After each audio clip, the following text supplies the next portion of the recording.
said, Phil, you know, we contribute to you, but it always seems like it's a black hole, because it always seems like no matter how much we contribute, you're always still having problems, you're always still in debt, and nothing's getting better. I agree with you.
Give her a pill, and that's it, because you're just going to waste our time again.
I need that money. I really do. I need that money to pay my bills.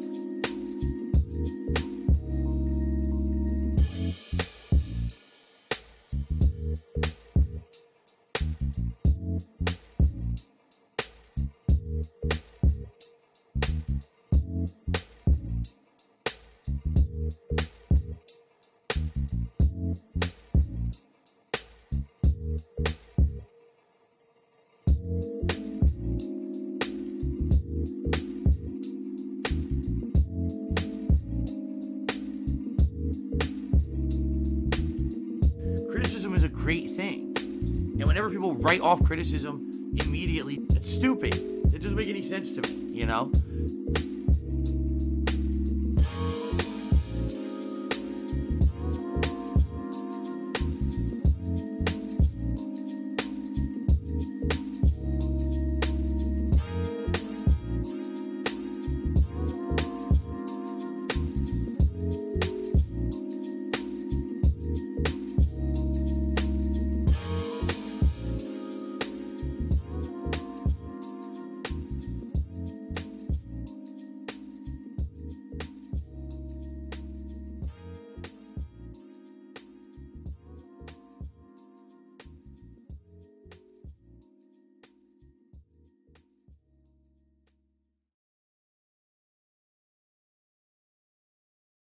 I hate my job.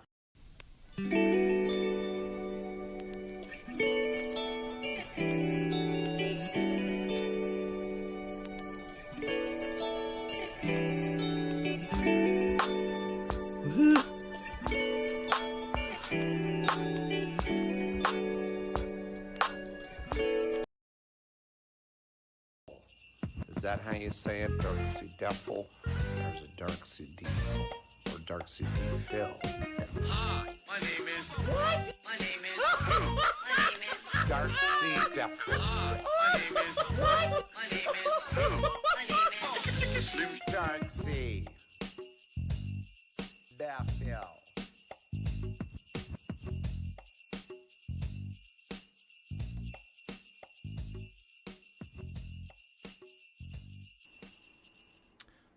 Good morning, everybody, and happy Christmas Eve to everyone out there. Today is Saturday, December 24th, 2022. I'm Darkside Phil, and man, am I excited now, because ladies and gentlemen, the wait is over.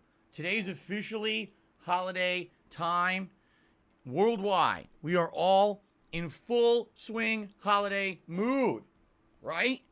Welcome to the Level 1 podcast. We're busy having fun down here on Level 1, especially today of all days. I am holly jolly and very bright today, as you can see. Bright red. Take a look at my other new outfit. I just punched my microphone viciously in holiday cheer. Look at this. Yeah. That cat is very, very high. Very, very high on the Christmas spirit, let me tell you. And, I saved this one for today because I knew that I would actually be streaming today on Christmas Eve, and I wanted to have something special for you guys that I didn't use yesterday. Yesterday was our Christmas marathon, which we're going to talk about today on the Level 1 podcast. We're going to recap it, what worked, what didn't work. I'm actually going to rank the drinks. I'm going to rank the games. So we're going to have a really interesting segment today based on yesterday's marathon and how it went. And I'd just like to remind all of you, that if you were not here yesterday for the Level 1 podcast or for the entirety of that Christmas marathon, you could get caught up right here on demand on DSP Gaming. It is live. It is in a playlist. I'm sure people will be checking it out over the course of the week. I know probably not people will be checking it out right now, considering the fact that it is Christmas Eve and Christmas Day is right around the corner. You're probably a little busy with you and yours doing all kinds of holiday things. But if you happen to find a little bit of extra time, or maybe 7 or 8 extra hours, because yes, that's how long the marathon was, and you're in the mood to watch some festive stuff, get caught up here on the channel, all right? So, I'm excited. First of all, today I woke up to the sound of pouring rain. Now, you might say, pouring rain, why would that be something good? Because yesterday, we were in the midst of a complete frozen state here in Washington State of the United States. It was an inch of ice outside. Everything was completely frozen. Like, on my rooftop here, I saw icicles and everything. And it was bad. Like, it was so bad the state shut down, okay? It actually threw a monkey wrench into my plans for the Christmas marathon, because I was actually going to order some food for delivery and do a live feasting with the king, a holiday edition, and I couldn't do that. I wasn't going to put someone in danger out there. I wasn't going to try to get someone to come to deliver stuff to my house in the midst of an ice storm when everyone was advised stay off the roads. Anyone who was driving was getting into a car accident. They even shut down public transportation because it was so bad. Okay, so we didn't even do that, right? I mean, that was crazy. But today, with the rain coming down, I was like, oh, this is good. This means it's warm enough for rain. It's going to wash away all the ice. And that means I can have my traditional Chinese food feast on Christmas Eve. I know that sounds weird, but it is something that I have done since I was a teenager. Basically, it is inspired by the movie A Christmas Story. I don't know how many of you have seen A Christmas Story. I used to see it a million times a year because they used to run it on, what was it, TNT? And it's one of my dad's favorite movies, so we'd watch it every year. In A Christmas Story, the family, Ralphie's family, is planning on having a traditional turkey dinner. And what happens is, that day, the neighbors' bumpus hounds, they're a bunch of big hound dogs, burst in the back door when the turkey is sitting and cooling on their big table, and they eat the turkey. Now it's Christmas Day. What are they going to do? Nothing's open. They can't get replacement food. So they think, what is open on Christmas? Asian restaurants, because in Asia, they don't celebrate Christmas. So they go to a Chinese restaurant, they have a big duck, and a bunch of other food, and of course, there is Asian too. So why does that apply to me and my family? Well, many, many years ago when I was growing up, traditionally for Christmas, we were always on Christmas Eve, go to my great aunt's house, and when we went there, she was kind of like my grandmother when I was growing up, okay? So basically, my family would go there, my godparents and their kids would go there because they were technically the kids of my great aunt, plus the grandparents on the other side of the family were there. So basically, it was like 2 different sides of the family would all get together at my great aunt's house. I on need Christmas Eve. that money. I really do. I need that money. We would have a big My Christmas bills. Eve dinner together. We'd exchange presents, sing carols. Of course, adults would drink some liquor. All right. And then on Christmas Day, we would kind of have kind of our own thing at home, and then we would go out and visit other relatives or other relatives in the park. Okay. But what ended up happening, sadly, over the years, there was a big falling out. Basically, let me put it this way. I had nothing to do with it, and it's kind of sad because now that I'm an adult, I really do wish that my family didn't have the falling out that they did. Because I look back very fondly to those years when I used to celebrate Christmas with my family when I was a kid. But as I was growing up, my family had a big falling out. They stopped talking to each other. They all moved away from each other. And honestly, I don't even know what the thing was. I know there was some drama between one of my second cousins was like dating someone that the parents didn't agree with, but I guess my mom was supportive of the second who knows? I mean, seriously, like I was so uninvolved. I had my own life going on.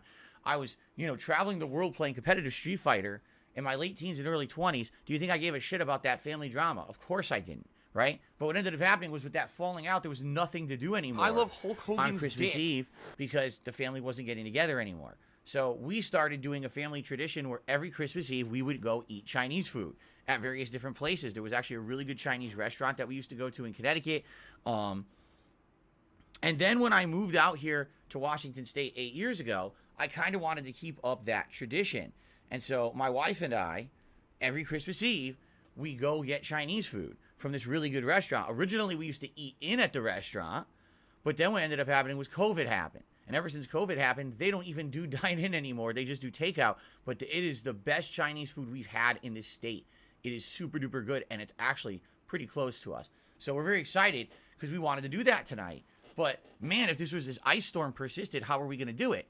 But because of the rain, the ice is melting or has melted. I looked out there. The roads are clear. I was like, oh, hallelujah. Now after this stream today, I can go get delicious Chinese food for my family. We can have a nice gourmet feast. The one awesome Christmas Eve feast we have a year. I'm very excited for tonight, actually. After yesterday, too. Yesterday, because I couldn't order food, I ended up having leftovers, which is okay. It was pasta, which is really good. I'm Italian. I always eat pasta. Sounds nothing like that at all. I want to do something special for you on the marathon. We couldn't really do it. What can you do? You make the best of it, right? All right. So first of all, Merry Christmas Eve to you and yours. Whether you're watching this live, over 200 people are here live, which I'm shocked. I didn't think I'd have over 200 people here on the stream today. Honestly, I thought today is going to be like a very low attendance stream. I would say today we'll probably have low attendance, low engagement, low support, and that's okay. Yesterday's marathon was outstanding. I have 0 complaints. Everything went so smoothly yesterday. And you guys are going to be busy with holiday stuff. If you could only be here for a few minutes and stop by and say hello, by all means do. And then I hope you get on your merry way and you enjoy the holidays together.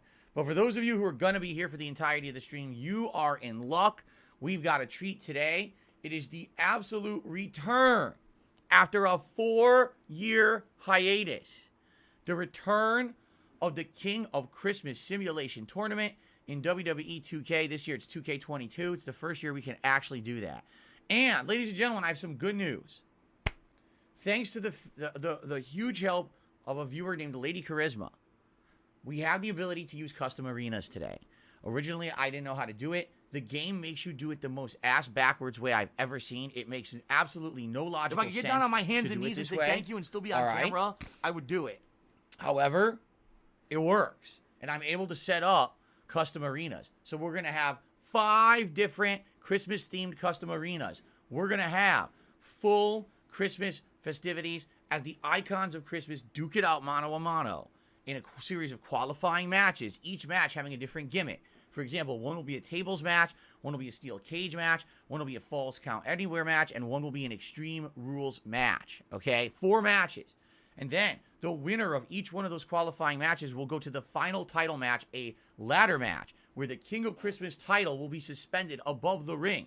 And those remaining competitors will fight to climb that ladder, grab the title, and officially earn the King of Christmas moniker for this year. We used to do this every year, from like, I'm serious, it was like 2010, 2011, all the way through 2018. It was an annual thing that I did. And then what happened is the WWE games completely fell apart. You know, 2K20, the custom content didn't work. Then they canceled the game for a year. And then the next year, it got delayed. So it was like every year there was a reason I couldn't do it. But now finally we can do it. I'm very excited. This is the only stream I'm doing today. Okay, what we're going to do, we're going to level 1 podcast. And then we're going to set it up. We're going to do the first probably 1 to 2 matches. Then I'll probably take a break. Then we'll come back and do the next 2 matches and then the final match. And that's it. That's the whole... If we end early, because it's very... Here's the thing with the sim matches. Allow me to give you guys a little bit of background on how this works, all right? The way it is, I set it up with created characters that people have made and uploaded to the internet to use in the game, okay? It's their own servers or whatever. They're created content servers. So the characters vary in quality, vary in fighting styles. It's all whatever people created, all right? The good news is usually there's a crazy amount of fun stuff there, all right? The bad news is it's completely randomized how these characters will work with each other. Sometimes I've done sim matches that were epic, like match of the year. You've never seen something this funny or this entertaining candidates, and the match lasts like 30 to 40 minutes, and you're like, oh my God, it's amazing. And then other times, the characters just don't work together well. They're glitching through each other, and that could be equally funny, but then the match ends up being like 5 minutes long. But I hope that's not the case. I hope that today, with these sim matches, we get some excitement, and I'm going to be doing commentary over these matches, all right? Now, with 5 matches, let's say each match lasts a half hour. That's perfect. I'm supposed to be doing 3 hours of gameplay. That's right in line with what we're looking to do. But if some of the matches end up being much, much, much faster, then what we'll end up doing is maybe sticking around. Maybe I'll do a little bit of like holiday Q&A at the end. Some people have asked, am I going to do a holiday battle royale? I don't see that happening.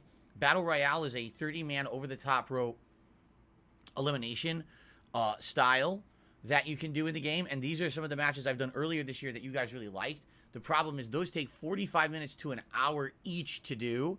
And I didn't realistically see us doing an entire King of Christmas tournament in 2 hours and then trying to rush out the Battle Royale in time to fit it for the stream. Because the stream will end usually around the same time. It's going to be around 4 p.m. Pacific time. If we have to go slightly later, we can do that. I'm not in a giant rush. I'm going to order food after that and to go pick up. So it's not a huge deal. But at the same time, obviously, I don't want to be going extra late on a holiday when I'm supposed to be spending time with my family, right? Okay. So it's going to be an exciting event today. It's going to be fun. That's awesome. Now, today, just like yesterday, all right, I am not going to have any goals set up. As you can see, I'm already in holiday attire. I already have a holiday hat on, and I'm planning on maybe wearing this the whole stream, if not maybe alternating the hat to the Let's Get Lit hat again. But we're not going to have any tips goals. We're not going to have any established goals or anything. If you guys want to contribute today, by all means, please do. Thank you so very much. As you guys know, I am a fully crowdfunded individual. I don't have any partnerships. I don't have any sponsorships. I don't have any ad placements. I don't shill any products. Unlike almost everyone else out there who makes a living in content creation, you don't see me doing promotional content. You don't see me advertising games or having to do plugs. And that's because of you. Because you guys like my content so much, you crowdfund it through your support every single day on stream. And, of course, by watching videos with ads on them. And, of course, through other behind-the-scenes methods as well. Thank you for that. I'm happy that after 14 years of content creation, I can still be here and make a living doing this, and I don't have to do all that shilling that literally everyone else has to do this time of year. You have no idea how relieving that is to know that I have so much support from my viewer base that you guys don't make me have to dip the quality of what I'm doing. All right, I could just have a relaxing, fun, chill holiday stream with you here today, and I don't have to say, hey guys, ExpressVPN, Dollar Shave Club, buy this, loot box bullshit. And that's great. I mean, you could go use those products if you want, but I don't have to shill them.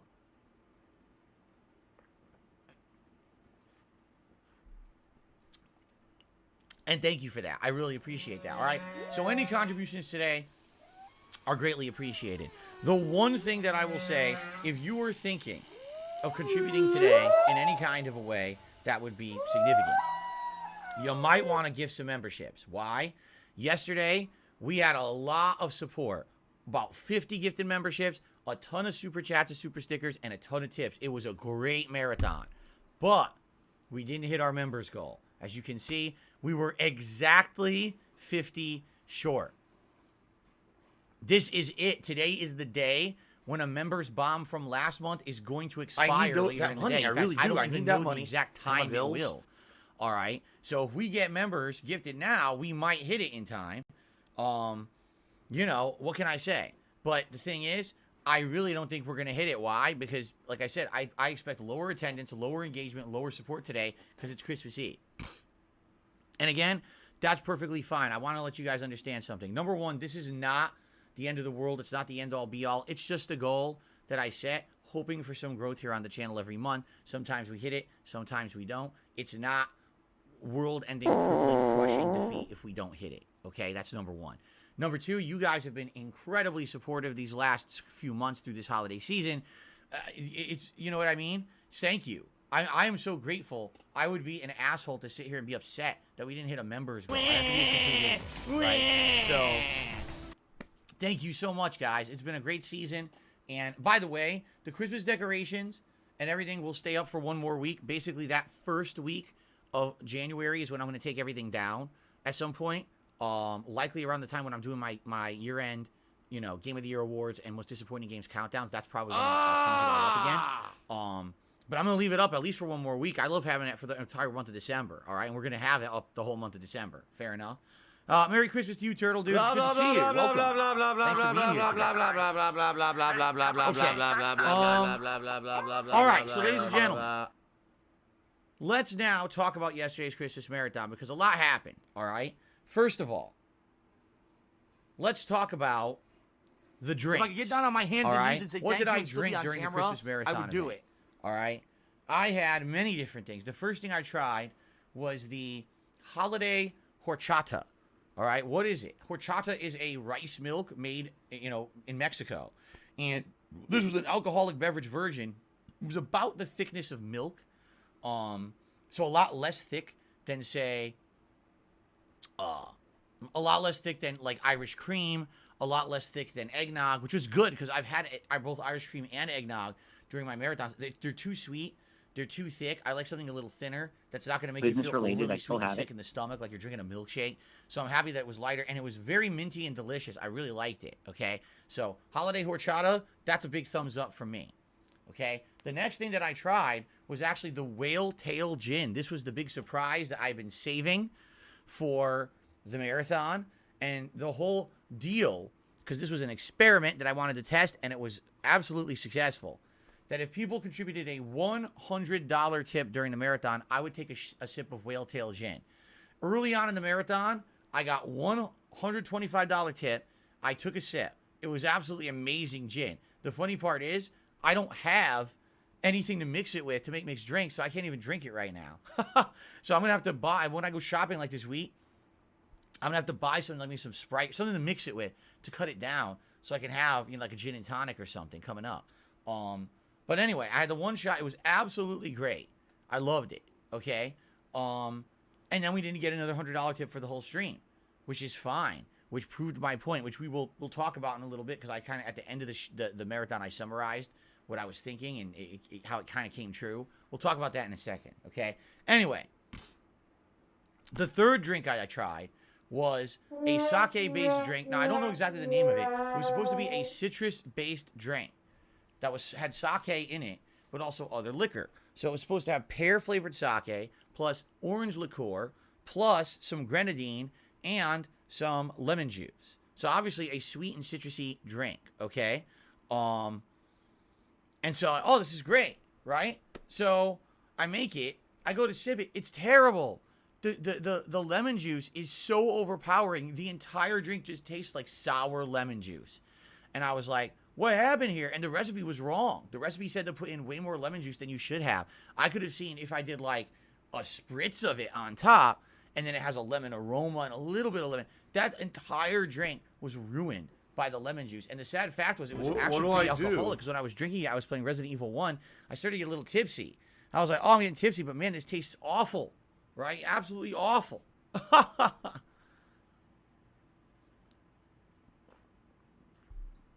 By the way, Cooper, what you're saying is completely false, so please don't spread misinformation. He says, oh, I was going to donate $1,000 yesterday. You said you'd only take one shot. Wrong.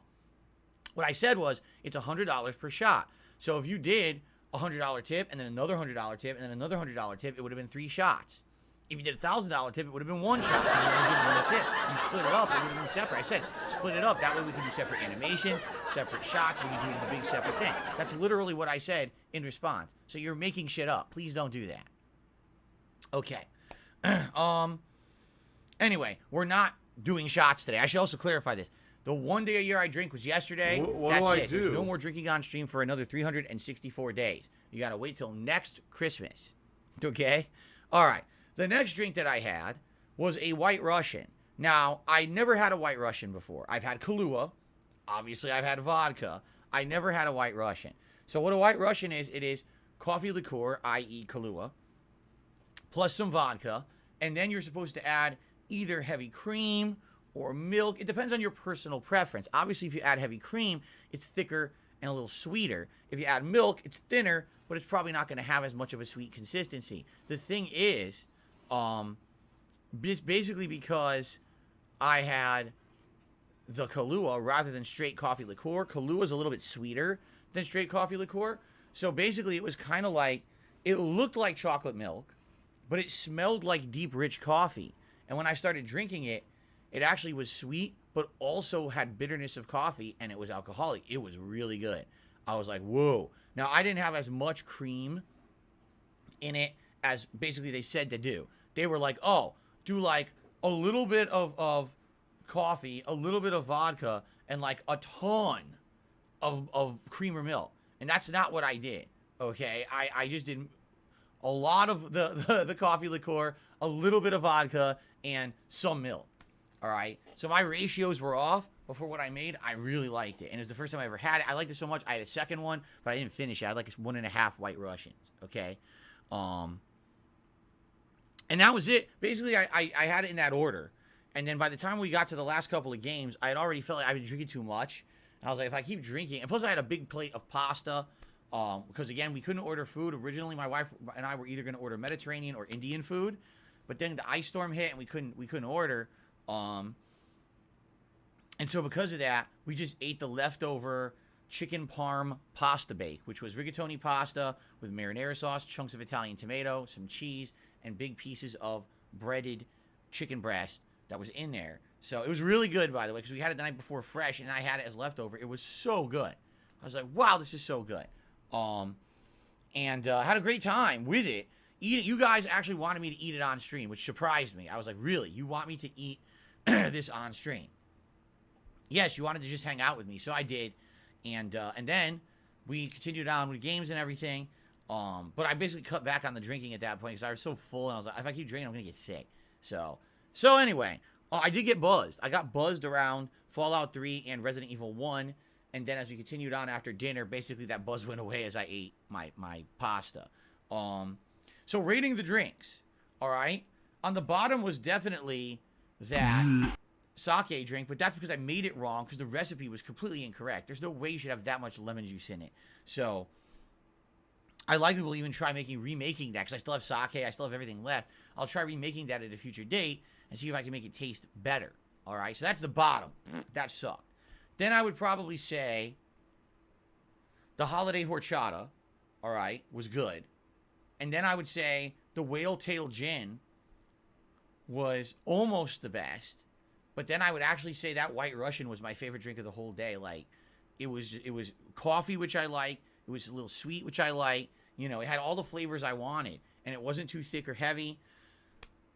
It was perfect. I really enjoyed it. So thank you to everyone who suggested drinks. Look how We dumb actually they were are. talking about this together.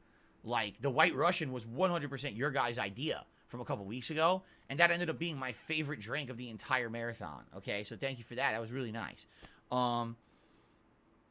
Games. Let's talk about the games. All right. The first game we played was Fallout 3. And I'm going to be honest with you guys, I had a ton of fun with it, like way more than I thought I would. I haven't played Fallout 3 in a decade, pretty much. I think it was like 9 years or something like that. And the thing is, like, I remember all the gameplay elements, but man, I don't really remember the dialogue. I don't remember the ways you can do things. So I was basically like flying through, flubbing it, and doing silly dialogue and being mean to people and doing, I was pickpocketing people, but reverse pickpocketing. I put a sweet roll inside someone's pocket, squished it, and then they said, oh, bad karma. I gave them a Christmas present. I gave them a nice sweet roll, and you're going to say I have bad karma because I squished a sweet roll into their pocket. That's absolutely ridiculous. I'm very upset about that.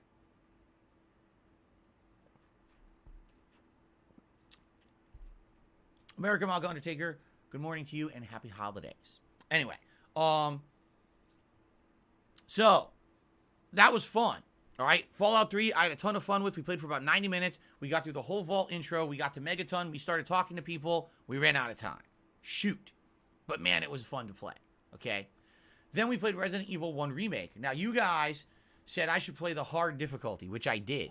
Originally, if you remember, this remake has 3 difficulties. Hard, normal, easy, right? But most people say you should play it on hard, which I didn't. If I remember correctly, when I first played this years ago, 7 years ago? 8 years ago, because I think it was 2014, I think I played it on normal. So you guys wanted hard, so I selected hard, and oh my god, it's hard. You get bitten by a zombie, you go from green to red. You're about to die. So basically, you can take 2 hits, you're dead. That's it. I was like, whoa. Now, I did play as Jill, who I had not used in the original playthrough, 8 years ago. And she is a little different, all right, because she gets the lockpick and a few other abilities, but at the same time, her whole layout is different from Chris's. So already I'm in the beginning of the game, I'm like, man, I'm confused. Like, I don't remember this order of doing things. And the other thing is, this version of the game is the remake of the remake. Allow me to explain. Originally, there was Resident Evil 1, or Biohazard, on the PlayStation console in 1996. Later on, they released a director's cut that was essentially the same game with added content, like some added scenes. I think there was a little bit of added puzzles and gameplay. Not that much, if I remember. They remixed a few things to make it harder, but it wasn't like, oh, it's a totally new game. It was just like a little bit of extra stuff added. All right. Then, like 6 years later, in the early 2000s, when the GameCube came out, they released an exclusive GameCube version of Resident Evil that was a remake. The graphics were different. The gameplay elements were different. The controls were different. Okay? It really felt like a more modern game. Similar to, say, man, how could I even say? Because I don't think there was another Resident Evil that really even controlled like that. Right? But it was an oddity because it was only on the GameCube. And it was never released for anything else. So if you had a GameCube, you were in luck. You essentially played like a whole reimagining of Resident Evil 1. And if you didn't have a GameCube, you never played it. I mean, everyone else played every other Resident Evil game, just not that one. So then in 2014, they decided to port that version to modern consoles to make it widescreen now and to add a few more tweaks and gameplay elements. So that's the version that I'm playing now. That I played during the marathon, I should say, yesterday. And I actually really liked it. And here's why. It's challenging. It's scary. Like, you have to survive because if you get hit, like I said, you get hit, you take so much damage. You're going to die a million times. And it was fun trying to juke the zombies. And it was fun reacting, getting scared when a zombie's right in your face and stuff. You guys really seem to like it, too. And again, I haven't played classic Resident Evil in a very long time. So it was nice going back to it after all these years. And we had a good time with it. Played over an hour.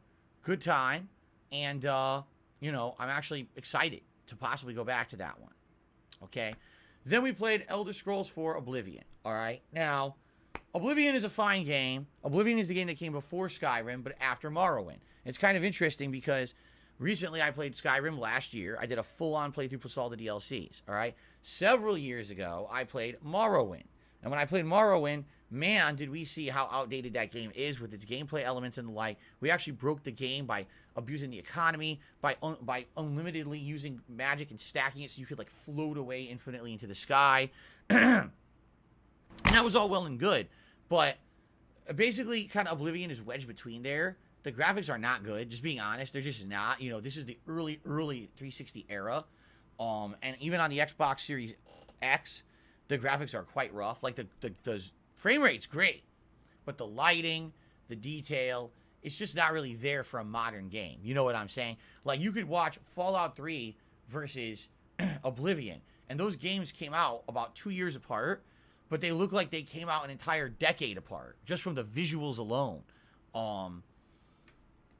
Anyway, outside of that, we were playing it for a little over an hour, and I enjoyed it for the most part, but I'll be honest with you guys. Can I be honest? I played Skyrim this year, a huge playthrough of Skyrim, and I'm kind of tired of Elder Scrolls right now. Like, I was playing, I was like, all right, I can see how this is going to be fun. It's got elements from Skyrim, but it's got some things from Morrowind that are a little bit more outdated, but I could definitely see how combined it could be a unique and fun playthrough. But I was playing it, and by the time we played it for an hour, I was like, man, I wish I was playing Fallout, because it's been a while since I played Fallout, as opposed to I just played Elder Scrolls, right? So it's not that it's a bad game. It's not that I never want to play it. It was just kind of like, by the time I was done playing it, I was a little exhausted. I was like, nah, maybe in the future, but I don't know if I want to do this right away. That was kind of my feeling, okay? And then, the big finale, sadly, out of all the stuff we did, the last game we played was the game that kind of fizzled out and didn't do so well. Dizzy Dreamlight Valley, okay? So, the reason that I had Dizzy Dreamlight Valley during the marathon is because this was a game that was a shocking hit. We played it in the summer on Game Pass. Didn't know if it was going to be any good. Surprisingly enough, not only did it retain an audience, but it had an ongoing fan base of people who would come and watch me play this game. They enjoyed the chill vibes. They enjoyed the simulation aspect of it. They enjoyed the Disney characters being in it. And they actually came out and would interact with me when I played it, have fun conversation and all Derek. that. And actually supported the streams in droves. Okay? Yesterday was literally the opposite. When we started playing Disney Dreamlight Valley, the viewership tanked. We lost over 100 viewers. People got bored. People stopped interacting. I need that money. I really do. I need that money. That's the point. Pay Is my we bills. talk while I play it. No one was talking to me besides maybe Derek and Jade. Everyone else fell asleep and completely disengaged. All right? Now, the other sad fact of this is that we came to a harsh reality when it comes to a game like this, okay? The only way at this point for me to keep having fun playing Disney Dreamlight would be to A keep mutated it creature in the that would look like it was rotation sitting in a regularly. wheelchair. And here's what I mean by that. So we boot up the game. It's got the new They said, seasonal Phil, update. you know, it's we got contribute Christmas to you, content, but it and always it's got seems the like new it's a Toy black Story hole. characters Because it enabled. always seems like no matter how much we Except contribute, you can't you're just always still access the having content. problems. You're always still in debt, and nothing's getting better. You got to have I an agree with in-game you. currency to buy the portal, so you can warp to Andy's bedroom, and then you can help the toys, and then you can try to get the toys recruited to your town. So I spent about 20 minutes grinding, trying to get enough of the currency. I did. Luckily, I had almost enough to do it when we started, and I happened to just get enough to unlock it, travel to Andy's bedroom. We got Buzz. You we did a bunch of chose to quests for broke the Buzz. law. And then Live with finally, the here we go. consequences. It's time to get these characters into our town and continue on. Oh, you need 10,000 coins to build an RV All right, so so they can be Game in your Horn is town. awesome. 10,000. It's going to take me entire segments, streams of this game to grind and raise that much currency. I'm like, this is stupid. If you have new content, and people have been playing this game for a while and they want new content, they want it now. They don't want to have to waste their time grinding endlessly in order to get the content. They just want it. They've been waiting for it, right? It's the holidays. Do you think I want to sit here and grind and waste my time? So if I had been playing Disney Dreamlight Valley all along, and I never dropped it, a month and a half ago, and I've been playing it 2-3 streams a week Popo at cock. night, and I kept grinding, I Popo probably would have cock. had exorbitant amounts of extra currency and everything Popo to just cock. turbo through this DLC and play all the Yo, content. Popo cock. I probably would have had even currency to buy the holiday events. That's the other thing. This There's all is these great. holiday things like holiday shirts, holiday hats. You can't Blah, buy blah, them blah, blah, blah, because you blah, can't. You gotta get the currency. You gotta grind to get the currency. So, admittedly, Disney Dreamlight Valley completely flipped in my estimation. It went from a game that I felt was like a very high game to me. What I mean is when I'm ranking all the games we're having a good time with, it was super fun. It was relaxing. Tons of interactivity. Always progress. Always a good time. And then being away from it for over a month and going back to it and realizing the only reason the game was good is because we kept at it. And if you don't keep at it, the game basically becomes almost unplayable. It actually really disappointed me. Because I was like, dude, I would have to commit a lot of time to bring this game back into the rotation and start doing anything meaningful in it. It would have to be at a minimum 2 streams a week, if not 3 late night streams, to get back to a point where we have enough currency to do anything. Okay? So out of all the games that I played during the Christmas marathon, I would say Disney Dreamlight Valley was at the bottom. Okay? I don't know if or when I'm going to bring that one back at this point. It's not even a concern for me at this point. Okay? Oblivion. Good game. Fun. But I don't want to play it right away. I just played an insanely long playthrough of Skyrim. I don't think it would be the right move to now start up an Elder Scrolls playthrough again when we just did a 6-month playthrough of Skyrim last year. So, would I like to play Oblivion eventually? Yes. Will I play eventually? Probably yes. Do I want to play it now? No, I don't. Do you want to play the fucking game? Okay. Fallout 3 and Resident Evil 1 Remake. Both games for me were equally enjoyable. Retro throwbacks. I had a ton of fun playing them with you guys. And I'm actually eager to possibly pick up those reins one more time and actually play those games for you again. All right? I had a great time. And I hope that you guys enjoyed those. If you hadn't seen it yet, again, I urge you to watch the videos here on the channel. They're live. Let me know what you think. Okay? And I'm excited. Now, just because we had fun with those games yesterday does not guarantee we're going to play them right away. Keep in mind, my goal now that we have finished the marathon, and today we have the Christmas Sims. Once I come back on Monday, because I'm not here tomorrow's my day off for Christmas. Thank God I get one day off a year. When I come back on Monday, we hit the ground running with the big push to finish the games that I've been playing for a while. That means Pokemon Scarlet, God of War Ragnarok, and High on Life must be completed within the next 1 to 2 weeks, period. I need to finish them, because once I finish them, then I can do my Game of the Year awards and my most disappointing Games of the Year countdowns. Once those are done, now we can look at the gaming landscape. We can look at the game release schedule again and say, okay, coming up in January, what games am I interested in playing that are new? And then once I see what games I want to play that are new, now we can see how much time we have in between that to play more retro games. Or, case in point, games that I missed out on during this busy holiday season. There have been tons of games. The new Need for Speed game, the Mario plus Rabbids game, the Midnight Suns Marvel game, Evil West, right? Just to name a few. That's like 4 out of like 10 games that I skipped that I could possibly play as an upcoming playthrough starting in January, all right? So we got a lot to think about, but that's after I finish the current projects. We have to finish these games so we can move on to the new stuff, okay? So, yes, I'm excited for the future. I know you guys are too. And fingers crossed that we actually make great progress this week. We can finish these games up sooner rather than later. Not to say that I'll be rushing through. Like, I'm not going to rush through God of War, but at the same time, it's time to finish so we can do our year-end stuff and move on to new stuff in 2023, okay? Now, also, in 2023, I have something new for you guys. I have an ace up my sleeve, something I've been working on, something exciting, something interesting, something refreshing that I think you guys are going to like. It is something that I'm not going to spoil because I want anticipation to build up, and I also want people to not know exactly what it is. I want it to be kind of a surprise. All right? So, yes, I'm excited for 2023. It's going to be a great year. I know it is, and I cannot wait. And I will reveal my plans essentially once we wrap up the lingering stuff. Okay? Once that stuff is done, and then we get to the year-end series, and now we look to the new year and all the fresh new stuff, that's when I'm going to look to be doing the big announcement and all of that. Okay? So just be patient. Interesting stuff is coming. Okay. Excuse me. All right. So that's the big recap of yesterday's marathon. And again, I urge you to watch the marathon on demand if you have a chance. I know not a lot of people have yet. I'm not shocked. This is the holiday weekend. I need that money. I really do. I need that money. Calming down from the hustle and bustle of the holidays soon. And if you want to watch some good festive fun, check out that Christmas marathon. Okay? Okay. That's really all I have to talk about today. We don't have any game news or anything. It's Christmas Eve, for God's sakes. Why would we have game news today? Right? What I'd like to do is a couple quick shout-outs here for a couple people who have done a few contributions.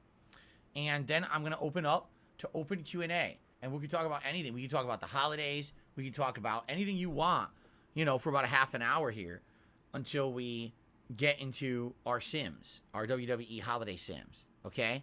So let's do the shout-outs quickly. We start off with Little Crow, who did a super chat and says, Merry Christmas. I'm watching my niece open her presents. That is cool. Hopefully your niece got some awesome stuff and is enjoying her presents. I know it's always oh crap! What happened there? There we go. I know it's an awesome thing seeing a kid open up their present, see their eyes light up and get so excited, right? So I hope that your niece got everything she wanted and she has a great Christmas. And you as well, little crow. Thank you for the support. I received a single tip so far this morning. $1 tip from Fandango. And it says, Merry Christmas. Thank you, Fandango. I appreciate that, Fandango. Merry Christmas to you. You were the first tipper of the day. And by the way, the holiday animations will also stick around for the rest of the month. Like I said, basically when we hit January and start getting the year-end series, that's when I will switch back over to the more generic animations and the backgrounds. And actually, you may be interested about this. I actually have an idea. I have an interesting idea, okay, for what I might do with my stream backgrounds moving forward. Should I spoil the idea now? I'd be okay with previewing it because it's an idea. I'm not sure if I'm going to do it yet. You guys want to have an interesting idea for what I can do for the stream setup?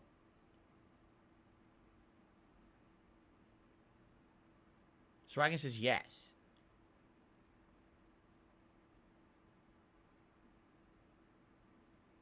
And the entire stream has gone silent. $16.51 from PayPal. Inuburicable says, I'm a mean one, Mr. DSP Gaming.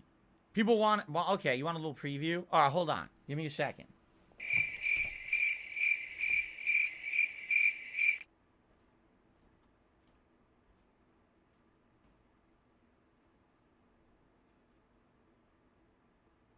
Dead air.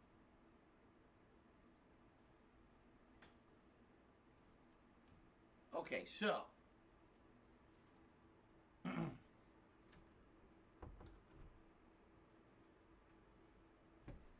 Allow me to give you guys a little bit of background before I reveal this, okay?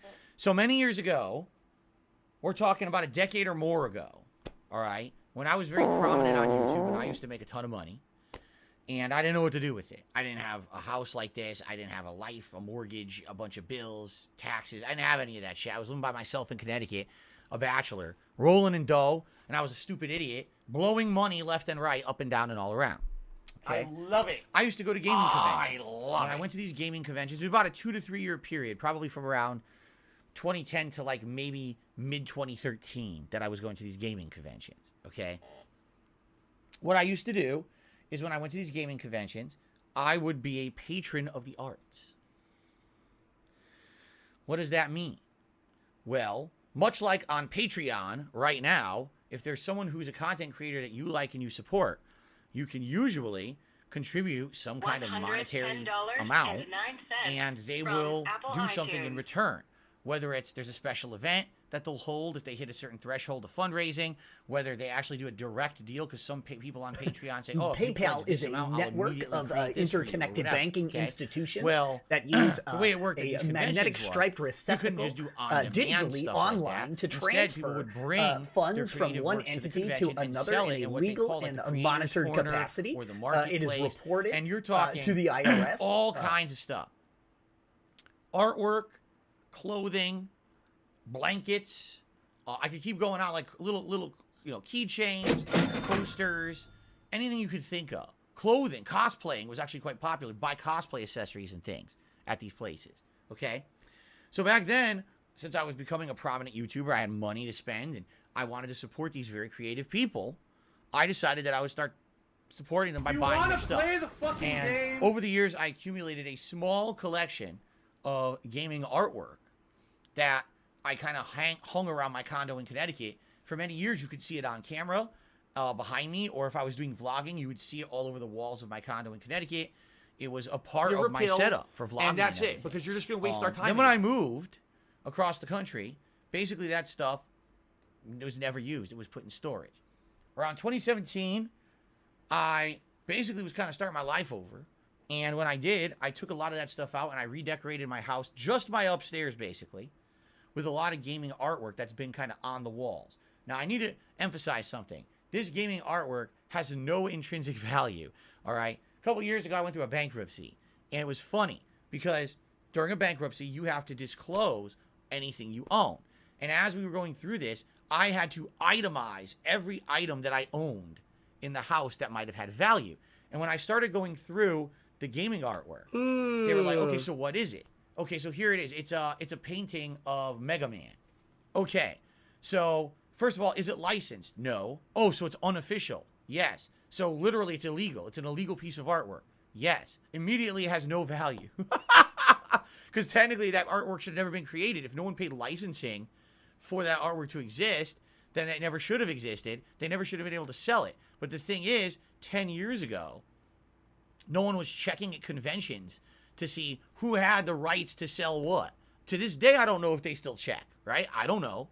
But I was buying, back then, I was buying artwork of Super Mario Brothers, Ninja Gaiden, characters from the Marvel Universe, Mega Man, and other games, okay? And none of it was ever licensed. You've seen in my background, not the holiday background, but I have a little Super Mario, and I have a little Ninja Turtle from the NES games jumping around in the back. Do you think those are licensed artworks? Of course they're not. They're unofficial. They didn't really have permission to have those, but I still have them, okay?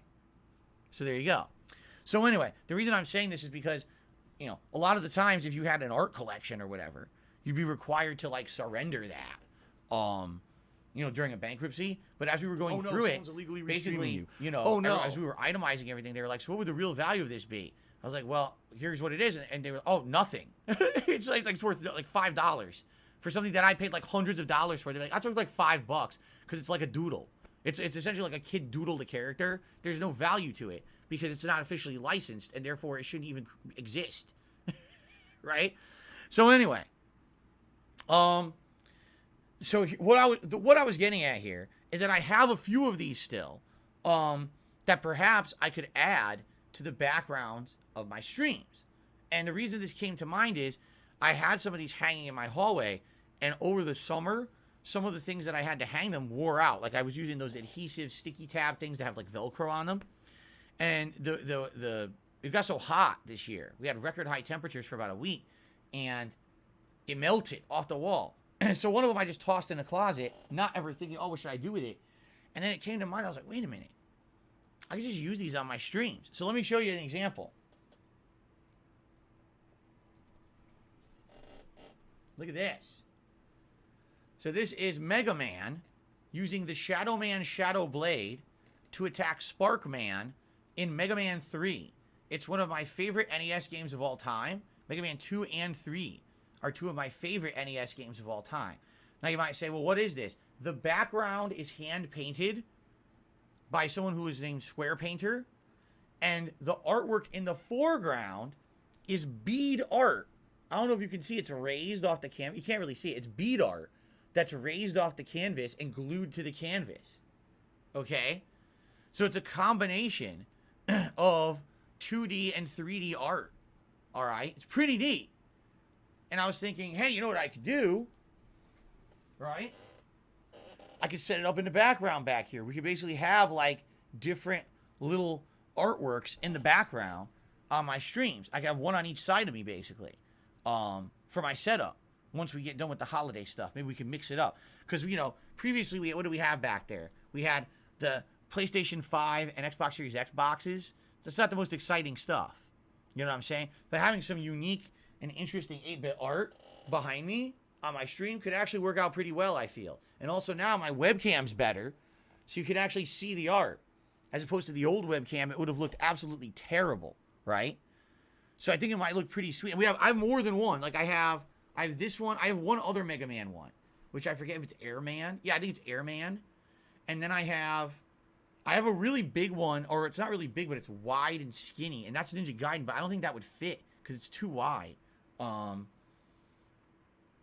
I have a smaller, classic Super Mario Brothers one. All right, that's basically Bowser's Castle boss fight. That one could definitely fit. So maybe I could do like one Mega Man here, and then I could do Bowser's Castle on the other side, and then we could alternate because I have some others. Maybe we could alternate and rotate them around during the year for variety purposes. You know, that'd be pretty cool.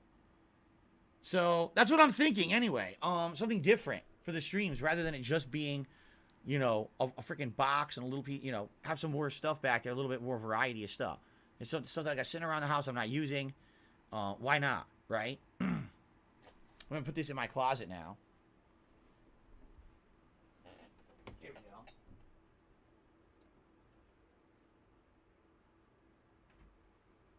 Yeah, in fact, give me a second. Give me 1 second, okay? Yeah, see, there's Mario. How?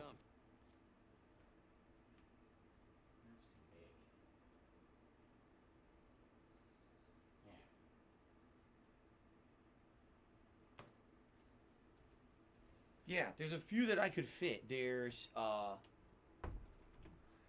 Mega Man with the Leaf Shield fighting Airman. You want to play Mega Man 2, game? another one of my favorite NES games. And then we've got the classic Super Mario Brothers Bowser's Castle boss fight. Those ones are smaller. They could fit behind me on the streams. So I'm thinking that's what I might start doing in January. Alternate that in and see how it looks and go from there. Okay.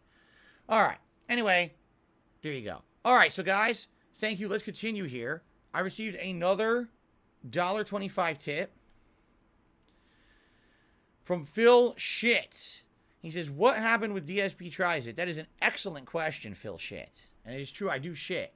However, I would prefer to get that name off my leaderboard as soon as possible. It's not exactly the most festive name or topic for today. People don't really need to know about how much I shit or that I shit. If you were watching the marathon yesterday, you know I shit because I was playing Resident Evil 1 and I had to shit right in the middle and I didn't take a break. I walked off camera, shat, and I came back. Anyway, what happened with DSP Tries It?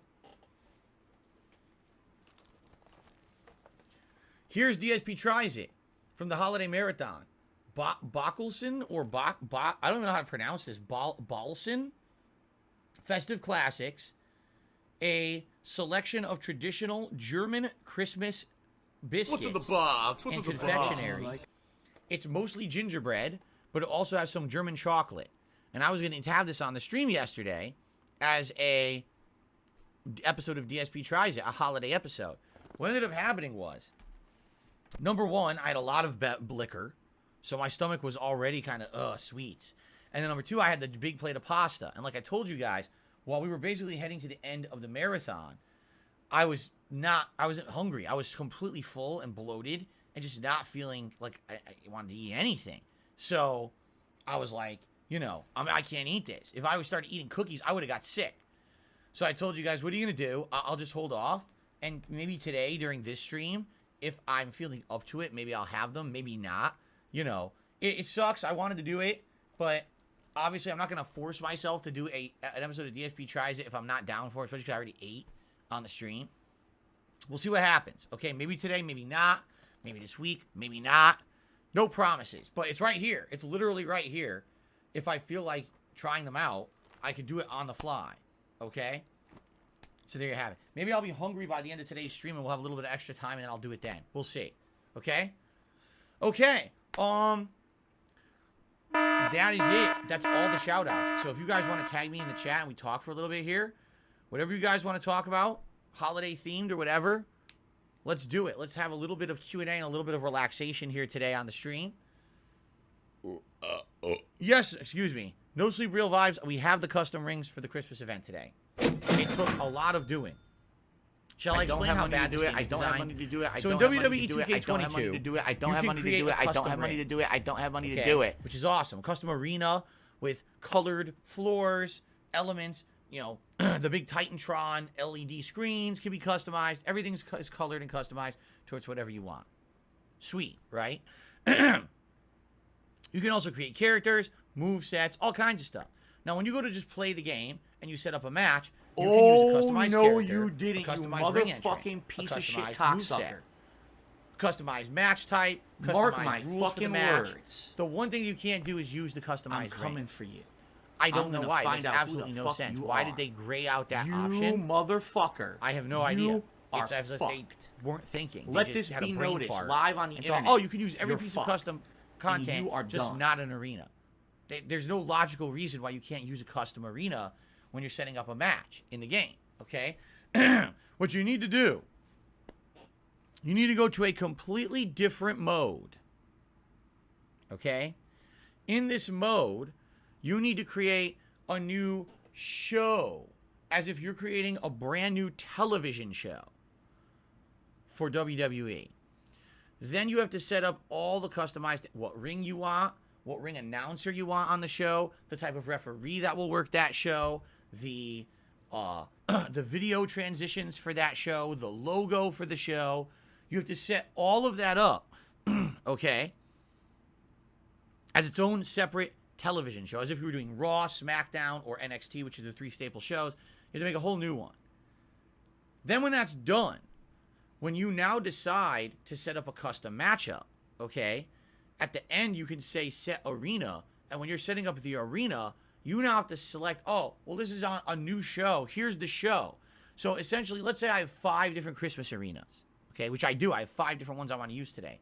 I have to go into this mode 5 times and set up 5 completely different new television shows in the game to use the custom arenas. Instead of just saying, just select the arena and use it, I have to do all this extra work. It defies logic. It makes you do all this extra repetition and busy work that makes no sense whatsoever. Anyone who plays this game or even is into game design would tell you this is the dumbest thing I've ever heard. Why did they set it up this way? But I don't think anyone actually tests this. I'm being honest. Just from looking at previous versions of WWE 2K, I don't actually believe anyone who actually plays these games tests them. I think they just get a bunch of arbitrary people in there who don't understand how to do anything. I don't fucking care. around with it. Because when I played WWE 2K20, that campaign was so chock full of insanely bad bugs and bad gameplay decisions that everyone ignored and didn't improve. There's no way anyone play tested it properly. And now, case in point here, there's absolutely no way anyone tested the creations. There's no way. The first time you go, okay, let me set up a custom match. Custom created characters, right? Custom setup, where's the arena? Why is it grayed out? Everything else is selectable. Why is the arena grayed out? Oh, if you want to do an arena, you have to go to a separate mode, make a separate show 5 times, and this is like, what? Why? Like, again, no one tested it. So, it's a terrible thing, and I want to say shout out to Lady Charisma. Lady Charisma yesterday tipped me during my marathon with detailed instructions on how to do it. This morning I messed around with it, and I figured it out. And now it looks like we'll be able to have the custom arenas today. Shake Sandwich, Merry Christmas to you and Happy Holidays to you as well. Thanks for being here. I received another $1.50 tip from an anonymous person who says, Phil is awesome.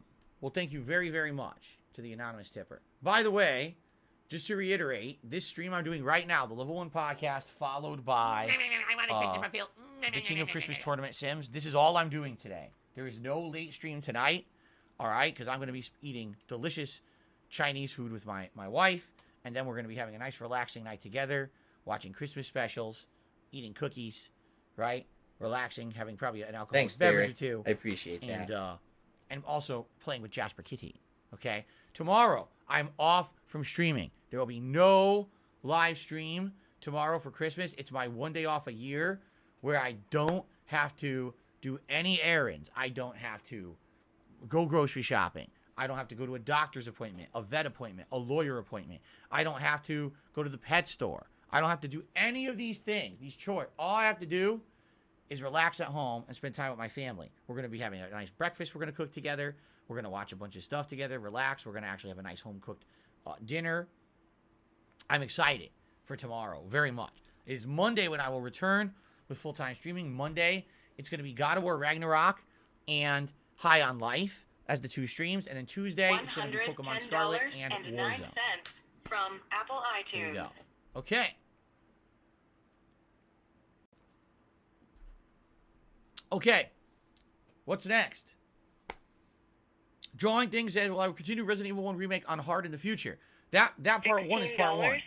I'm not changing it. If we continue it in the future, that's part 1 of the playthrough. I'm not redoing that. That's the whole first hour and a half, and we will continue on from there in that playthrough. All right? So, yes, it'll be the hard difficulty. We'll keep going. But that's it. That's depending on what you guys want. That's not up to me. That's up to you. Okay? What kind of gaming chair do I use? I have no idea. Do you want to look at it? I don't know what this is called. It was ordered off of Amazon last summer. I really badly needed a new chair. My love seat had worn out completely, and I was using a crappy chair from Bob's Discount Furniture for about a year and a half. That thing was sucked. So finally someone offered, they said they would buy a chair for me if I could find a good one. So I went on Amazon and I was looking for ergonomic gaming chairs, and I found this one, and we ordered it. Well, they ordered it for me. It's super comfy. It's got lumbar support. It's got memory foam. It's got upper back support. It's got memory foam armrest, and it's got a leg rest that pops up if you just want to relax your legs out as well. It's kind of like almost like a recliner kind of. It just doesn't recline, but it does everything else. It's super duper comfy. It's not a shitty gaming chair made by some low quality company that is made to make a giant profit. So some streamer will say, hey, buy this chair for $300. Here's my referral code, and I make like a bunch of money on it.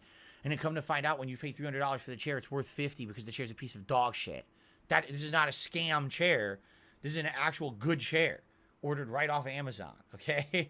So I really like it. The only catch, you kind of have to be tall to use it. It doesn't have a height adjustment. It's just made for people roughly around 6 feet tall. If you're shorter, basically your feet won't even touch the ground. If you're much taller than me, it's probably not big enough. It's like exactly the right size for me. So I kind of lucked out finding and getting this chair. It's like made just for Phil. There we go. Jade, what's going on? He says he's going to his dad's home at 4. Now, when you say 4, I don't know what time that would be for me. Like right now, it's 12:13 p.m. for me now, right? Cooper says, this is where I wish you had sponsorships. Hey, Cooper, you guys are my sponsors. You understand that, right? If you enjoy my content, you're the ones who support it. Want to play the I don't have to rely on some company and then I have to shill their junk product. Like, how many streamers shill gaming chairs? And the chairs are shit, but they still sit in them, use them, and shill them to make money. It's a joke. It really is. It's pathetic. Those chairs are garbage. I know, because I have one that I was thinking of doing a partnership with. They sent it to me, and I told them, you know, I'm going to test this chair, and if the chair is good, I'll do the advertisement for you, but I want to test it first. Well, the whole company got proven to be a scam before I even got the chair. Then when I got it, the thing broke within 2 months. It's a piece of shit. The chairs are terrible. So would you rather have it be that I am supported by a viewer base that likes the content that I put out, and out of the kindness of their own hearts, they say, we want this to continue. Here's the contribution. Keep going. Or would you rather it be that every day I have to sit here and say, buy this chair. My referral code is buy20. Save 20% on this gaming chair, and if you use my referral code, you save money, and I make money. And then, you know, 30% of you buy a gaming chair that's a piece of dog shit, and you wasted all your money on it. What was the point of that? Right? And that's just an example. I need that money. There's I really many do. different I things need that that money shill. to pay my bills. Okay. All right. Well, it doesn't matter either way to you. Well, JJNS, you were probably the exception to the rule. I don't know about most people, but for me, I'm a kind of person I don't want to be advertised to and shilled to all day. If I'm watching a piece of content that's supposed to be entertaining, I want to be entertained. I don't want to have to put up with a bunch of shit. You know, there's enough of that already in other mediums. And hat and of online money content buff creation reduces your salt has pretty much levels been while the immune hat to it is for a very worn. long time. And now, sadly, what What you're the seeing fuck? is that all these people now desperate to make a living doing this have now had to basically become the same as regular TV. So I'm going to ask you a question. What's the difference between watching a television show, high budget, high production value, high-end writing, high-end acting, high-end effects with a bunch of ads, or a YouTuber, low budget, low skill level, low acting, low effects, but same amount of ads? Right? It used to be, oh, I watched this guy with no budget and no support, but at least I don't have to get advertised to all day. And in exchange, maybe I'll watch some of the YouTube ads that are on the video, make them some money. Maybe I'll actually, you know, if they have a DVD set or whatever, maybe I'll buy something. You know, that was kind of how it was. Or if you're watching a live stream, you'll crowdfund them, right? Now you're forced to. Now you must endure the shilling. No, that's really not how it was supposed to work. If you're going to get shilled to, then the quality of the content should also exponentially explode. Can you tell me about any of these content creators on YouTube that the major production value of the Disney company or something? No, of course not. That's ludicrous. So I'm sorry to say, if you're desperate to make a living, that you have to be doing all these advertisements, these product placements, these shillings, it's bad. You've gone the wrong way. You should have found a way to buy in the goodwill of your viewership, that they're going to support you and allow you to make a living and not have to kind of sell out. You know what I mean? Sucks. I don't like that. I'm glad I'm here. I'm literally shilling nothing to you today. I could just have a fun holiday with you guys, right? Team Ico Gamer, welcome and happy holidays to you. He says, Merry Christmas. Hope you, Cat, and Jasper have a wonderful holiday, and you as well, Team Ico. I wonder what you're up to for the holidays this weekend. Doing stuff with your family today or your friends? What are you up to? This lovely Christmas Eve. Would I buy a Herman Miller chair? I have no idea what a Herman Miller chair is, Felix the May. What is a Herman Miller chair? If you can explain.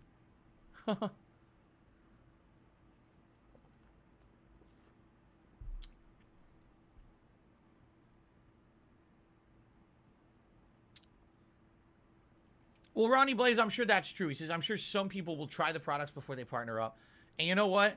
Fair enough. If you find a product that you're actually passionate about, it's something that you like, and personally, you actually feel it's a good product, and then you advertise it and you accept a sponsorship, that's fine. That's perfectly fine. But take a look at some of the sponsorships that have come through this year. Oh, the established titles where you pay money to become a lord, and then it's fake, and you're not even a lord, and you wasted your money. You basically pissed it away. Or, hey, look, these Japanese knives that are made in China and not Japanese, but they claim they are. And they're junk, and they break easily. They're not good. You know, just look at all those common sponsorships. Ding dong die. Ding dong die. Oh, ding dong. $1 shave club. Do you think everyone would use it? Ding dong die. Oh. If you could shave for $1, don't you think you would do it? It's not $1 shave club. It's fucking false advertising. You know what I mean? So these things are so common, and people will just take this. Are you kidding me? Raid Shadow Legends. Do you really fucking think that a single YouTuber ever played Raid Shadow Legends before they accepted $1 for the sponsorship? Really? Do you think that, oh wow, I got nothing to do today. Today I'm going to pick up my phone and download and naturally play for myself Raid Shadow Legends and enjoy the game. And it just so happens I was offered a sponsorship for a game I already like and I'm going to accept it. Yeah, fucking right. Like literally. Yeah, right. You're out of your mind, dude. Like, that game, I mean, why do you think they throw all that money at it? Because it's duty. So, come on. So, you know, for every one content creator that's passionate and actually represents a product they stand by and they get a sponsorship, there's probably about 48 different content creators who are shilling junk just to make a buck, you know. I received a $5.02 tip. And it's anonymous. Thank you to the anonymous $5.02 tipper. I appreciate that.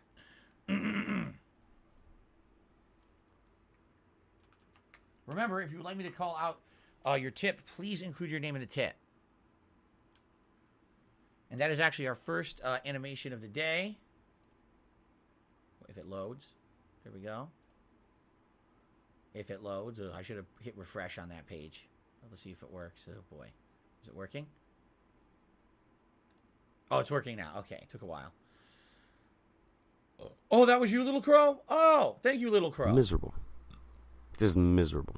Thank you, Little Crow. Little Crow, you know you can put your name in your tips, right? All you have to say is from Little Crow. Then I know it's you. You don't have to then do a super chat. I have to ask. As well. I would know it's you. Thank you, Little Crow, for the $5 tip. I appreciate that. Happy holidays to you. Dak Mild, happy holidays to you. Whoa, no way. Ladies and gentlemen, is this for real? I wonder if this just happened. Team Ico Gamer just gifted 50 memberships to the channel. And if this is in time, wow, what a moron. It means that we hit the members goal. But we have to, number one, see if 50 people accept. And number two, we have to hope that this came in before the 100 expired from last month. We're about to find out. Because sometime today is when the 100 gifted memberships from last month expired. We might have actually made it. But people need to accept these gifted memberships right now. We have over 400 people on the stream, so we have enough. Okay? Look at all these people accepting the gifted membership. Look at this. I'm going to wait because I need all of you to accept them. Then I can do the 50 shout-outs. But the thing is that my screen keeps changing.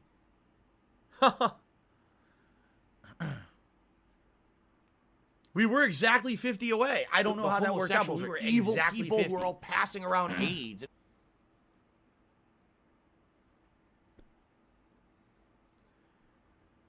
You can't accept if you already have a membership. This Justin says, how do I accept it? You already have one. You can't get one if you already have it. Currently, it looks like 38 people accepted. So we need to have the full 50 to accept or else it won't count. Oh, more people accepting right now? Okay. Here we go. We're at 46. And then I'm going to count. I'm going to shout out and then we're going to count and see if we hit the goal. We might have hit it. I think we did it. All right. Ladies and gentlemen. Congratulations to the following people. Are you ready for this? Holy shit. Congratulations to the following people. Red, Ricari, Pimpin' Pat, Sassy Butterfly, Eastern Peace. Can someone please shut up this dude who's being a moron?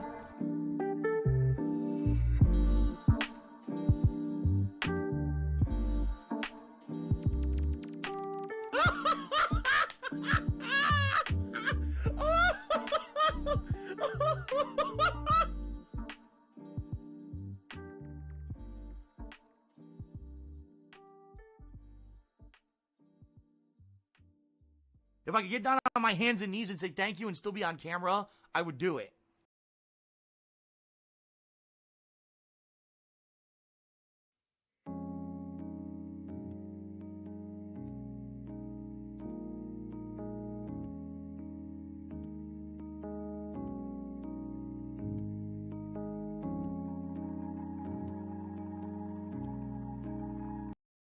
X, Snow Cerdo, Connor Brooks, Iana Stanciu, Always Rising Up, Saya Adagio, Ramon, Austin Sam, and Ethan Redfield.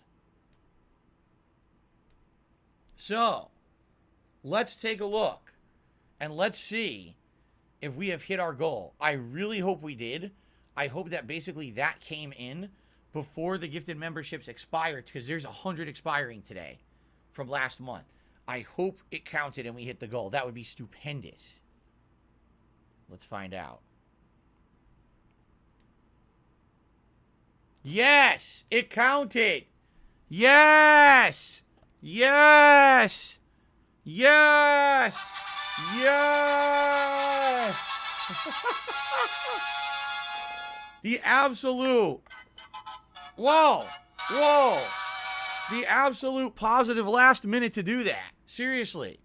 We couldn't have cut it any more close, because I'm almost positive that it was right when we had kind of finished the Level 1 podcast a month ago. I believe it was Emil that had come on the stream and had gifted that large amount of memberships, the 100. And that's what allowed us to hit our members goal last month. So as of now, ladies and gentlemen, we've done it. The Viewer's Choice event is happening. All right, what I will do is on Monday when we come back from our Christmas break, I'll be setting up the thread in which you guys will now be nominating games, all right? And in those nominations, you guys will be saying what games you want to see me play as a full playthrough here on DSP Gaming coming up.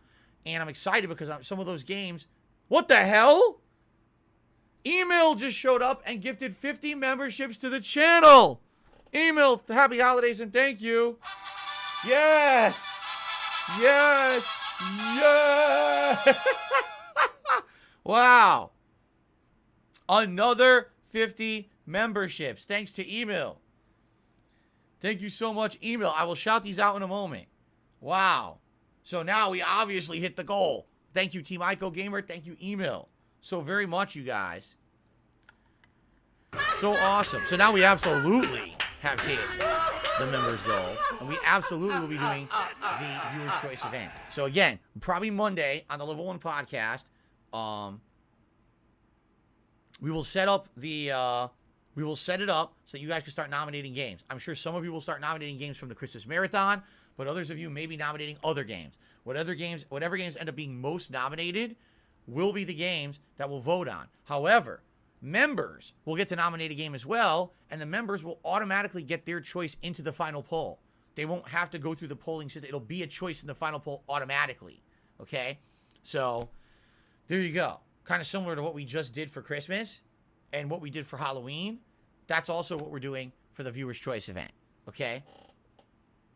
Okay. It's time to shout out these next 50 members. You ready?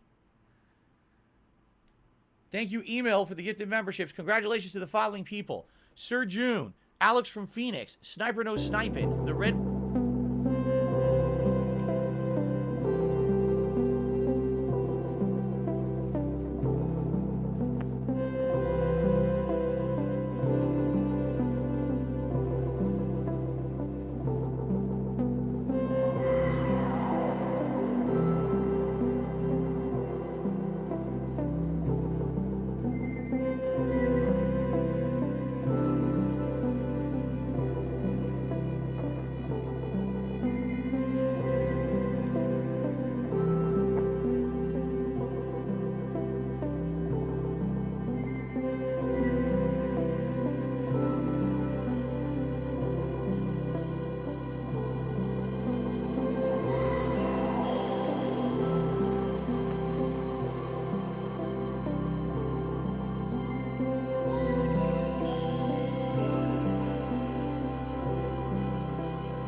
Next month's goal, you know, it's going to basically go down again, but then we're going to try to get it back up again, just like we did this month, okay?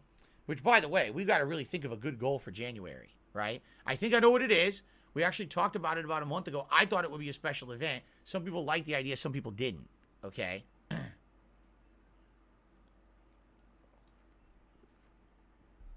Okay, so happy holidays to Team Go Gamer and Email.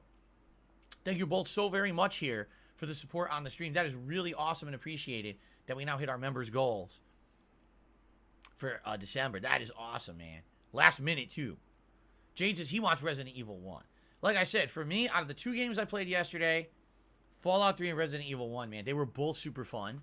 And I think they would both be really interesting, fun playthroughs. You know, Resident Evil 1 is going to be a very challenging game because I'm playing it on hard. I also never played it on... with Jill before that remake, so that'd be interesting. And I'm gonna die a ton, you know.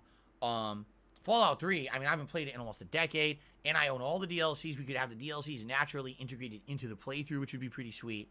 Either one would be an awesome choice, I feel. So there you go. Yeah, we'll see what you guys want. You know, starting Monday, you guys will be able to start nominating. So we'll see what you guys want, and we'll go from there. I'm excited.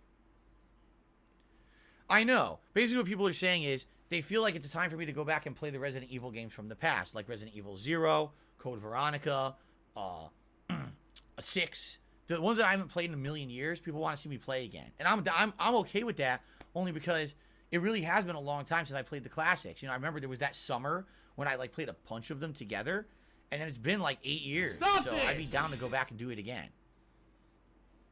The return of Ballpark Beef Franks. For those who get that joke. All right, guys. Unless anyone else has a final topic they'd like to talk about, we are out of time for the Little Homo podcast. I know. The time flies when we do the Little Homo podcast. Especially today's a holiday, special day. And, you know, I feel like we just started, but it's time for the show to end. And it's actually time for us to start with our King of Christmas Tournament Sims, which I'm very excited for. I know you guys are too. Okay? Oh, I know. Have I ever been to Nordstrom? Of course I've been in a Nordstrom store. I don't think I've ever bought anything in a Nordstrom. Those stores are way too expensive. Nordstrom is like the department store that doesn't realize it's 2022 and that anything you buy in the store you could easily buy online for half price. You know what I mean? They still act like they're like a luxury department store when it's really not. And so you go in there, oh, I want a coat. Oh, it's a $450 coat. What? Why is it $450? Oh, because Nordstrom. It's a designer coat. I could buy that exact same coat on Amazon for $250 right now. But you're in Nordstrom.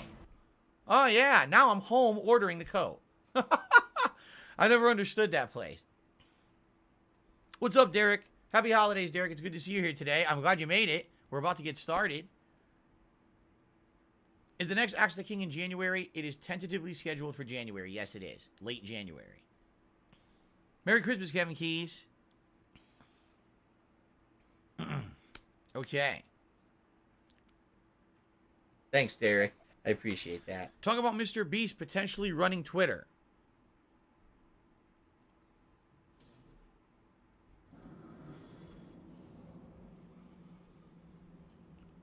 No. We're not going to talk about that today. Sorry. Not interested. Okay. What shirt am I wearing? Derek didn't see the shirt. It's my Christmas Kitties sweatshirt. Especially saved it for today. Did not wear it yesterday. My new Christmas Kitty sweatshirt. Look at that. This is what what a Christmas tree would look like if I had one in my house, and that would be Jasper erupting from the center of the tree, causing bodily harm and danger to himself and others. That's why we don't have a Christmas tree in the house. I am. That's why we're smarter than I that. liking my balls. Okay. I says that. Okay. I am Cat, and I liking my balls. Some people are saying they wanted to get the membership and didn't know how to enable it. Type !gift into the chat. A link should pop up. If you click on the link and you click the button, you should enable it. If it doesn't work, it means basically for some reason you're not eligible. It could be you're in a region that it's not eligible because some countries can't get them. It could be you're on a brand account, which I can't help you with because I don't even understand what the hell a brand account is. Okay? There you go.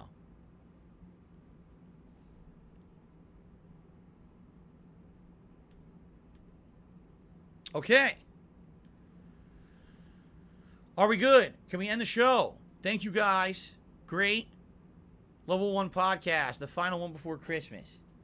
I'm excited to be back with the Level 1 podcast on Monday to tell you guys all about how my Christmas went, which hopefully is better. Remember last year was a disaster. We were making this Christmas roast, and it went horribly wrong, and then there was no way to get food.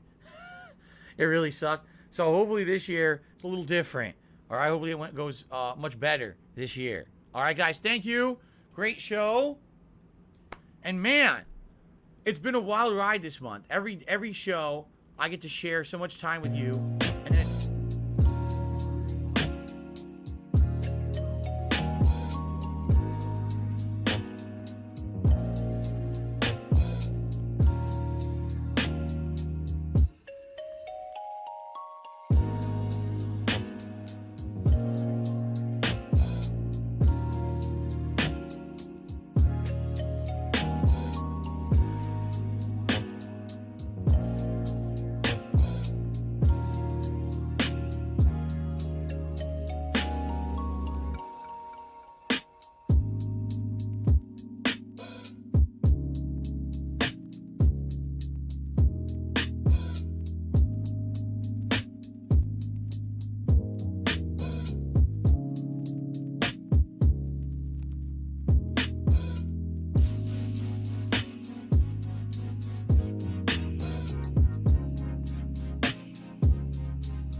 members only chat mode too, shouldn't I? There you go. Members only chat, just running Merry Christmas 24 hours and see what happens. Nothing's gonna happen. What's the point of that? I could. I don't know why anyone would tune in. Probably like 2 people on the stream, right? Who would care about that? I'm not going to be on the stream, right? I would definitely not be on the stream. Okay. Okay. We should be good. All right. Allow me to hide the screen. Okay. Hold on. Okay. Allow me to set up the first match. You're going to hear noise. I got the game already opened here. So I'm going to set this up. However, this will not spoil because I'm hiding everything for you guys. All right. Let's see. What should I do for the first match? Because we have 4 stipulations. We're going to have 4 qualifying matches. And then we're going to have the main event match. The actual King of Christmas tournament match. Okay? Yes, Derek. I see that. Thank you. Okay. Let's do... So wait a minute. I have 12 wrestlers. So I have to do 3... No. I'm going to do 4 triple threats. 4 triple threat matches. Our first match will be... Okay. I'm not going to spoil it, but that's what it's going to be. Now let me get to... Okay, here we go. Here we go. Okay. Now, hold on, because I got to get my list of created characters. Here we go. What I want to do, I want to see if I can maybe do some themes for the characters. Okay? So let me see. So this would be... What do I do? Okay, hold on, because this is a good idea here. We do this, this, and this. 3 characters in each match. So it'll be these guys in this first one. Then we've got... What do I do? That's the second one. Then we've got... Oh,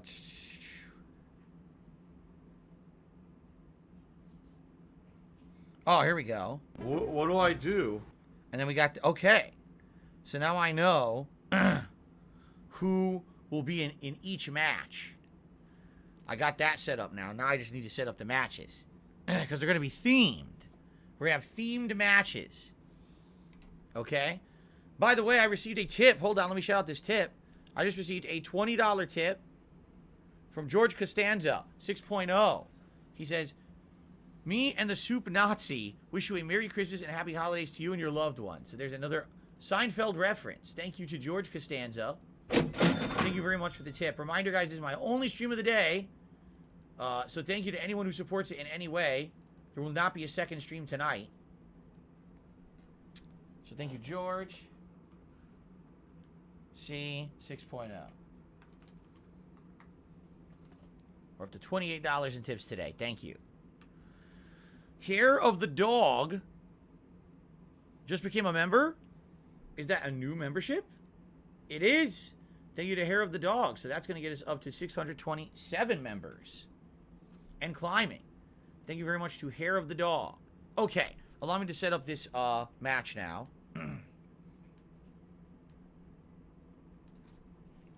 Where's my controller? Here it is. Okay. So the first match. Here we go. And this one will be... Okay. Where is this person? Where is this person? I must find them. Hold on. Oh, I can do it by... Oh, I didn't even know you could do it that way. You could do it by, You can actually do it by... Do you want to play the fucking game? And then this one... Okay, this would be... Okay, can I... Now, this person I don't think is called that. What's funny is when people create characters, they don't necessarily give them the correct name. Okay. Oh, here we go. All right, man, I get to pick an arena to start. Let's start with this arena. We'll do this one first. You're supposed to be following the game, following the fun gameplay, and chilling and relaxing with me. Okay, and then match options. Everything normal. Blah blah blah blah blah blah blah blah blah blah blah blah blah blah blah blah blah blah blah. See how this goes, quite frankly. All right. So if this, guys, we're gonna get started with the first simulation match. Okay. There's no telling how this is gonna go. This could go incredibly well. This could go completely off the rails, and be screwed up. We gotta see how it goes. Every year it's different. I haven't done this in 4 years, so please be patient with me. If this doesn't work or has issues, all right, hopefully it does work well, all right, and there's no issues. I want to make sure I had audio. I have audio. Hopefully it does go well. There's no issues, and we enjoy, all right, and there's hilarity and everything. But sometimes, you know, it's unpredictable. It is unpredictable, all right? So I'm going to start the match, start recording. Let's see how this goes. Okay. See, I didn't want to spoil the entrance, so I'm keeping it hidden for now, but I'm going to hit record in a second. Okay, hold on. Once it loads, then I'm going to unblock the screen, start recording, and we'll go from there. I'll do a little intro for you all, okay? All right, it's loading right now. Whenever there's created content, it takes a long time to load, even on PS5. Considering this is a created arena as well as all created wrestlers, this might take a while.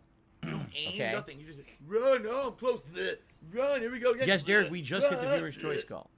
We did. The members goal, that is, for the month. Okay.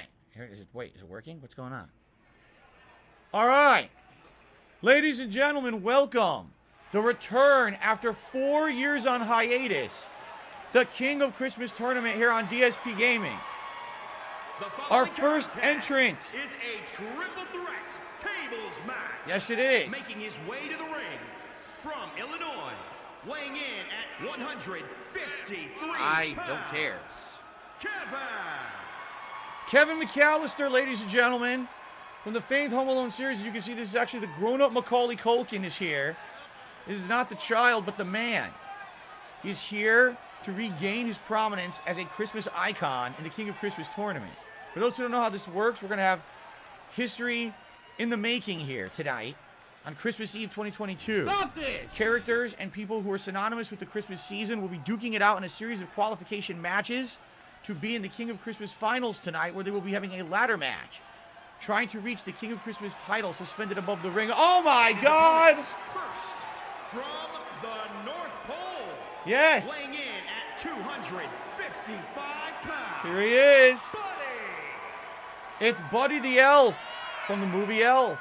Or is it just Will Ferrell dressed up like Buddy the Elf? I don't know. But here he is, Buddy. He's here, and he's ready to make his name known in the King of Christmas Tournament 2022. This is going to be a triple threat match, tables match. The way the tables match works is the first person to be put through a table is eliminated. Actually, the person who puts someone else through a table is the winner of the match. So, someone goes through a table, they lose. Whoever puts them through the table wins the match. And they will move on to later, what the? And from New York, weighing in at What the hell? 188 pounds, John McCarthy. Well, ladies and gentlemen, I don't think there's any more question whether or not Die Hard is a Christmas movie. Because we have a young, strapping John McClane, played by Bruce Willis, who has joined us here tonight for our first match in the King of Christmas Tournament 2022. After a 4-year hiatus, we are back with the King of Christmas Sims. I'm so excited to be doing this with you guys. I've been waiting to do this fervently. It's been so long since we did it, because this game has sucked for so long, quite frankly. And now it's back. So, ladies and gentlemen, here we go. Our first match of the night, tables match, triple threat. The only way to win is to put your opponent through a table. The winner of this match will qualify for the finals later tonight. Here we go. Right out of the gates. John McClane whips Kevin McAllister. Oh, there he is. Bruce Willis striking Will Ferrell in the face. Now, Macaulay, the Culkinator, striking back against Bruce Willis. No. Will Ferrell reversed by wow. I have to say Macaulay is quite the agile. Oh! Macaulay Culkin is surprisingly strong. For a little guy, he's lifting him up there. Will Ferrell's a big man. Shout out to Boston Clip for the super chat. Thank you so much for that. Love it. Here we go. Kevin now. Young Kevin. Taking Buddy's face in the turnbuckle. Look at that. Oh, reverse. Will Ferrell now. What's he going to do? Oh, he's not going to go streaking, that's for sure. Instead, he's going to get elbowed to the face. Oh, John McClane now. What's he doing? He's bringing Buddy to the corner. What's he going to do, John? Wait, now he's got Kevin in the corner. What's he doing? He's really giving up. He's got him with the tree of woe. The tree of woe. Kevin's in back. Here we go. Strikes. Buddy. Cooking blows to the back of the neck. Derek says that's 42-year-old Macaulay Culkin. He's 42 years old. What happened to Buddy? Buddy got stunned. He's out of the ring. Wait a minute, and there goes Kevin. Wow. If you haven't noticed, John McClane is barefoot, just like he was in the actual Die Hard movie. He's lost his shoes, his feet are cut up by glass, and he's very pissed off about it. So there we go. You might notice there's a table down there at the bottom of the screen. All right? Someone needs to set up that table and put someone through it to win this match. Damn. John McClane to the turnbuckle. Here we go. Buddy, reversed. Oh, no. Ooh, little short striking kicks to the face of Bruce Willis. Bruce is a very old man at this point. I don't know if he can really be taking those kinds of strikes. I'm just being honest. He might have a concussion. Buddy now slide. It must be slippery black ice out there. Did you see how Buddy just slid across the floor? Damn. We gotta get some salt down there or something for traction. All right, here we go. Buddy's got Kevin. Kevin! Oh, no, he hit him in the nuts. Kevin going low. Repeated ball strikes to Buddy. And now Kevin. Oh, return ball strike from Buddy. Buddy with headbutts. Vicious, holly jolly headbutts to Kevin. Look at this. Lifts him up. What's he doing? What's he doing on the outside? No, Kevin reverses and boom, plants him down. Very nice. By the way, it is snowing in the arena today. If you didn't notice, we have removed the rooftop from the arena to let in the nice holiday festive weather for all of you. If you don't like that, we can close the arena ceiling. If it's too distracting, you guys let me know. Anyway, here we go. Oh, my God, what a knee lift. Kevin McAllister, what a knee lift. And now John McClane very wisely, knowing that he wants to win this match and wants to advance to the finals tonight, the ladder match for the King Chris's title, he's setting up a table. It's the only way you can win. Has Buddy been busted open? I missed it. Buddy has been busted open already. The match just started. Oh, God. A deadly knee drop by John McClane. All right, he's got Buddy. He picks him up. John McClane, no, wait, Kevin. Oh, another knee lift. I think that might be Kevin's signature move. I'm not sure. That knee lift. Here we go.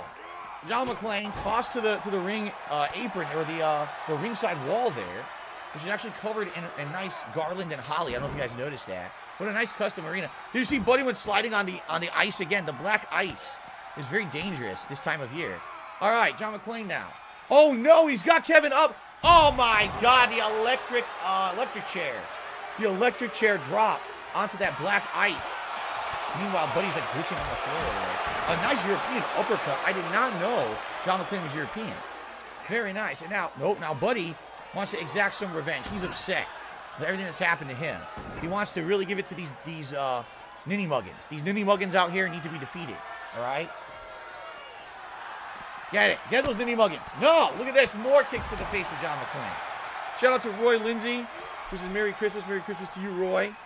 I actually was asked by Alex from Phoenix if I got his tip. I don't see it, Alex. I didn't get an email. It doesn't mean it didn't come through. It means the email might be delayed. I'll let you know if it comes through. Okay. Will Ferrell's 55. Bruce Willis is 67. While young Macaulay Culkin, only a young, strapping 42 years old in this match. Very nice. John McClane now sliding on the ice. All right, we're back in the ring.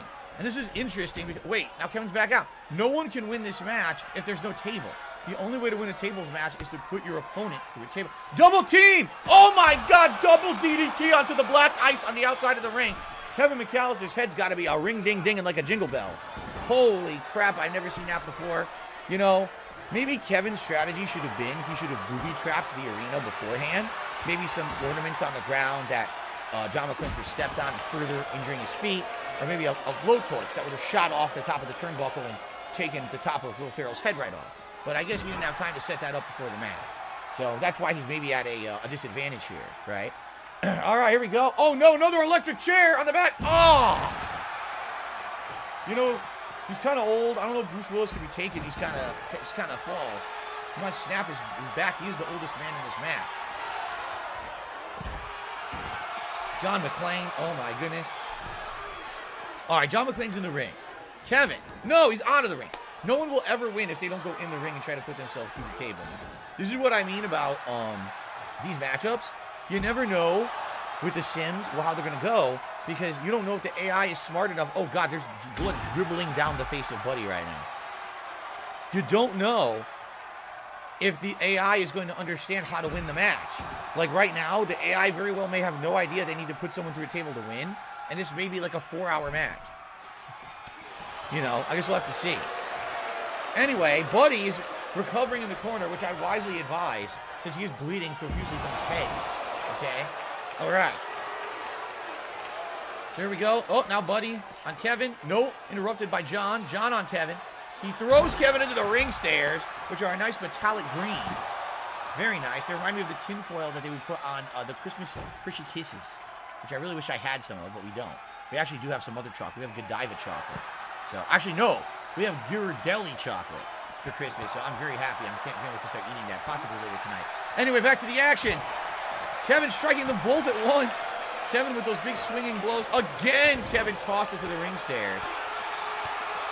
And now we have John McClane striking Buddy. Buddy is up on the ring wall. Uh-oh, Kevin's got... What's he going to do to Buddy? Kevin's got Buddy. He's got him up. Oh! Man. His belly did not laugh like a bowl full of jelly. His belly went right down onto that ring wall, and that's got to really hurt the abdomen. I hope he did not have too much eggnog before the match. He's going to be barfing that up. Wait, Kevin's got John. Now, this is a precarious position. All three members are near the... Oh, no, he's got him on the table. If Kevin puts him through, he wins. Kevin McAllister. Kevin McAllister. 9 minutes. He puts John McClane through the table. He's done it. Kevin McAllister has defeated Buddy the Elf and John McClane to advance in our King of Christmas tournament. Wow. You would think, who would you think would have won? Because Kevin is so used to this kind of hijinks. I mean, he put Marv and, God, who's the other one? The Wet Bandit. He put the Wet Bandits through so many traps, tricks, and hijinks over the years that he's just so used to it, right? That it was a natural that he was going to win, even without the prior setup of being able to have those things in place, right? He was still able to set it up. He was able to get the win. I knew it was going to happen. I knew as soon as they got to that table, that was going to be a problem, okay? So Kevin, with his improvisational skills, able to set it up the situation, read the room, and actually win the match. That was fast. Like I said, sometimes these matches can be quite fast. I knew the tables match would be the fastest only because all you need to do is put someone through a table. The other matches we're going to do will all have different stipulations, some of which will require a pin. And since it's a triple threat situation, someone else might break up the pin. So they're not all going to be that fast, okay? But that's our first match now. For the sake of suspense, I'm going to hide the screen temporarily while I set up the second match. Okay, I don't want you guys you didn't, you to know exactly what's motherfucking going to happen piece of here in shit the next match. So cocksucker. let's hide that for a bit. All right, I hope you guys enjoyed that. Mark that was my fast. fucking words. That was really fast. I thought maybe it would be like 20, 30 minutes. I'm coming for you. That I'm surprised gonna find me out who the that the fuck match you happened are. and went down so quickly. You motherfucker. You All right, for are our next fucked. match, Let this be this one's going to be a little live on the different, internet. okay? You're fucked. This and next match you will be a are little done. different. And hold on a second here. Here we go. What do I do? Let's do this. I think this will be a pretty good match. Okay. Femboy Bastard did a super chat. Merry Christmas. I sent you another email over the fake guy. Okay. Thank you. Anyway, so let's set this up. So this is our second match of the night. And all these matches are going to be themed. Just so you guys know. They're all going to have a specific theme to them. This one, okay, this will be a good one. Let's see here. I know what we'll do. I am Oh, wait a cat minute, I'm in and the I wrong liking wrong- my I'm like, balls. where are they? I'm not on the right screen. It says that. I am cat and Okay, I'm so liking we've my got- balls. Okay, here's the first contender.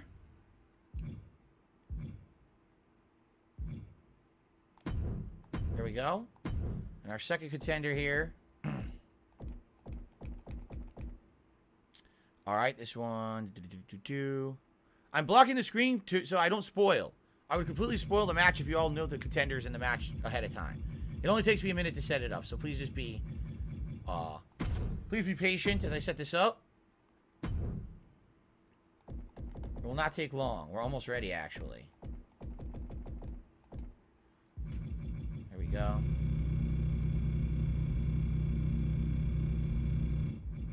Okay, here we go. Good. I gotta select the custom arena.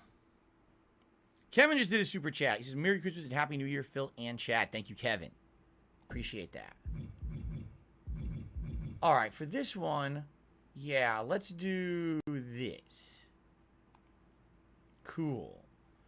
And then match options, just to be sure. Everything's good. Everything looks good. Okay. Start the match. All right, so I'm going to show you guys the match in a second here. I didn't want to spoil until it was set up, because it does kind of spoil if you don't block it. Harry. It was Marvin Harry, the Wet Bandits. Thank you, Derek. All right. So, without spoiling too much, I will give you a preview. This match is going to be classic Christmas villains. A triple threat between 3 established classic Christmas villains. Okay? Shout out to Derek. Boston Pleb for Super Chat says Merry Christmas, Phil. Roy Lindsay did a Super Chat says Merry Christmas. Femboy Baxter did a Super Chat says Merry Christmas. I sent you an email. And Kevin Bursing did a Super Chat says Merry Christmas and Happy New Year, Phil and Chat. Thank you all. Let's get Kevin on the leaderboard. Alex from Phoenix, I'm still not seeing your tip. But again, it doesn't mean it didn't come through. Just that I'm live on a stream. I don't really have a chance here to check. All right, here we are, guys. Our second arena of the night. As you can see, another festive, fun holiday arena. Our first Christmas villain making his way to the ring straight from just outside of Whoville. Triple threat, falls count anywhere match. That's right. Making his way to the ring from parts unknown. Oh. Weighing in at 255 pounds, Jim Carrey. Jim Carrey. It is the Jim Carrey movie Grinch. It has been the greater part of 20 years since we have seen Jim Carrey's Grinch in any capacity. Well, he's back, and he's ripping pissed. He says, whatever happened to the Grinch? Why does no one talk about the Grinch anymore? All right? So, Jim Carrey is back, even though these hellish situation to be wearing this makeup. It was actually well documented that during his filming of the Grinch movie, that it was a nightmare to wear it. He put the makeup back on for today. He wants to qualify for the King of Christmas tournament finals later tonight in a Falls Count Anywhere match. But who will his opponents be? We have 2 more classic Christmas villains on the way. Who will they be? We're about to find out, ladies and gentlemen. Okay, our next villain of Christmas, of course, fresh out of bed. First from New York, weighing in at 100. I don't think he's from New York, by the way. Jim. Wait a minute. It's another Jim Carrey? Wait, what? It's another Jim Carrey. It's the Jim Carrey 3D animated Scrooge from A Christmas Carol. So we now have the Jim Carrey Grinch against the Jim Carrey animated Scrooge. 2 Jim Carreys in the same match. Well, bah humbug to you, Scrooge.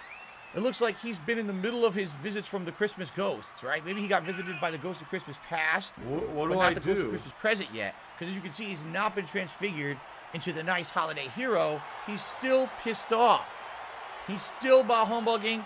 He still wants to excess. He still wants to reduce the excess population. Excuse me. We'll see how he does. This is a Falls Count Anywhere match, meaning someone must be pinned for a 3 count in order to win the match, but it could happen anywhere in the arena. They could fight outside the ring. They could go backstage if they want. They could fight in the crowd. It's all legal. All right, our third and final entrant, a classic Christmas villain. Wait, what? Oh my God, ladies and gentlemen. From New York, weighing in From New York. 320 pounds, the Superstar. The Superstar known as the Krampus. The classic horror villain from Christmas is here. Is he also played by Jim Carrey? I mean, where might as well might be. Maybe there's a Jim Carrey Krampus movie coming out soon. I don't know. I haven't been following. But here he is. And man, is he buffed. And man, does he look pissed off. the Krampus has performed in previous King of Christmas tournaments of mine in the past. However, I don't believe we've ever had a Krampus victory.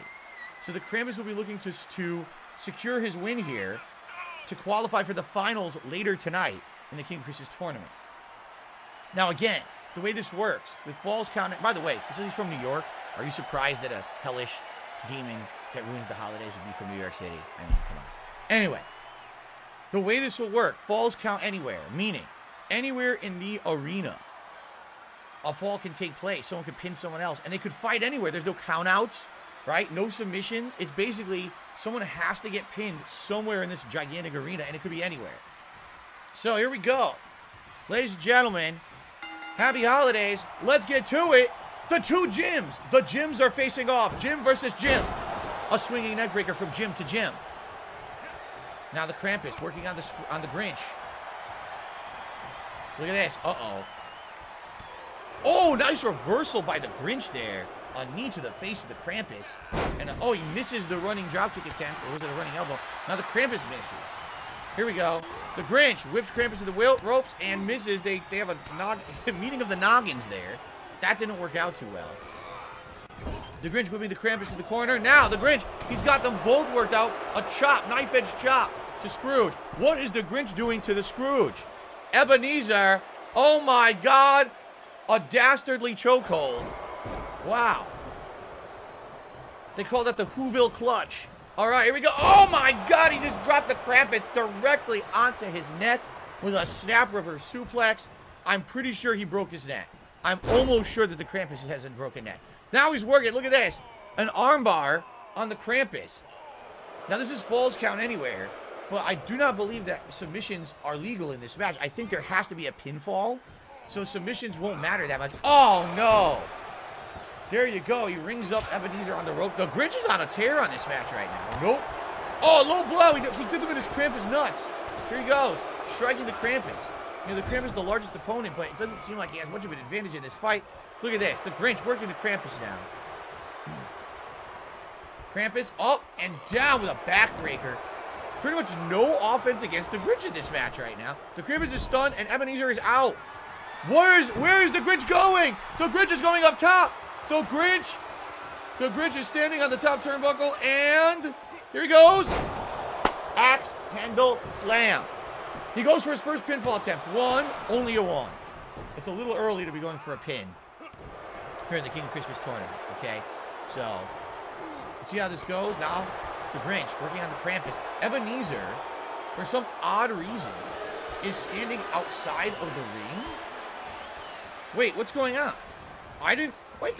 Why am I controlling Ebenezer? I didn't do that. Oh, we have a problem. For some reason, I'm controlling Ebenezer. But I didn't set it up to do that. We have our first glitch. Because I didn't do that. How did that happen? Right? I can't fix that? What do I do? I don't think so. What do I do? What do I do? I didn't do that. I don't know what happened. I totally did not set this up. It just, for some odd reason. What do I do? That sucked. And again, I didn't do it. What do I do? I'll have to I could restart. If I restart the match, you think it'll fix it? What do I do? What a bummer. That was just genius. controller level assignment.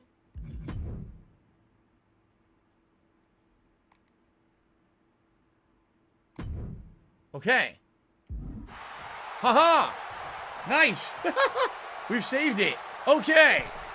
All right, very nice. Ebenezer is back into it now. Ebenezer coming in. Wait a minute. Wait a minute. Now.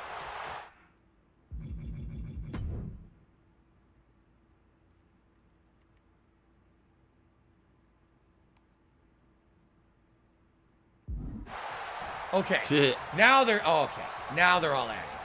I think Krampus was accidentally glitched there too for a bit. Okay. We're back into it. Ebenezer. Oh! DDT to the Scrooge. Ebenezer's taking advantage of the confusion in the situation. Top rope. What's he going to do? What an elbow drop onto the Grinch. Ebenezer trying to take out the Grinch with a beautiful flying elbow drop. Now the Krampus. Going to take some advantage, get some revenge here. A beautiful sidewalk slam onto Ebenezer Scrooge. And now Krampus going after the Grinch. Finally, the Krampus exuding his strength in this match. Another, no! Oh! He just tossed the Grinch out of the ring like a Yule log. Did you see that? That was a holly jolly spilling. Oh my God, it's a North Pole slam!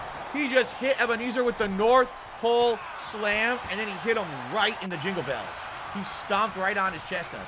Oh my God, here comes the Grinch. He's out again. The Grinch is in and back out. The Krampus right now is fully in control of this match.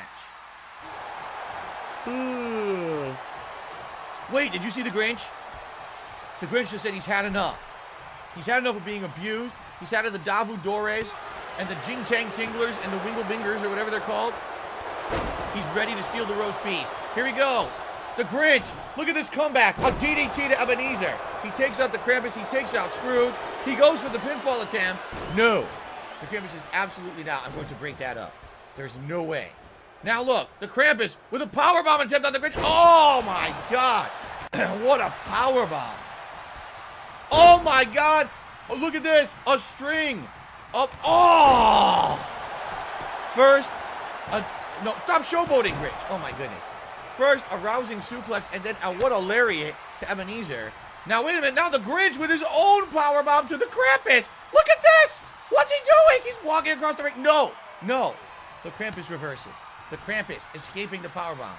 And now the Krampus working. Oh, the Grinch reversing. This is exciting. Now, Ebenezer Scrooge showboating in the background for some unbeknownst reason. Wow, what a suplex from the Grinch. And now the Grinch, he went for a running elbow. However, Ebenezer defended and blocked it. Did you see that? Derek wants Jim Carrey's Grinch to win. Here we go. A swinging neck breaker.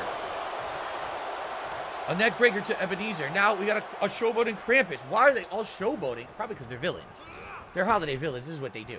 All right. So now Ebenezer outside the ring. Look at this. Oh, snap suplex to the Krampus. The Grinch now working the Krampus. What's he going to do next? The Grinch grabs the legs. What's he doing? Oh my God, is this the figure four? He's got him in the figure four leg lock. Oh, he's applying the pressure to the back of the Krampus. Wait, that's it? That's it? That's it. That was it. He won. Here is your winner, The Grinch.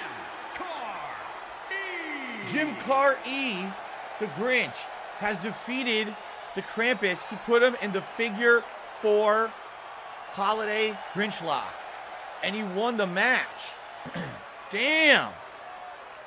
That was, dude, these matches are going way faster than I ever anticipated. Wow. That was pretty nuts. Admittedly, I did not expect that he would be submitted so easily. That is the Krampus, for God's sakes. And he already got submitted. All right. So, ladies and gentlemen, I have some shout-outs to do. First of all, William did a super chat. He said, Happy Holidays and Happy New Year to everyone. Thank you, William, for your super chat. Then,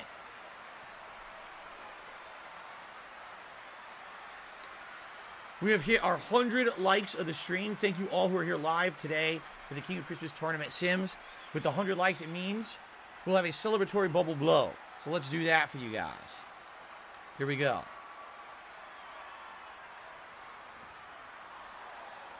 Very nice. Thank you guys for that. The bubbles and the snow at the same time. Beautiful. Hair of the Dog just did a super chat. Said good stuff. Thank you to Hair of the Dog.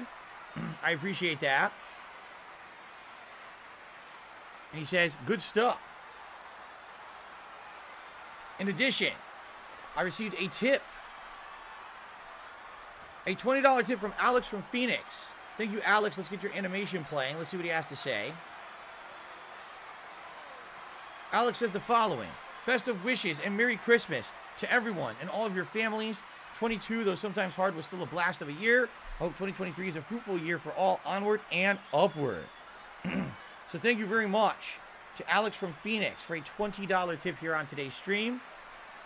That actually ties George Costanza for the top tip of the day. We're at $48 in tips and climbing. Thank you all very much for your support of my return of the King of Christmas Tournament Sims.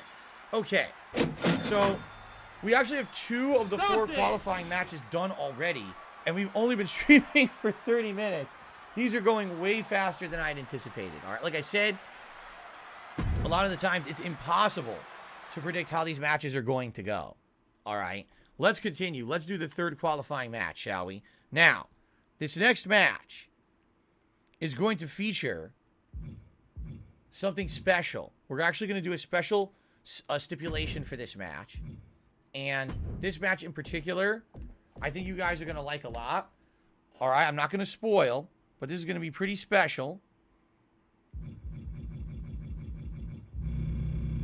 Here we go.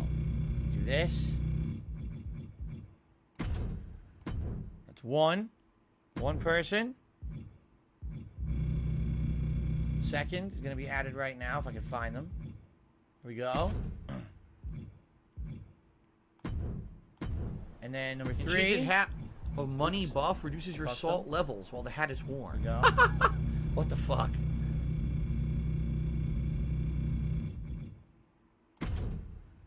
There we go. Select arena. We'll have another custom arena for this one. So we just did that. Let's do this. Okay. Match options. Everything looks good. All right, it's loading. I will reveal the match in just a moment, but again, I don't want this to spoil. People are asking if we end early, can we do something special? Yes. Don't worry. Let's see what happens if we do end early, because I thought this was going to be 3 hours. It looks like it might just be 2. We could do something. We could continue to do something else. Don't worry. All right. Don't worry. We're going to have a 3-hour stream no matter what. I promise you all. Man, this is going quickly. Way quickly than I anticipated. Okay. Here we go. The match is being set up and loaded. I will reveal it in just a moment. Okay. Let's go. So there's 4 qualifying matches. We've already seen 2 so far. It's Kevin McAllister as well as the Grinch. All right, you guys ready? Here we are, 3rd holiday-themed arena. From Baton Rouge, Louisiana for some reason. I don't know why. So here we are. So this is Christmas Heroes, ladies and gentlemen. 3 heroes of Christmas. Is a triple threat steel cage match. Steel cage match rules.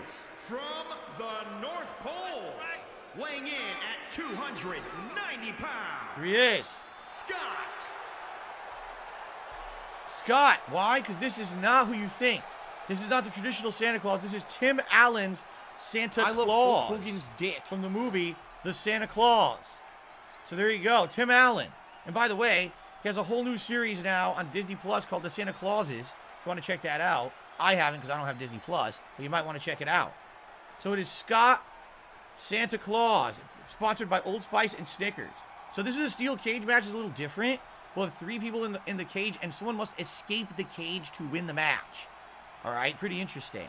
Up next, ladies and gentlemen. First, from your darkest fear. Of course. Weighing in at 208 pounds. Where else would he be from?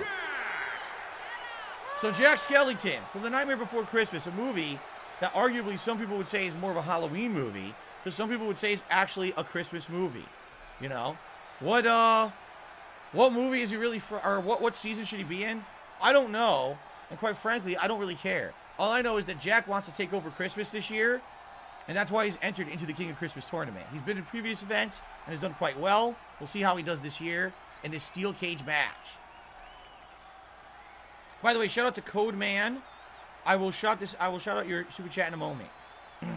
Who is the final entrant in this triple threat?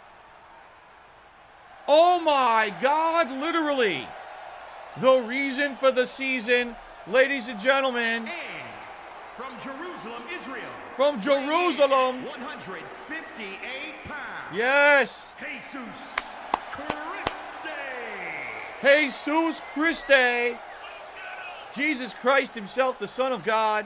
The reason for the season. His birthday is tomorrow, but today he's out for blood. He wants to make sure that you all know what the true meaning of Christmas is by entering and officially winning the King of Christmas Tournament 2022.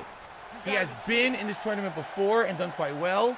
I don't believe Jesus Christ has ever won the entire thing. in Israel. I'm pretty sure he's quite upset about that. So let's see how he does tonight here in a steel cage match. Again, the rules of a steel cage match. All three Miserable. participants are Just in the miserable. cage. It is lowered, and they are stuck in there. Oh, my God. Jesus took his... Oh, my God. Look at Jesus. So they have to fight it out, and someone has to actually escape the cage. All right? That's how you win the match. If no one escapes the cage, no one wins. There's no pinfalls. There's no submissions. You have to escape. That's the only way to win the match. So here we go. And they all go at it. Shout out to Code Man who did a super chat. Says, Phil, can you move your camera because you blacked the tap out? Sadly, there will be nowhere good to put the camera in this. There just won't be. All I can do is maybe move it up slightly more. But it's not going to really help. There's going to be action all over the place during these matchups. And, you know, you're just going to have to sadly just deal with the fact that sometimes things will get blocked, okay? The camera angles change and oh my God, Jack Skellington went crashing into the cage. And now Santa Claus, Tim Allen, is already trying to escape, but no. Jesus Christ, grabbing the foot, grabbing the Holly Jolly boots, and working the leg against that metal.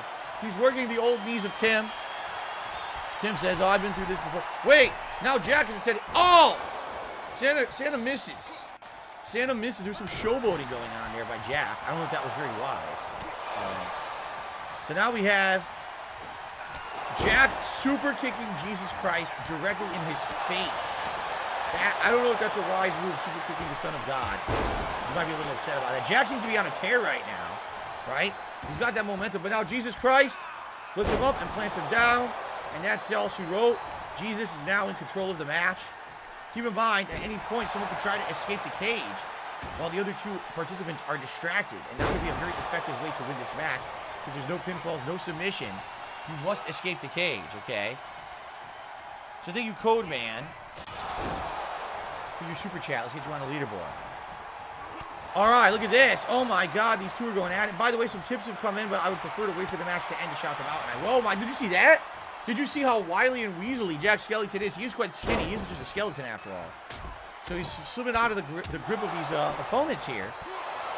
And now a kick to Jesus' face. Look at Jack, who whips Jesus to the corner. Jack now. A blow to the breadbasket of Santa Claus. Striking the face, but the beard absorbed the hit. The Holly Jolly beard absorbed the hit. Santa lifts him up. And look at this. He's holding him up there for quite some time. Santa Claus showing his prowess and showing his amazing holiday strength here, while Jesus is regaining his composure in the corner. Look at this, and boom! What a planting of Jack Skellington. All right, it's Jesus' time. Look at this. Jesus, what's Jesus doing? Jesus showing his technical skill. Apparently, did you guys know that Jesus was an amateur wrestler in Jerusalem High? I don't know if you knew that. Anyway, there he goes. Showing off his skill. No. Jack Skellington now striking Jesus in every possible place. Kind of messed up. Jesus is already pretty hurt from, you know, all the abuse he went through there around Easter time. Oh, God! Oh, no, come on. No. Tim Allen Santa Claus just destroys Jesus Christ by throwing him against the metal. That's got to snap every bone in his body. Luckily, he's the Son of God. He'll probably just heal right away. A healing factor like Wolverine. Anyway, Jack Skellington now destroying Santa. No, that's Santa Claus. How are we going to get our presents if you break his bones and cripple him? Jack, we know that you want to be Santa Claus, but don't do it this way. Ah, no, not the hands of Santa Claus. How's he going to lift the sack? How can he lift the sack? Damn, and now a swinging neck breaker. A snapping neck breaker from Jesus to Santa. It seems both Jack and Jesus are pretty upset about Santa here. Look at this now. What's he doing to his leg? He's destroying Jesus' leg. Oh, man, he's just the son of a carpenter.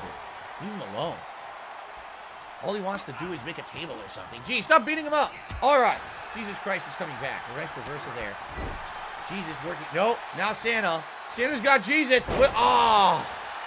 Slams him the hell down. And now, Tim Allen, Santa Claus going up. Jack is distracted. Jack Skellington, what can he do? Oh, Jack's got him. Uh-oh. Jack working the legs. Now, Jesus has got Jack. Santa's back down. Here we go. Look at look at this. What is he doing? Wow, it's like a torturous hold. They called... Wow. They call that the Savior pretzel hold or something. I don't know. Okay. And on the third day, Jesus rose from the dead and contorted Santa Claus's body in the steel cage match. All right. Jack Skellington is attempting to escape, and he's completing the quick time to do it. No. Santa has Jack Skellington. Jack cannot escape now. Jesus, oh, he's got him. He's got him up. Electric chair. Electric chair by Santa Claus. Very nice. Here we go. Now he's got him in a crossface.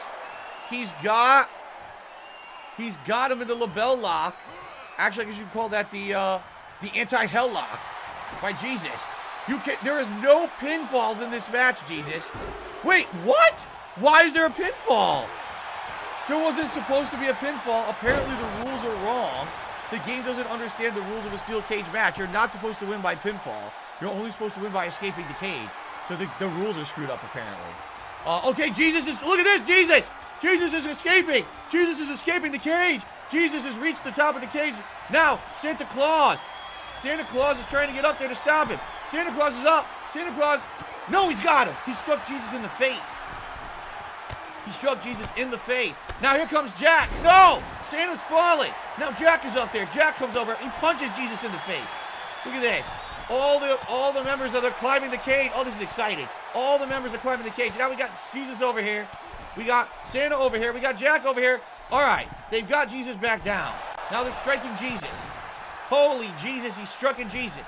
Everything you see Jesus gets struck into the steel cage. Oh, no, he fell off the cage. Now Jack fights off Santa Claus. Jack is now trying to escape. Jack is going to attempt to escape the cage while Santa is stunned. But now Tim Allen, he said, I don't think so. Oh, you won't escape, no. Oh, Jesus, that is it. This is it, the Last Supper, motherfucker. Grab him. Oh, that's it. Jesus is roided up. Jesus. Holy Jesus. Look at Jesus. Oh, my God. Working the back of Jack. Now Jesus going after Santa Claus. He works the back of Santa Claus. Jesus Christ, he's on a roll. Can you believe this? Look at this. He's got him in the center of the ring. Jesus. No. Santa reverses. Santa's on Jesus. What's he doing to Jesus? Oh, Jesus, come on. Don't do that, Santa. Not a gorilla press. Not a gorilla press to the Savior and Lord of the Mankind. Oh, my God. Oh, that had to break all his bones. And now, working Jack. Tim Allen is incredibly upset. Tim Allen. Jesus whipped to the corner, to the turnbuckle. Tim Allen's got him. He's working him. Oh, clubbing blow to the back of the neck. Now, no. Jesus reverses. Jack Skellington working Santa Claus. Turns him around. Oh, what a lariato! Lariato from Jack Skellington. Now Jack says, I'm going to escape. But Jesus is right there to prevent it. Whew, what action here today in the King of Christmas Tournament Sims, ladies and gentlemen. All right. No, he's working the leg. Now Jack is dangling. Jack is reversed. Jack will not be deterred. Jack is still climbing the cage. It's quite interesting. Wait, Jesus is stunned. Okay, now Santa Claus is coming over. Wait a minute. Uh-oh, Jack's on the top. This is not good. Someone has to stop Jack. Someone has to stop. Okay, they've punched him in his rubber mask. Excuse me, his skeleton face, of course. Both of his opponents are not working. Oh, Jack has no hope of escaping here. Jack has been thoroughly worked, and he's got to come back down the cage. He's not going to escape this way. No way. Okay, here we go. Look at this. They're all up there again. It's hard to see them because they're all in a line to the cameraman. So I can't actually tell what's going on, but it looks like Jesus and Jack are working each other. But sadly, they're distracted. And Tim Allen Santa Claus is trying to escape. And it looks like Jesus is trying to stop him. Jesus is trying to get over there. Oh, he's missed. He missed his holly jolly face. No! Tim Allen Santa. Tim Allen's Santa Claus, ladies and gentlemen, has escaped the cage. The Santa Claus. Are you surprised that the current show on Disney Plus just won the match? I'm sure they didn't pay for that. Anyway, excuse me. Yes. Scott. Tim Allen, Santa Claus. What a match that was. He's won the match, and he advances. So let's recap who we've got. We've got Kevin McAllister from Home Alone, played by a 42-year-old Macaulay Culkin. We've got the Grinch from How the Grinch Stole Christmas live-action movie, played by Jim Carrey. And we've got the Santa Claus, played by Tim Allen. We have 3 actors. 3 actors in the finals of the King of Christmas tournament for 2022. Good Lord. I did not think it would turn out this way. I'll be honest with all of you. I really didn't know or think that it would turn out this way. I'm not setting these up. These are all automatically done. Okay, I don't control the outcomes. This is solely as how it is simulated by the computer here as we play these matches. Okay, so we have two 60-year-old men and a 40-year-old man who'll be working in this final match tonight. Now, we do have one more qualifying match left. All right, one more. And this one's going to be kind of interesting because, well, I guess you'll see what I mean. But before we get to that, I would like to do some shout-outs because some contributions came in during that match. Okay? So, first of all, I received a $20 tip, and that was from 1 Minute Man. So shout out to 1 Minute Man. Happy holidays to you, 1 Minute Man. It's good to see you. Thank you as always for your ongoing support of my streams. Thank you so very much. That makes us at $68 in tips, okay? And then, there was a second tip that came in. And this was a $50 tip from Dan the Man. He says, hey, Phil, Merry Christmas. Well, Merry Christmas to you, Dan the Man. Since Kevin won the match, I'll say, you filthy animal. Thank you so very much. That is our biggest contribution of the day. Let's get you up on the leaderboard, Dan the Man. Are you a functional retard? I have to ask. Thank you so very much for all of your support today. Again, this is my only stream of the day, and I really appreciate those of you who are supporting it in a very big way. Thank you so much. All right, so ladies and gents, I think this is a good place to split the part, all right?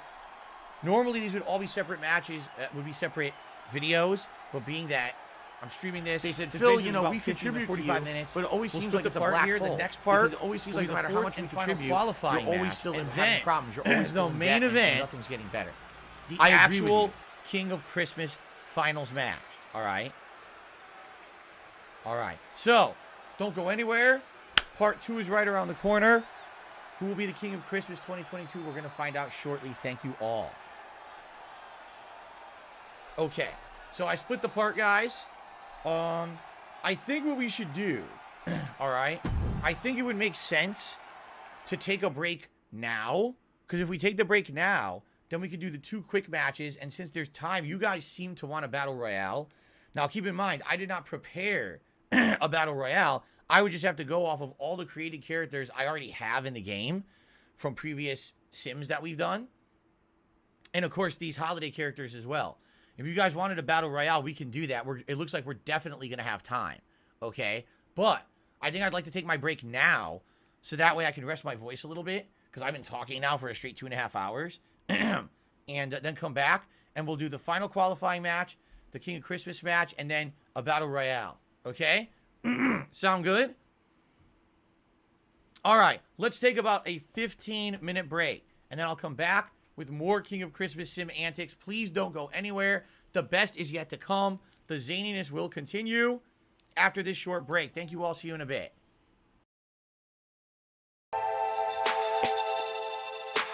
Okay. Fair enough. All right.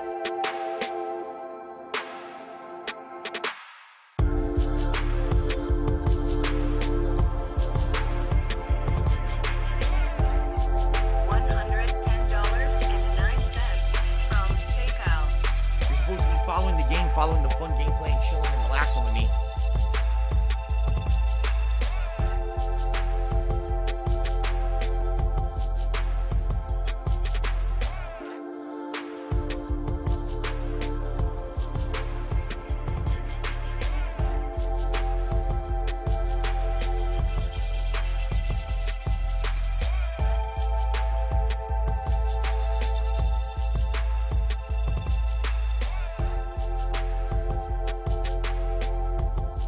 Business related, I still have it.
T-posing. He was T-posing. He was glitched and T-posing.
The game devs were basically completely uninspired idiots who didn't understand how to make combat in any kind of a game.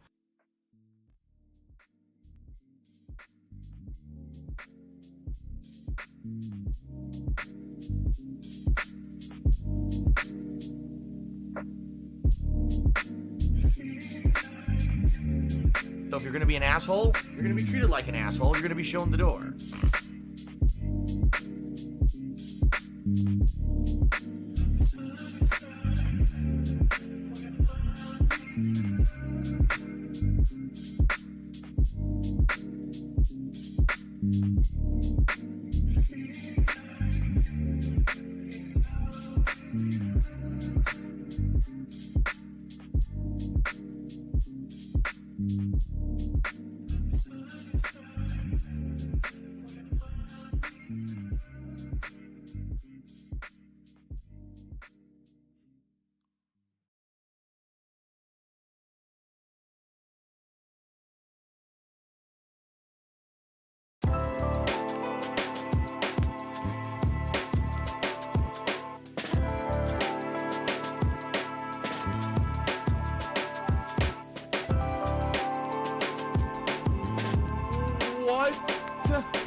Soulmates.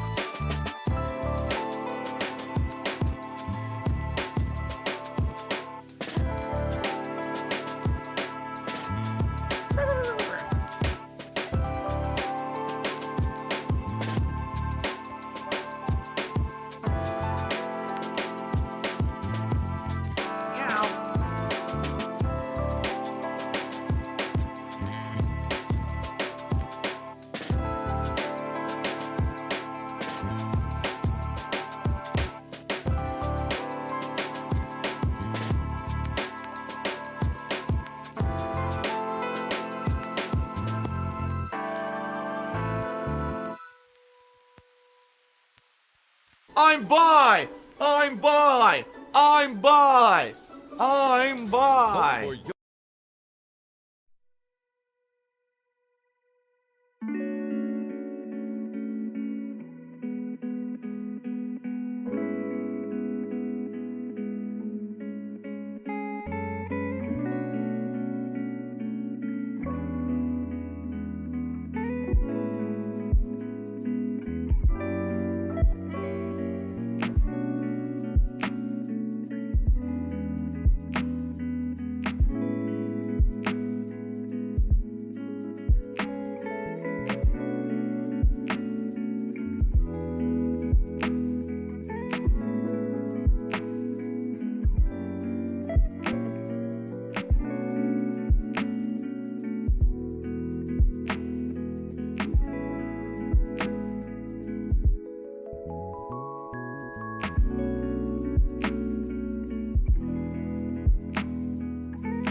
The Ziggy Piggy's back. Half an hour to 45 minutes, because there's so many entries. And what I'll do is I'll have to have like all the characters who are in the King of Christmas tournament, plus I'll just add in random characters that I've done over the course of this year and the other Rumble matches that we've done. So it'll be a combination of stuff, okay? All right, now, guys, thank you so much so far. Great stream. I mean, we hit our members goal for the month. That means the Viewer's Choice event is happening, all right? And we'll be setting that up on Monday. You guys have been great with Super Chats. You guys have been great with the likes. You guys have been great with tips, everything. I have zero complaints. I'm having a great time with you guys. I hope you guys are enjoying as well. Just a quick reminder, this is my only stream of the day. There is no late stream tonight. I'm spending time with my family, although I might share a couple YouTube shorts of what we're doing tonight. Perhaps I'll show you the meal we have for dinner. All right. Same thing tomorrow. I will not be here tomorrow. But we will absolutely be enjoying the day off together here as a family. And maybe I'll show you some of the homemade meals we're making tomorrow. Okay. I return on Monday with full-time streaming yet again. God of War Ragnarok on the first stream. High on Life on the late stream. And, of course, the Level 1 podcast will recap everything that I did during my holiday. Okay, and I hope that I'll be talking with you guys about what you did on your holidays as well. All right, hello, Habib Gaming. How are you? So welcome back, everyone. We're going to get started in a second. A couple quick things for setup. Let me, hold on. This is annoying here. Let's do that. Couldn't see the quality. I have a, you know, when I stream, there's a meter that shows the quality of the connection. I want to see it. It was blocked, so now I can see that. All right, so what I need to do is set up the next match, and I need to block it. So that you guys don't see again, you don't get spoiled, okay? Okay. Let's block it.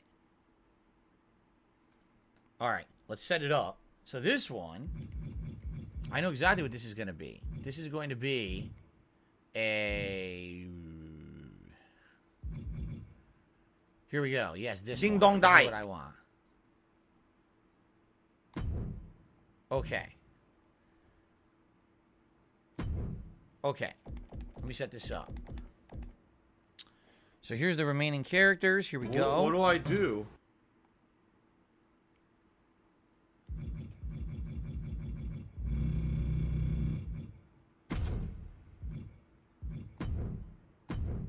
Okay. Set this up for you guys. Am I going to watch some classic stuff with my family? Yes, we're going to watch The Polar Express. We are going to watch a bunch of stuff, actually. I'll tell you about it when we watch it, because I don't, all I know is what we want to watch. It doesn't mean we're going to watch it. Last year we thought we were going to watch a ton, and we barely watched anything. It all depends on what we're up to. It's the day off. We like to watch stuff at the same time. My wife is going to want to play some games, because, an opportunity for me to watch her play maybe some Fallout New Vegas and help her out and, with the game and stuff, questing and the like. So, she likes that. She likes when I watch her play games. What the hell are you talking about? Game I played before. So, here we go. All right, setting this up. We're almost ready. So, it looks like, okay, we have 2 arenas left. Oh, boy. Which one do I want to do? We did that. Okay, we'll do this one. Are you guys ready? Do I like Christmas horror movies? I've seen 1 or 2. I saw Jack Frost just on curiosity's sake many years ago. It's terrible, but it's fucking hilarious at the same time. I've also seen Krampus. Krampus Part 1. I know there's like 17 Krampus movies, but I've only saw the first one. All right, hold on. I'm going to open the window a little further.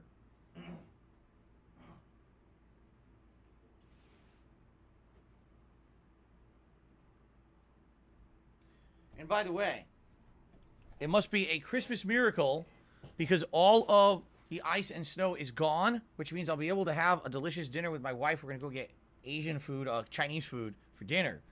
And there'll be no issue picking it up because everything is cleared out, which is excellent. So, pretty awesome. Okay, you guys ready to continue? Let me get this set up. Here we go. Hold on a second here. I'm not going to spoil yet. Just wait for this to load.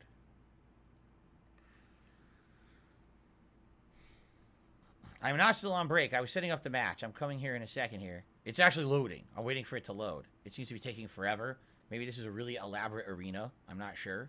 We're about to find out. Okay. Still loading. Still loading. I swear it's loading.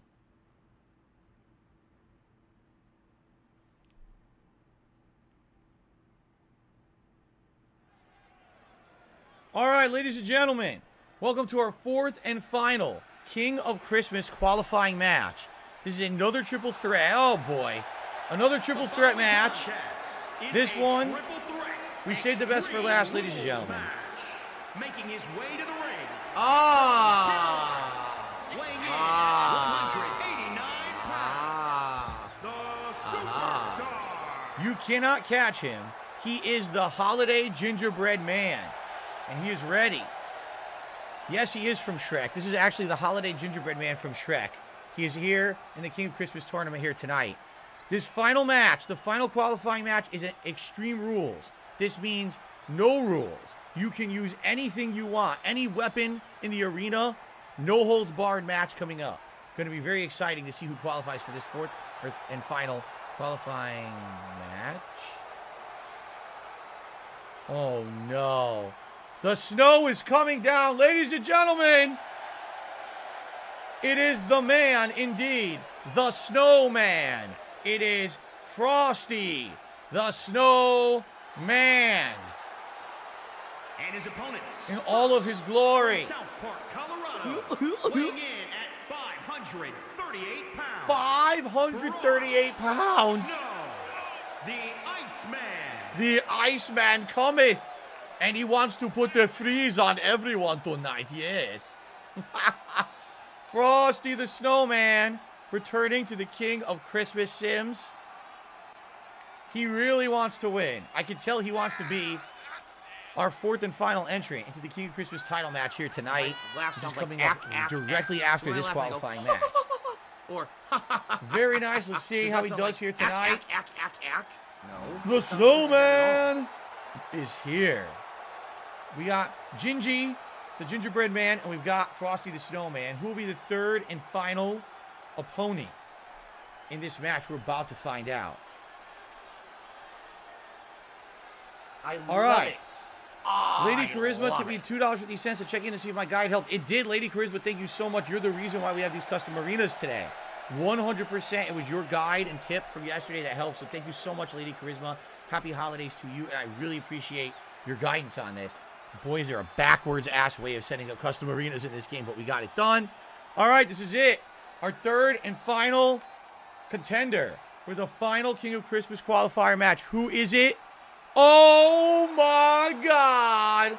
Charles Schultz, roll in your grave. Minnesota, Good weighing in grief. 170 pounds, Charlie Brown. Charlie freaking Brown is here. That's right. The boy, the myth, the legend. He's missing footballs as he kicks. He's picking the worst possible Christmas trees.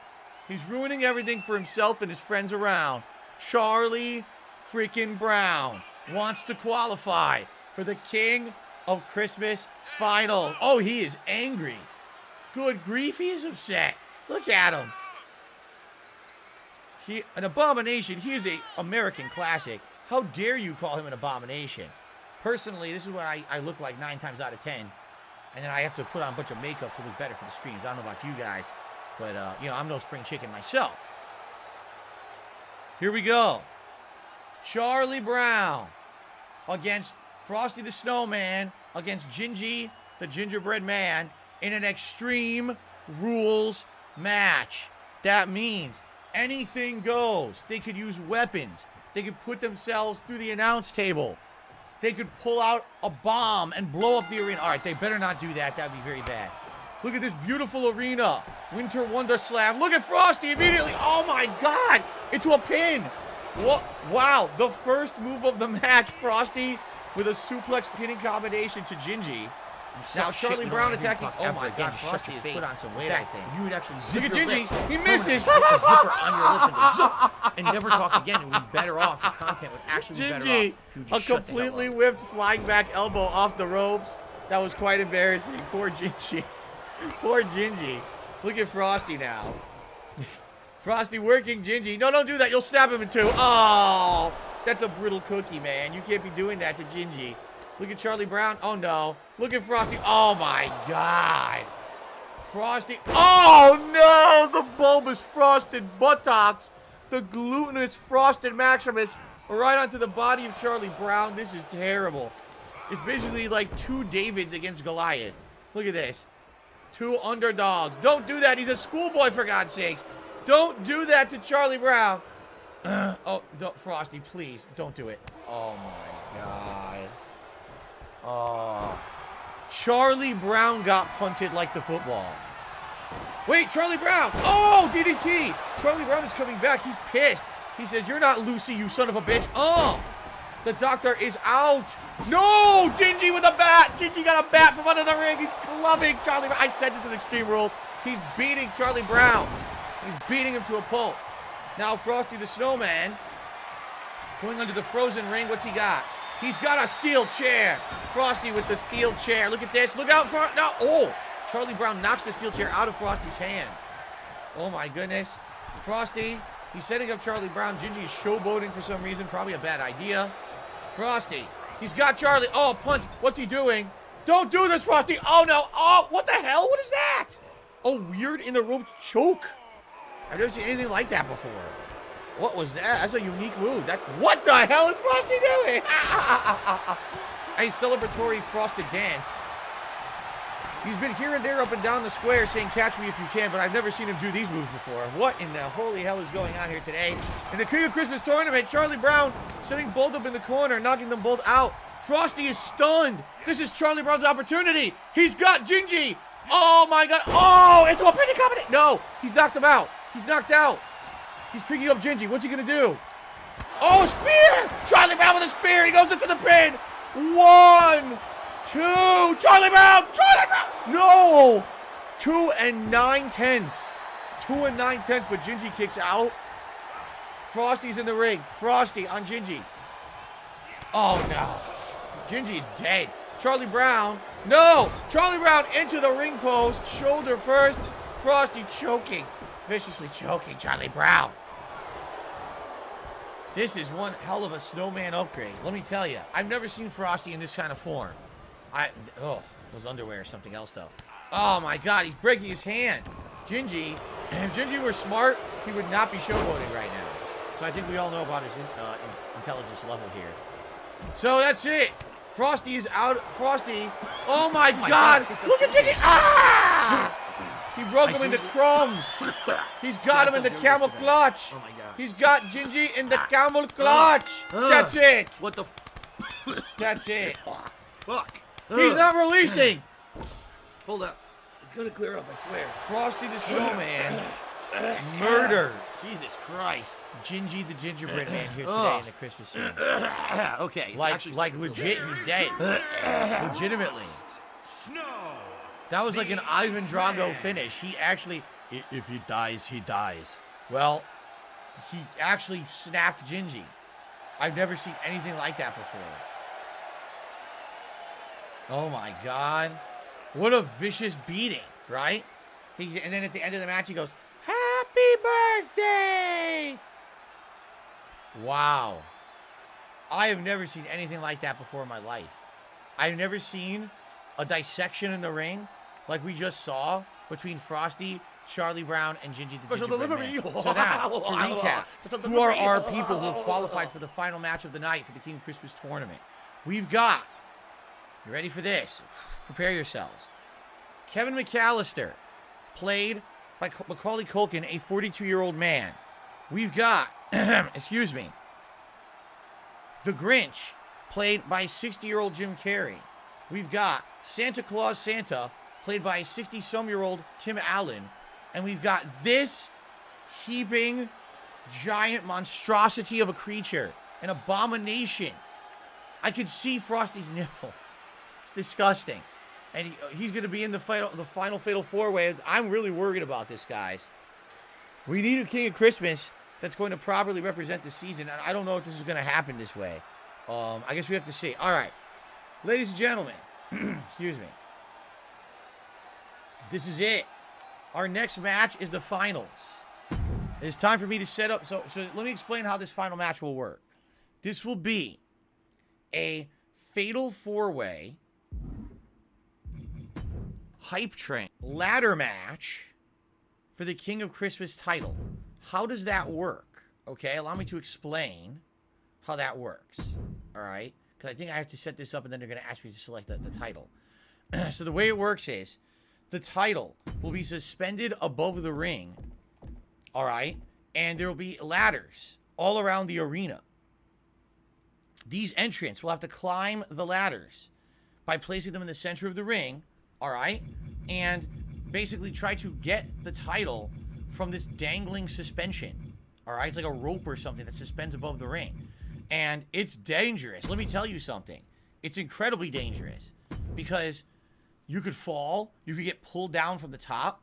Like, it's really messy. It's basically very unsafe, and there's usually a lot of people get hurt in these matches because they could fall, you know, they could be speared, they could be put through a ladder, they could be tossed from, you know, the top of the ladder, and then you could be dangling from the title but not release it in time and fall and get hurt. It's very dangerous, and I'm actually a little nervous that, you know, these particular characters are going to be involved because I don't think that these are, like, for example, the Grinch. I don't think he's going to care too much about the safety of his opponents. He's not going to protect them. Frosty the Snowman seems to be a homicidal maniac after what we just witnessed in the ring, and I'm a little nervous that he might murder a few people in this match. He already snapped Gingy in two, and Gingy will no longer walk because his gingerbread body was separated into pieces. So I don't know what's going to happen here. I'm very nervous. However, what I will say, all right, is I can confirm with you something. All of the wrestlers in this match are ranked exactly the same rating in the game. That means they all have the same power and they all have an equal chance of winning. I wasn't intending for that to happen, but it just kind of did. So that's interesting that they'll all have kind of the same chance to win. Rather than having like one's ranked like 100 and 170. No, they're all the same, okay? So now, I'm setting up the final arena, okay? Now I have to set up the championship. Here we go. Here it is. Wait till you see this title. This is pretty awesome, by the way. All right, here we go. All right, guys. I can actually show you this. Here it is. A championship ladder match between Kevin McAllister, the Grinch, the Santa Claus, and Frosty the Snowman. The title will be suspended above the ring, and all 4 men and or creatures will be attempting to climb the ladder, grab the title, and become the official King of Christmas 2022. This should be pretty epic. And yes, that is a real picture of Kevin McAllister from like 30-some years ago. Yes, it is. I totally secured all the rights to use that on my stream today, of course. So, here we go. I never thought it would come down to this, quite frankly. I thought maybe we'd actually have, like, Jesus or, you know, like a lighthearted, festive character. Instead, we basically have 4 cold-blooded killers here. I mean, Tim Allen killed the real Santa, right? He murdered him. Kevin killed the Web Bandits. You know, the Grinch killed all of Whoville. And Frosty just murdered Gingy. So, here we go. Christmas Chaos from Saginaw, Michigan, of course. The famed wrestling capital of the world, Saginaw. I've been there many times. Here we go. The Grinch. Making his second appearance of the night. Jim Carrey's Grinch, by the way. Ladder match. And is for the Classic Championship. Making his way to the ring from parts unknown. That's right. Weighing in at 255 pounds. Damn, he's heavy. He's heavier than me. Jim Carrey. Jim Carrey. Jim Carrey. Jim Carrey. All right, that's really weird sounding. Jim Carrey's Grinch.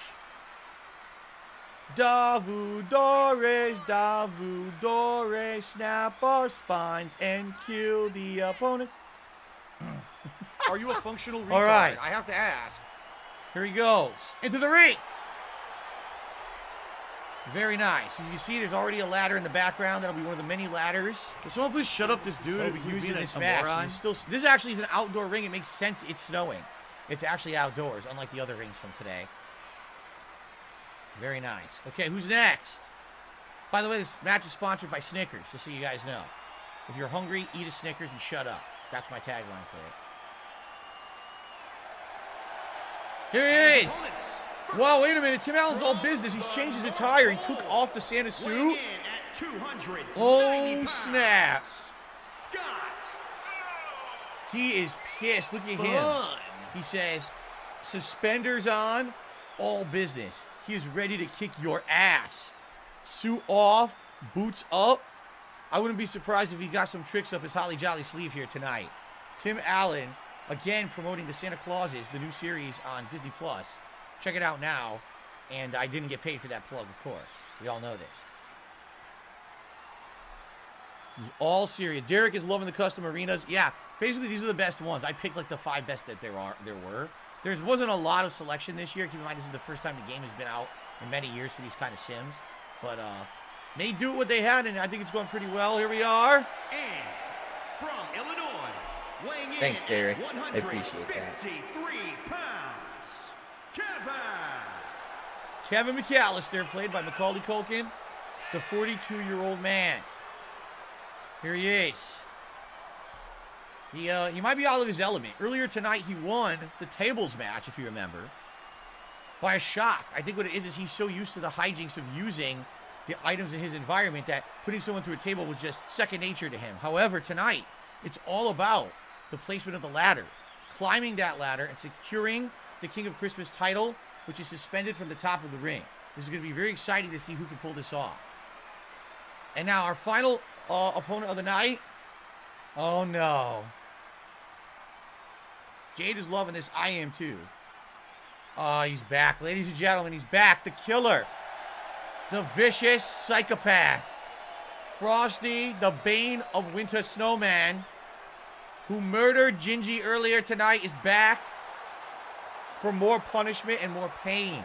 He wants to bring the holly jolly cripplings. The Christmas crippler. Frosty the Snowman. Here he is. Oh, my God. South Park, Colorado, weighing in at 538 pounds, Frost Snow. If these contenders were smart, what I would do, the 3 weaker contenders, smaller contenders, should team up against Frosty and collectively beat him up first so that he's out of the equation and then go after the title. I think that's the only way they're going to survive this match tonight. They need to team up. We'll have to see what happens. All right. I received another $1.50 tip from Lady Charisma. So did you know Goldberg started in a horror movie, played a killer Santa called Santa's Sleigh? I've heard of it. I've never seen it. But I did hear that there was a movie where he dressed up as Santa and acted like an idiot, basically. So I never saw it, though. Thank you so much for your support and your advice to get these arenas set up, Lady Christmas. You can see the arenas are working out really well tonight. All right. This is it. So, our Fatal 4-Way is about to start. Ladder match. The King of Christmas title should be suspended above the ring. You guys have not seen it yet. They should show it off here for us now. Now that the contenders are out, let's see. Let's take a look. And then it's up to them to climb the ladder. They have to position the ladder first. Then there it is. The King of Christmas title belt is above the ring. There it is in all its glory. Look at that. That's a gorgeous belt. Who wouldn't want to bring that home for Christmas, right? What a present. What a holly jolly delight to have on your mantle. So here we go. Jim Carrey's The Grinch. Tim Allen's Santa Claus. Macaulay Culkin's Kevin McAllister. And whatever the hell that's supposed to be. And they're off. Here we go. We got the Grinch versus Kevin. We got Frosty against Tim Allen. Tim Allen's already thrown out of the ring. And Frosty follows up here. What's he doing? Look at this. Boom. Backbreaker to Kevin McAllister. Very nice by the Grinch.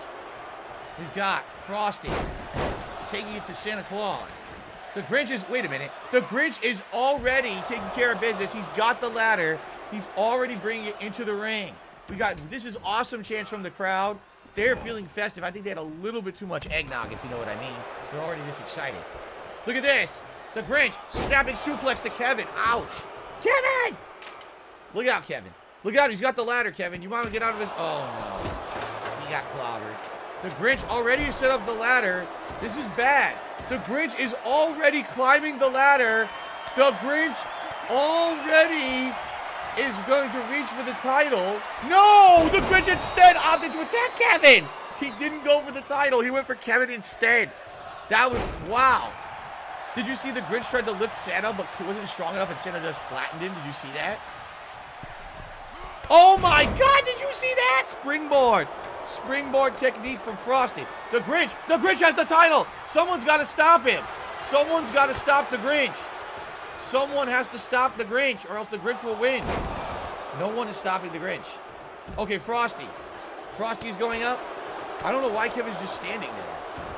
Is Kevin? I don't know if it's Kevin. Oh, shit. Santa got him. Oh. I hope that Kevin is not controlled by my controller. I hope not. If so, I have to fix it. I think he is. Hold on a second here. Oh, what happened? Again, it glitched. This is the second time it glitched. So, all right. Now Kevin should actually fight back. I didn't touch anything. The game decided it's the second time tonight it screwed up. All right. So now Kevin, here we go. Kevin should fight back now. Of course, Santa's got Kevin destroying him. Poor Kevin.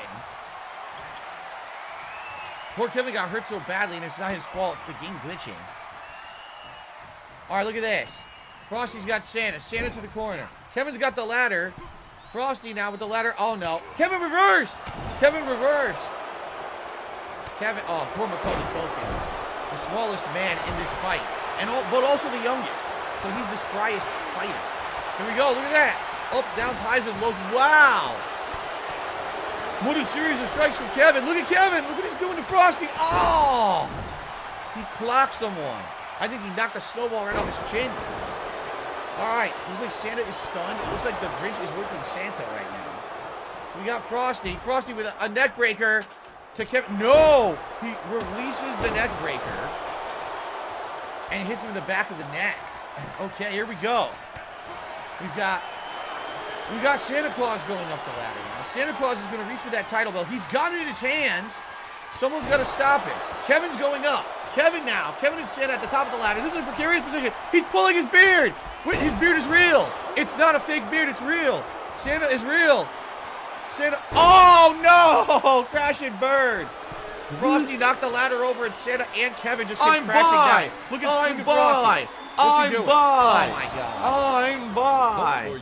Now we've got the Grinch wisely going up the ladder. We got Frosty, who misses completely. We need someone to stop the Grinch here. Someone's got to stop the Grinch. Someone's got to stop. Someone has to stop the Grinch. No one is stopping the Grinch.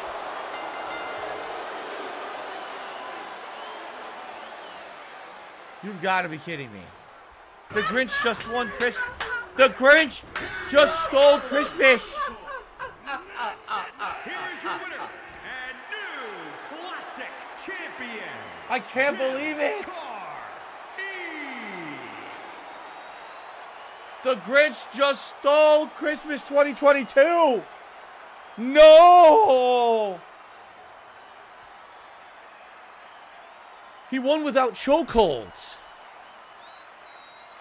He won without kicks. He won without lariats, tap outs, or... Okay, I can't think of anything to rhyme with that. He won. How did he win? I don't... I think, I hate to say it, that was kind of messed up. And the reason is, for some reason, the game keeps defaulting a character to be controlled by me when it's not supposed to be. It's not me doing it. The game just does it by itself, which is obviously a glitch. So here we are. The game skipped a year. They didn't even come out with one for a whole year. Then this one got delayed. Here we are. It's full of bugs and glitches. Like, they still haven't gotten this right. This game is something else, man. All right, well, ladies and gentlemen, I mean, some people are calling for a redo. They're actually literally calling for me to redo the match. They feel that this was not fair. But, listen, in the WWE, not everything is fair. In the WWE, whatever happens, happens. And I think that we just have to live with the fact that the Grinch just stole Christmas 2022. I mean, we're not happy about it, right? I'm not happy about it. I'm very upset, just like you. But sometimes the shit just happens, right? Jim Carrey, the Grinch, is the king of Christmas. By the way, I'm almost positive the Grinch has won before. So this is the second time that the Grinch has won. Okay? Now, one final thing. Because normally this would be the end, all right, of my Sims. However, there has been a direct request from my viewing audience, because this went so fast. They are absolutely demanding that I do a 30-man over-the-top rope Christmas Battle Royal. So, ladies and gentlemen, I'm a man of the people, all right? I've decided I will do it, and we're going to do it right now, okay? We're doing it right now, okay? 30-man over-the-top rope Battle Royal right now. Allow me to pick the characters. All right, let's get some characters selected right now. You ready? So, who should we... What I have to do is I have to pick the starter character. And then, after I select the starter character, I can pick the other 29, and they randomly will enter. So let me find a good starter. Who should be the character who starts it all tonight, right? I know who. Actually, no, I can pick random. All right, I'm going to do that. So, match options. Here we go. Change all the participants. Here we are. Okay. I'm going to pick all random. Like, seriously. Let's see here. Apparently, there's no way to select just custom characters, which is incredibly stupid. Like, I don't think I've ever seen something that dumb. Wow.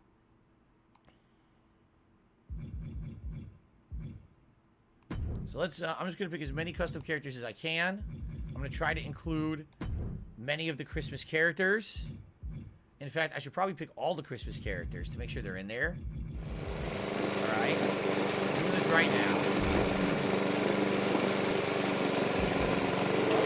Characters in. They're all very upset. They're not very pleased with that outfit. They're very upset about the demolition in a different way. I tend to agree. I think that's why the back was kind of taken by the English. The demolition have played out better, I feel. And again, sometimes that's light when it's not about it. They went wrong. They went horribly awry. You know, I can't fix it now. It's already been done. done is done, right? What's done is done. And now we all have to deal with the repercussions of the game being buggy. You know, even though it definitely shouldn't have been buggy after skipping an entire freaking year. It should have been much better than that, right? Anyway, it is what it is, but this Battle Royale should be good. I'm going through all the wrestlers here. I'm trying to pick all the Christmas-themed ones that we have. And once all of them are in, then I'm going to pick a bunch of other fantasy characters from over the course of the year. Remember, I believe I did 3 fantasy battle royals this year. I'm pretty sure I did 3. So we have quite the... Oh, Lord, look at that abomination. We have quite the selection of characters to pick from. Let's see here. Okay, get him in there. This is all random entry. You don't know what order they're entering. You know, it's all completely randomized, which is good. It means that I can't really... You know, if I could control the outcome, then it would be kind of unfair. If I know this character's coming in last, obviously there's an incredibly increased chance that character's going to win.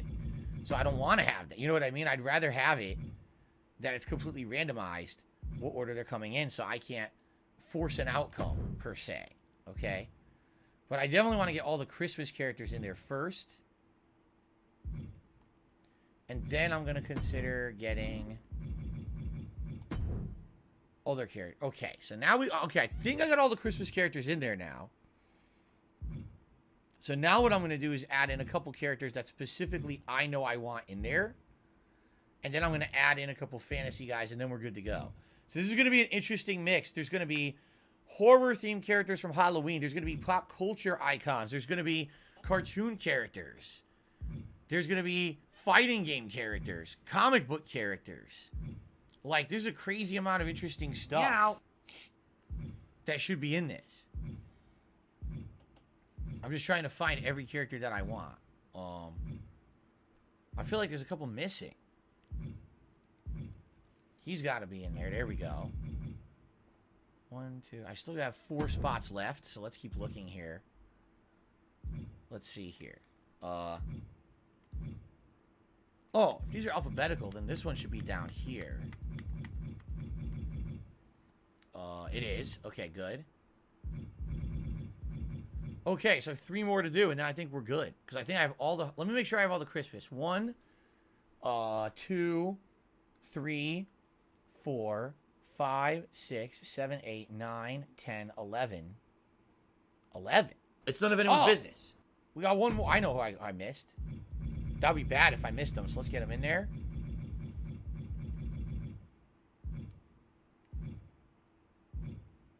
Where the hell is he?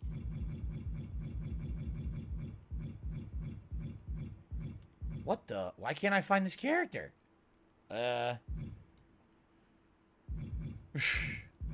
Hold on a second. We're having a problem here. Where is this character?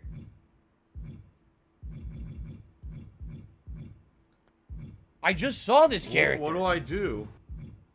What do I do? Wait, maybe they are in it. Hold on. What do I do? I think they are in it. Let me check. What do I do? There he is. Okay. 1, 2, 3, 4, 5, 6, 7, 8, 9, 10, 11, 12. I got them all. I'm just being stupid. That was really dumb. Okay, we're almost ready. I only have to add in 3 more characters and we're good to go. Let me find 3 great characters to add in here and then we'll begin. Okay. So this is going to be a 30-man, over-the-top row, holiday-themed battle royale. We'll have 12 Christmas characters, but we'll also have other characters from over the course of this year that were kind of like fan favorites. Some abominations. Okay. We'll see. We had a lot of created characters that I put into these over the course of the year. I want to be sure to get the best ones in here. Okay. Let's see here. That's a good one. See, that's a really good one. This one's trying to see who I absolutely want and who I don't. Let's get him out of there. I want to get a different person in instead of this one. We're almost done. I'm just going to make a couple swaps, and then we'll be good to start, okay?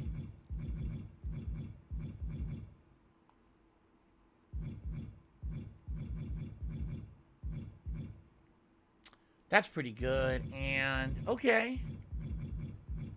Oh, I get this one out. I don't like this one. I know who I want who's not in it, if I can find him. There he is. Okay, let's get him in there. And, okay, get him out. I want one more, and then we're good to go. Derek is saying, should the Grinch be defending his title in this match? Nah. I don't think that's fair. I don't think that's fair. He, you know, it's not his fault that the game glitched and maybe control the character repeatedly, which is really stupid. I think he should keep his title. I don't think that would be fair. But I do want this character in there. Okay, there's like one more I want to put in and we're good to go. I'll put him in instead of this character. Where is he? Where did he go? What the? There he is. Okay. All right. Very nice, guys. You want to play the fucking game? And select the arena. Nice. And we could do it in a custom Christmas arena, guys. This is going to be awesome. All right. So, man, which of the arenas was the best? I would say that last one was really good, and this one was really good. All right, we're going to do this. Okay. All right. So I'm going to reveal in a moment when it loads. It might take a little time to load here, all right? So this is a 30-man over-the-top rope holiday battle royale here on DSP Gaming. This is going to be epic. It's going to take a while, to warn you. These battle royales take at least 40 minutes usually. So this is going to be a long match, okay? You're going to see icons of Christmas. You're going to see characters from all over this year that appeared on DSP Gaming in these sims, all right? And they're going to be coming out and trying to eliminate their enemies. The only way to win this match is to knock someone over the top rope, all right? That's it. It's the only way to eliminate your opponents. Here we are in the Winter Wonderland finale of DSP's Holiday King of Christmas Sims 2022. Winter Wonder Slam. The following contest is the Royal Rumble match. The two superstars that drew number 1 and number 2 will start in the ring at the same time. Other superstars Derek, you're welcome. Just thank you for a fun day. This will continue until all 30 superstars have entered the ring. Eliminations occur when a superstar is thrown over the top rope with both feet landing on the floor. The last superstar in the ring will be declared the Royal Rumble winner and go on to face the champion of their choice at WrestleMania. So there you go. They could face the Grinch for the King of Christmas title if they so wish. All right, here we go. Who will be the first two? It's completely random. Oh, no. From the Garden of Eden, weighing in at 206 pounds, Sonia. Oh, my. From Sonic Frontiers, fresh off of his new game, it's Sonic the Hedgehog. Give me some chili dogs. Gotta go fast. Come on, Tails, let's do it. Our game sold well for once. We gotta win now. Gotta get that title. Gotta go fast. Come on. My laugh sounds like ack, ack. So when I laugh, my or Lord. Does that sound like ack, ack, ack, ack, ack? No. Looks like me with my hat on. Wow. Brink, you're a complete jerk. What a Grinchy thing to say. What a Scrooge you are to insult me in such a way. Anyway, Sonic, starting off our Rumble match, our Holiday Rumble. Who will he be facing? Who's number 2 in the Rumble match? Let's find out right now. I don't know. It's randomized. Who is it? What is taking so long? Who is he facing? He's very impatient. Sonic wants to go fast. He has no patience. Well, who's taking forever to come out? Who is it? Who is number 2? We're waiting.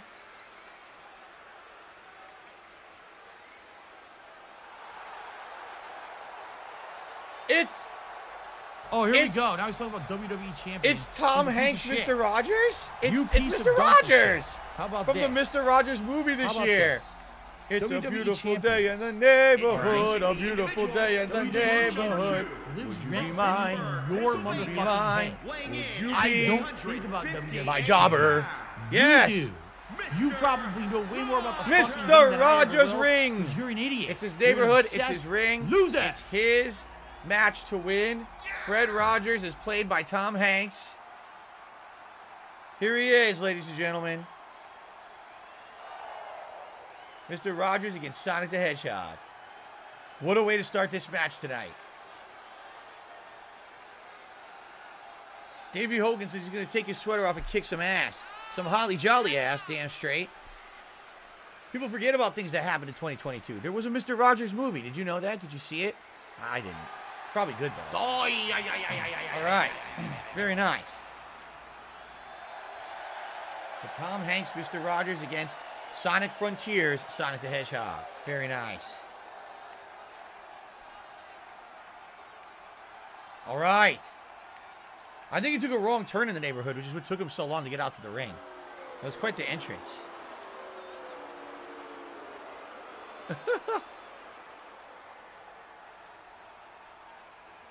Mr. Rogers was the winner of the Ultimate Showdown of Ultimate Destiny events as Usagi Jojo. What the hell is going on? Whoa! What was that? Sonic was flopping around like a fish. I've never seen that before. That must have been one of those fancy moves he unlocked in Sonic Frontiers that for like 4,000 experience. You hold down Y, double tap B, mash right bumper, and you fucking flop around. What the hell? All right. Sonic and Mr. Rogers. Already we got our third entry coming in. We don't know who this is going to be. Scrooge! Scrooge! I should move my camera to the upper left because I'm going to be blocking the names if I keep it like this. It's Scribbity a Scrooge.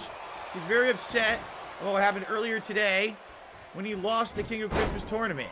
He definitely thought that he should have been the shoo-in to win. And somehow losing, he's very upset, okay? He's like, you know, I had to put up with those 3 annoying ghosts in my bedroom. You know, normally, I have to pay for company in my bedroom. But I got 3 annoying ghosts tonight. I didn't want... Look at this! Oh, my God! And now, after that, I still didn't win. Oh, no! Number 4 is Frosty the Snowman, the murderous psychopath who is incredibly angry. The earlier... Whoa! Did you see that uppercut? Oh, my God! He said Ebenezer flying. Oh, my God! He did it again. Yo, I've never seen anything like that before. I've never seen anything like this before. Look what he's doing to Sonic. Oh, my God. I've been doing Sims for a decade. I've never seen someone taken off their feet and launched. Look at Mr. Rogers.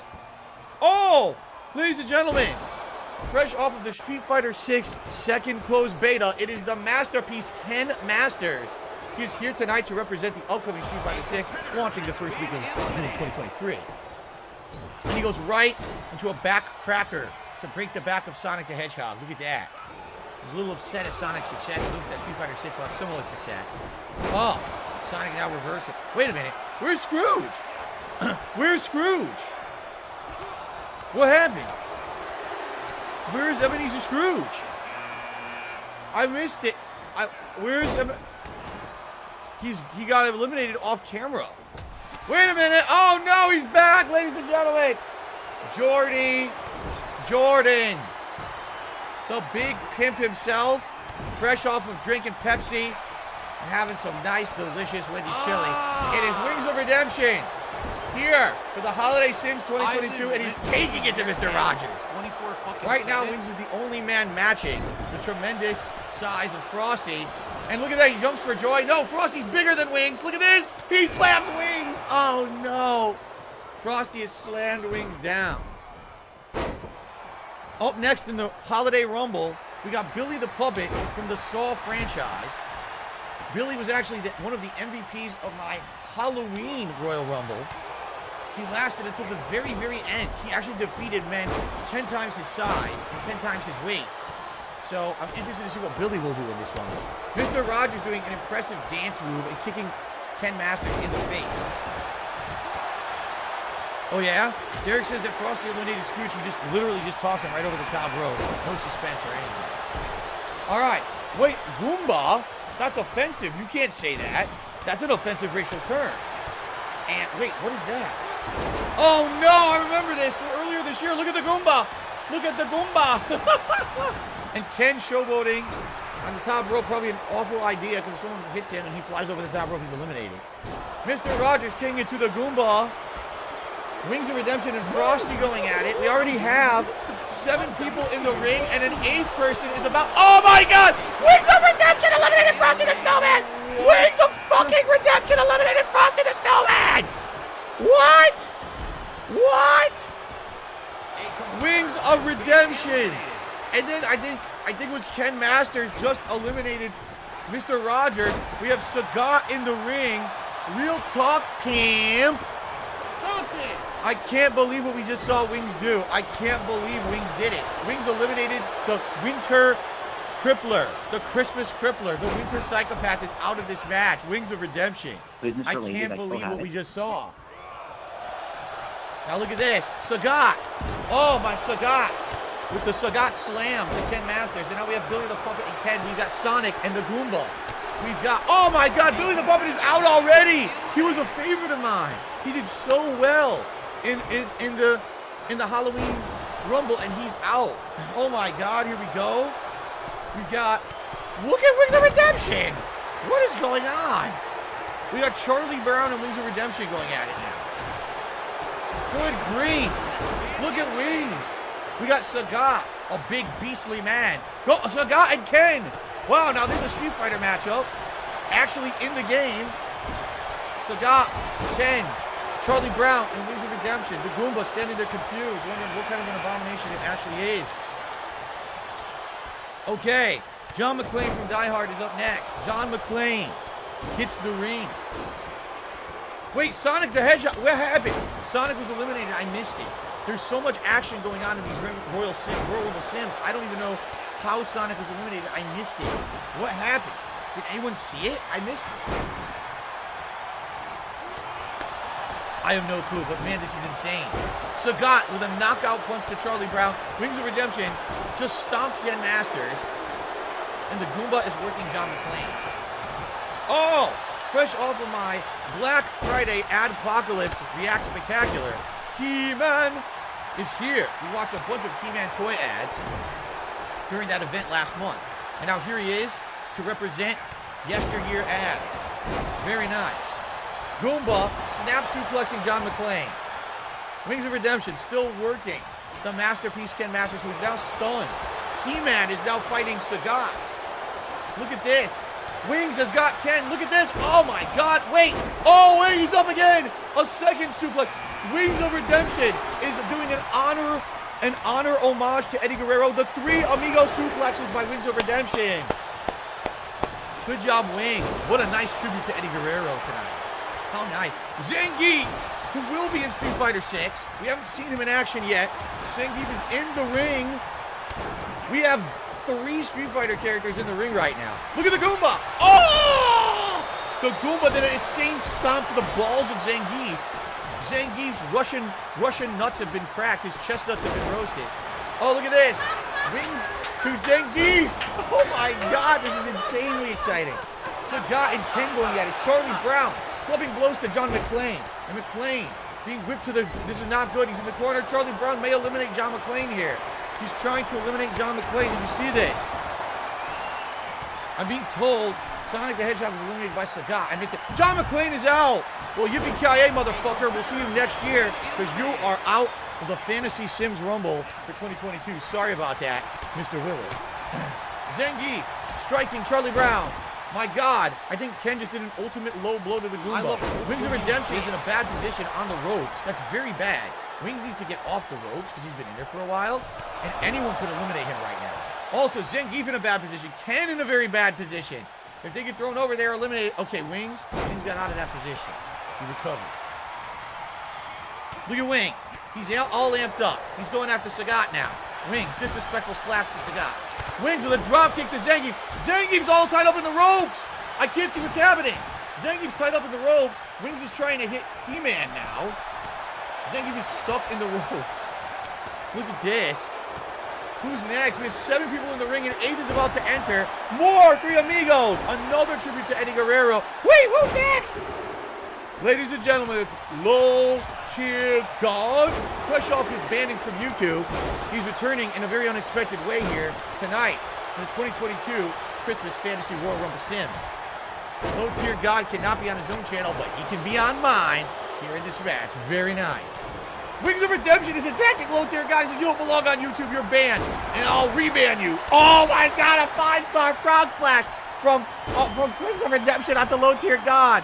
A 5-star frog splash. Look at Ken. Look at Ken. Oh my God, a perfect spinning Tatsumaki Seppuku to the face of Zangief. I can't believe what we're seeing. Look at Wings of Redemption. Look at Wings of Redemption. Look at Ken. Look at Ken. Oh my, I can't tell what's going on. There's too much action in the ring. There's 8 people. There's 8 people. No. Low-tier god is out. Low-tier god's return to YouTube was as short-lived as could possibly be. Unbanned and rebanned within like 2 minutes. Not a shocking surprise there. He's out. And Sagat is out. I missed who eliminated Sagat. We missed it. LTG got bodied by Wings of Redemption. God damn. Wings is now working on Zangief. We've got the Goomba and He-Man going at it. And we got Ken, the Masterpiece, Ken Masters, and Charlie Brown. It looks like Zangief may be eliminated by Wings. Wings is like the MVP of this match tonight. And Wings has always had a poor showing. He is seriously doing so well tonight. I've never seen him do this well in a Rumble, and he's been in many of them this year. I can't believe how good Wings... Look at Wings! Look at Wings! Oh my God! Canadian Destroyer! Canadian Destroyer by Wings of Redemption. What is happening? What is going on? Wings is saying, this is the end of this shit. I am now going to be the new king of Christmas. I've had enough. He wants the Grinch. Wings is asking for the Grinch. Charlie Brown just got eliminated by the Tim Allen Santa Claus. Did you see that? He came in and he helped He-Man and they eliminated Charlie Brown. Good grief. That's the end of that. See you next year with another tinfoil tree or whatever the hell it is. All right. Zangief now is exacting some revenge here on Wings of Redemption. Now Santa is going after him. This is not good.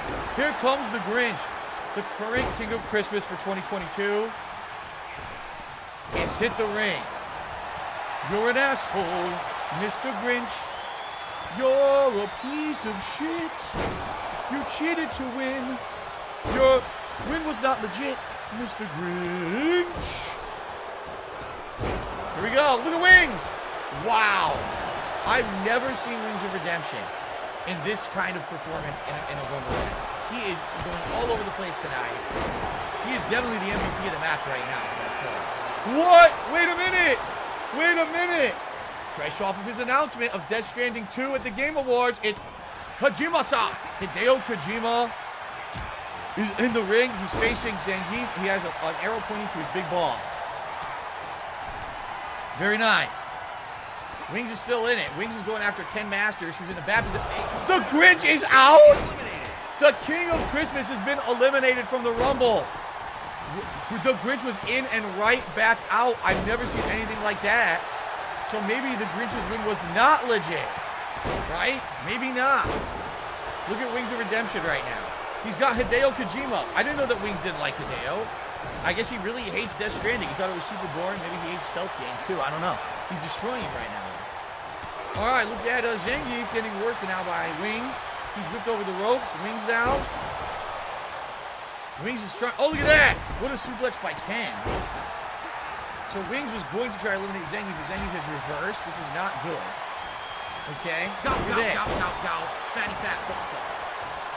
We've got Hideo Kojima and Ken Masters going at it. Santa Claus and Wings of Redemption. He-Man's on his back. What a shocker. What a reversal by Santa Claus, Tim Allen there. Wait a minute. Link, next year. Breath of the Wild 2. I forgot the name of it because everyone did. It's a weird name. It's like, you know, The Legend of Zelda, roaming, open world, cook some roast beast or something. I don't know what it's called. It's a weird name. But anyway, Link is in and He-Man is out. I didn't even see who eliminated He-Man. But He-Man is out, Link is in, and he is disrespectfully slapping the face of Ken Masters. We have another Three Amigos tribute by Wings of Redemption. Wings of Redemption so far has done a 5-star frog splash, multiple Three Amigos. I mean, he's amazing. He did a Canadian Destroyer earlier. This is insane. Look at Wings. Look at Wings. Look at Wings with Zangief. Wings has eliminated Zangief. Wings with a headset has eliminated Zangief. I think Wings has more eliminations than anyone in this right now. I've never seen this before in my life. Wait a minute, Gingy. Now, Gingy earlier tonight was murdered by the Frosty the Snowman. Are you telling me? I think what happened is they rebaked him. They added some new batter. They tossed him in the oven. They have rebaked Gingy. And he is back in one piece. His return for tonight's Fantasy Rumble. He's absolutely insane. So let's see. Look at Wings. Look at Wings of Redemption.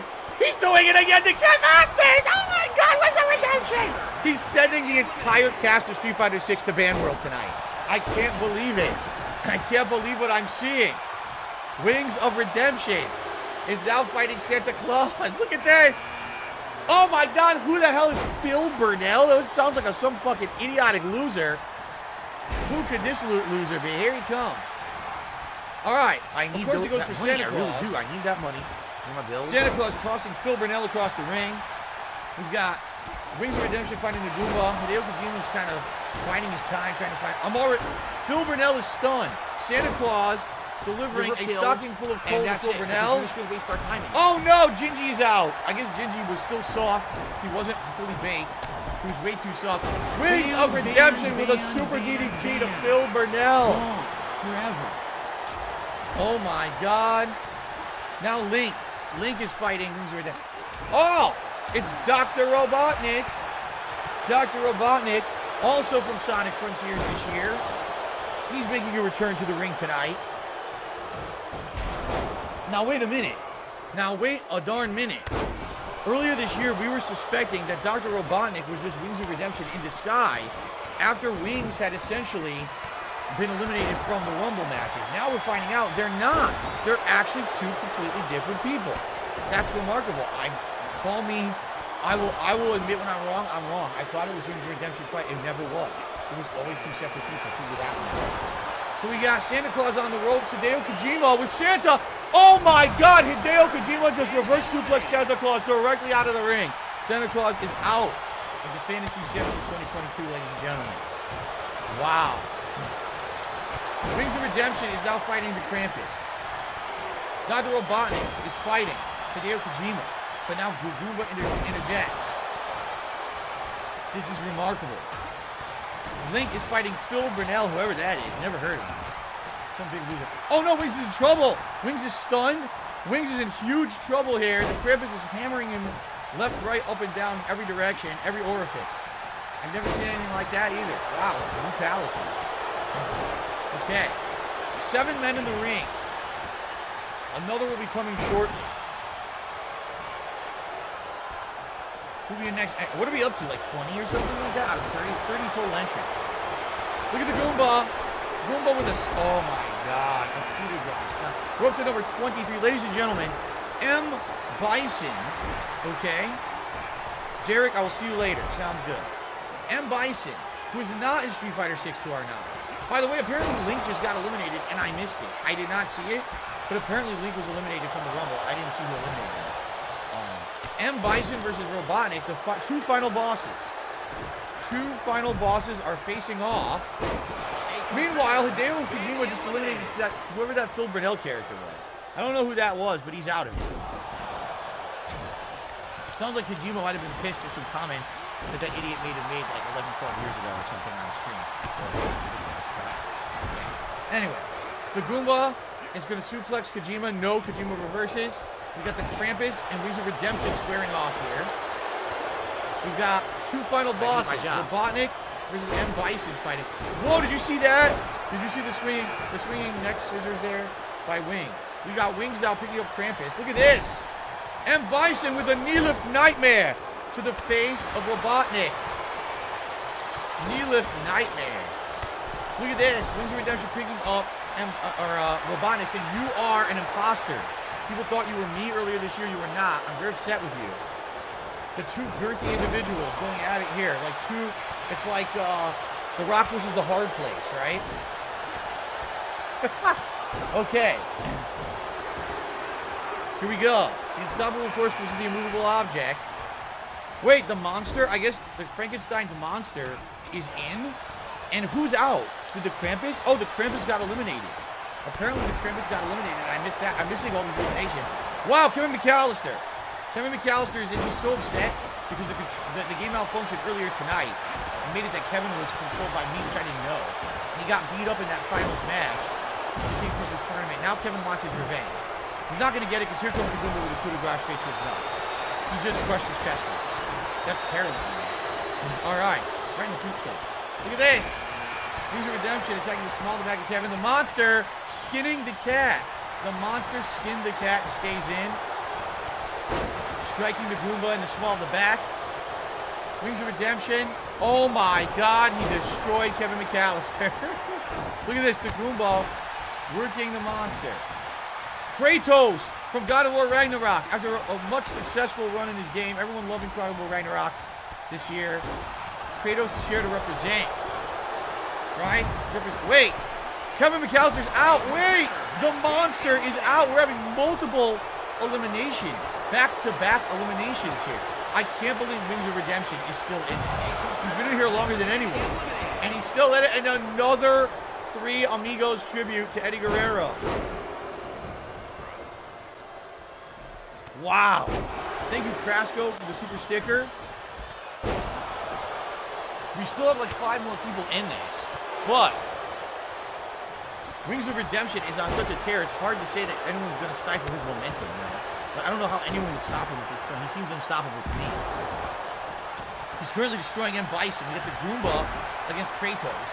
We've got Wings of Redemption trying to hit Hideo Kojima and whiffing. Wings of Redemption has 2 finishers stored, by the way. Dr. Robotnik was eliminated. Again, I missed it. Jack Skellington. I'm missing all the eliminations. Jack Skellington hitting the ring. What's this? These fighters in the ring. What's this? I make your voices sing. What's this? I'm going to strike you in the face and kick you all over the place and then hit you in your nuts and then you're going to say, what? When I throw you over ropes, you're eliminated, you big dope. What's this? Look at that. Jack Skellington going to wing. No! Wings of Redemption reverses. Wings of Redemption on top of Jack. What's he doing? Wings of Redemption. He's got Jack against the ropes. Wings of Redemption. What's he doing to Jack? Look at this. Jack Skellington. Jack Skellington is in precarious position. Jack Skellington. No. Jack Skellington. Oh, no. Donkeys.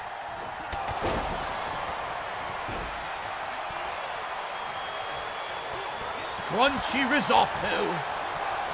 You muppet. Gordon Ramsay in the ring. Gordon Ramsay. Hell's Kitchen is his domain, but tonight, the ring is his home. Gordon Ramsay in the ring. Let's see what's going to happen. We've got the Goomba against Hideo Kojima, who just did an axe kick to the back of the Goomba's head. Wings of Redemption against, he's doing, look at this. Wings of Redemption against M. Bison. Gordon Ramsay. Look at Wings of Redemption. No, Jesus struck Wings of Redemption. Jesus. Oh, Jesus. Jesus just got head scissors by Wings of Redemption. Did you see that? By the way, I got a tip and I will shut that out once the match ends because we're near the end here. Holy crap, what a match. Wings of Redemption came up empty. He went for it all. He came up empty. Jesus Christ. Wait a minute. Hideo Kojima just eliminated someone. I don't know who it was. I missed it. Wings of Redemption planting Jesus. Jack Skellington in the ring. Wait a minute, look at M. Bison. Look at M. Bison. What's he doing? M. Bison with a giant body splash to Jack Skellington. Look at Wings. Wings is attacking Gordon Ramsay now. He sits down in the corner, showboating and relaxing. I can't believe it. Kratos with a body splash to Hideo Kojima. Maybe he's upset. Kojima-san is not exclusively making games for the Sony console anymore. Or is he? Actually, I don't even know. All right. Jack Skellington and M. Bison going at it. Kratos and Wings of Redemption now. Wings of Redemption facing off with the God of War. Gordon Ramsay and Jesus Christ. Try calling the son of God a donkey and see what happens. And here you go. Hideo, second win. Oh, it's Buddy. This is it. Ladies and gentlemen, the 8 people you see in the ring are the final 8. There's only 30 participants. No one else will be joining us. So one of these 8 men, or abominations, as you'd like to call them, will win the Christmas Rumble. I think Kratos was just eliminated. He was. It was both Wings of Redemption and Gordon Ramsay teamed up and eliminated Kratos. The God of War is out. But Jesus Christ is showing his wrestling chops against Wings of Redemption. Wings is in a bad position. Wings is stunned, but he also has 3 finishers. So Wings does a finisher. He could do multi-eliminations here. 3 finishers. Look at Wings. Wings has got Buddy. What's Wings doing to Buddy? M. Bison is doing knee lifts to Hideo Kojima in the background there. Wings almost eliminated Buddy, but Buddy reversed. Oh my God, 7 men left. 7 left. This is it. Look at Gordon Ramsay. Swinging. Wow. He planted him. I think with a shake, rattle, and roll to Hideo Kojima. Look at Wings. Look at Wings with Buddy. Wings has Buddy. Buddy the Elf. No, you nitty nuggins. Nitty wiggin nuggety biggins. Whatever he's called. I don't think he had a bowl of candy and crunchy gummy worms enough before the match. He's not energized enough. Nitty muggins. Okay, Wings and Gordon Ramsay. M. Bison and Jesus. Look at this. Now, wow. Ramsay planting Wings of Redemption. It's anyone's game at this point. M. Bison has the most health, but everyone here has like multiple finishers, so anyone can hit anyone with a finisher and win by eliminating them. Looks like Buddy is stunned. M. Bison has Jack Skellington. M. Bison working Skellington. Skellington reverses. Buddy is so upset and hurt. Look at this. Look at this. Jack has Bison. No. Oh, knockout punch to the face. Gordon Ramsay is working Wings of Redemption. Wings of Redemption is in trouble. He has 0 health, 0, and he's stunned. If Gordon Ramsay gets Wings to the ropes, Wings will be eliminated here. Wings has no recourse. He is stunned. He has to lose that stun meter to be able to reverse it. Wings reverses. No! Gordon Ramsay's got Wings against the ropes. Gordon Ramsay! No! Wings reverses. Wings has Gordon Ramsay. Wings. Gordon Ramsay with a boot to Wings. Wings is down. Wings is in trouble. Jesus. Reversal flipping Jack Skellington. Jesus. Taking down Jack Skellington. Look at this. And Bison tossed. In the background, we got Hideo Kojima attacking Buddy. Now we have Gordon Ramsay and Wings of Redemption going at it. Oh my God. Now Wings of Redemption is after Buddy. Now Jesus and Jack Skellington. Now Gordon Ramsay and M. Bison. Everyone's going at each other. 7 left. Only 7 left. One of these men will be the Royal Rumble winner for the Fantasy Sims 2022. Attack. Okay. No one is eliminating anyone. Everyone is still in it. This match is absolutely insane. Look at this. Gordon Ramsay. Suplex. No, reverses. Jesus is down. Wow. Look at that. Hideo Kojima super kicks Rings of Redemption. Poor Rings of Redemption. He's getting destroyed by Hideo. He's stunned. Wings has no health. Wings is stunned. Hideo is about to eliminate Wings of Redemption. This is it. Ladies and gentlemen, Wings of Redemption has been the MVP. He's about to be eliminated by Hideo Kojima. This is it. Wings is going to be out. Buddy. Oh my God. Raked across the top rope there. This is not looking good. Wings of Redemption is about to be eliminated. No. Wings of Redemption just fought back. You've got to be kidding me. Wings of Redemption has survived. All right, Gordon Ramsay and Jesus going at it. I didn't know that Gordon was an atheist. Look at this. Jesus. Beating up. Well, someone made a joke. They said that Jesus looks like Moist Critical. That's kind of messed up. Poor Moist Critical, I'm sure, has a little bit more muscle and fat on his body than that. Anyway, M. Bison takes down Jesus. Gordon Ramsay being kicked, super kicked or spinning axe kick to the face there. Good Lord. Wings of Redemption is just chilling under the bottom rope, which actually is quite small. He will not be eliminated now. No one has been eliminated for minutes, right? Minutes. Look at this. Jack Skellington and Buddy. Oh my God. M. Bison just planted Jesus. Bring out the loaves and fishes. Someone's going to need him after this match. Holy shit. Jesus is stunned. M. Bison with the kicks. The deadly Shadaloo kicks. Jesus is out of the Rumble! Wings of Redemption just... No! Did you see that? Wings of Redemption eliminated Jesus, and then M. Bison, the final boss, eliminated Wings of Redemption. That was the best run in ages that I've ever seen in a Fantasy Rumble. Wings of Redemption lasted so long, but he is out. We're down to the final 5. One of these 5 men will be the Fantasy Christmas Rumble winner for 2022. We have 1 holiday character, well 2, I guess. Technically, we got Buddy and Jack Skellington, right? Oh my God. Jack and Gordon. Poor Gordon. Watch the face. That face is ugly enough. Oh my God, a super kick from Hideo Kojima to Jack Skellington. No, Buddy is out. M. Bison, the final boss. Ow. He took a vicious kick from Kojima. Did you see that? Kojima kicked M. Bison so hard he crumpled. Kojima against Bison. Skellington against Ramsey. The final four. Yes, Wings of Redemption was kicking everyone's ass for about 35 minutes and finally bit the big one. Look at this. Hideo Kojima and M. Bison. Gordon Ramsay now interjecting himself into the equation. That's probably a big mistake because a big axe kick by the big boss. Look at that. No, wait. M. Bison. Oh! I need that with money. a I really bulldog do. I need into that the money. ropes. Pay my bills. M. Bison now with Kojima. M. Bison whipping Kojima to the turnbuckle. Bison following up. No, reversed by Hideo Kojima. Bison putting Kojima into the ropes. M. Bison with Kojima. What will he do? M. Bison. Look at this. He's got Kojima.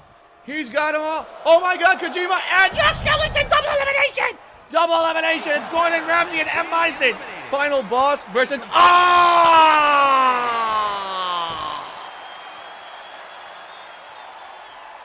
You Muppets! Here he is! Hotel Hell. Hell's Kitchen. He is the best cook on planet Earth. So when I laugh and I go, He tells it like it is. He doesn't sugarcoat anything. The goal of Christmas 2022. Gordon frickin' Ramsay. You better make sure your Wellingtons are well done. Because my God, he is ready to kick your holly jolly ass this holiday season. Woo! And a happy new year. I love this. Keep up your awesomeness. Thank you so much to Nihon Express for that tip there. I really appreciate that. Well, ladies and gents, you know, I hate to say it, but I think this is it for this year's Christmas Sims. If you liked these Sims, please, by all means, all right, by all means, like the videos, leave comments, let me know your favorite moments, give me recommendations, all right, for the future, what you'd like to see in these kind of matches, all right. I'm happy to do these for you guys since you guys really like them. This year was a good return to form for these sim matches. In 2022, you guys really seem to enjoy them. So did I. So I'd be more than happy next year to bring them back for periodic times if you have ideas, all right? Thank you for those watching on stream who supported it. Thank you to those who watch on demand. We have 2 more shout-outs. We have Shin Black that is Super Chats. I think Wings got the record for most eliminations. I think so. I think he at least eliminated a good 7 people. 672 that is Super Chats says the fans have spoken. LTG versus Wings versus DSP in a triple threat. Not tonight. Perhaps in the future. But definitely not tonight. Thank you, 672. For the Super Chat. All right, ladies and gentlemen, and everyone else, happy holidays, Merry Christmas, Happy Kwanzaa, Happy Hanukkah, whatever it is, Festivus for the rest of us, whatever it is you may celebrate. And if you would celebrate nothing, I still wish you a very safe and fun holiday season. All right? Thank you for a great year. This is an outstanding year for DSP Gaming. I had a ton of fun with all of you, especially these sim matches. Holy crap, did these go well this year, and I cannot wait to return to these in 2023. But for now, it's DSP, Holly Jolly signing off and saying thank you for watching the Christmas Sims of 2022. I hope you enjoyed them, and I'll see you soon. Peace out. Okay, guys. Holy shit. That was crazy, huh? And it went way faster than I thought, so here's what we're going to do. I'm not adjourning. I'm not adjourning. I refuse. Ladies and gentlemen, we are going to do an epilogue segment, basically where I'm going to chill with you guys. All right? Because we have time.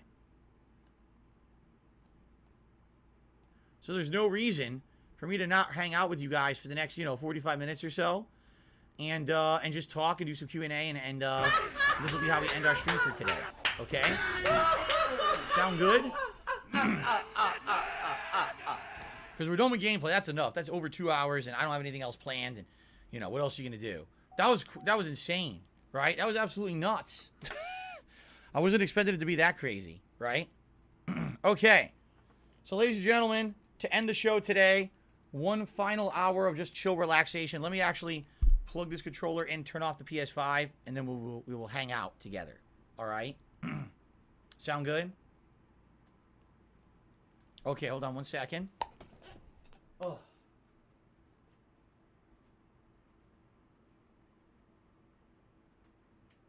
That was nuts. Holy shit. Right?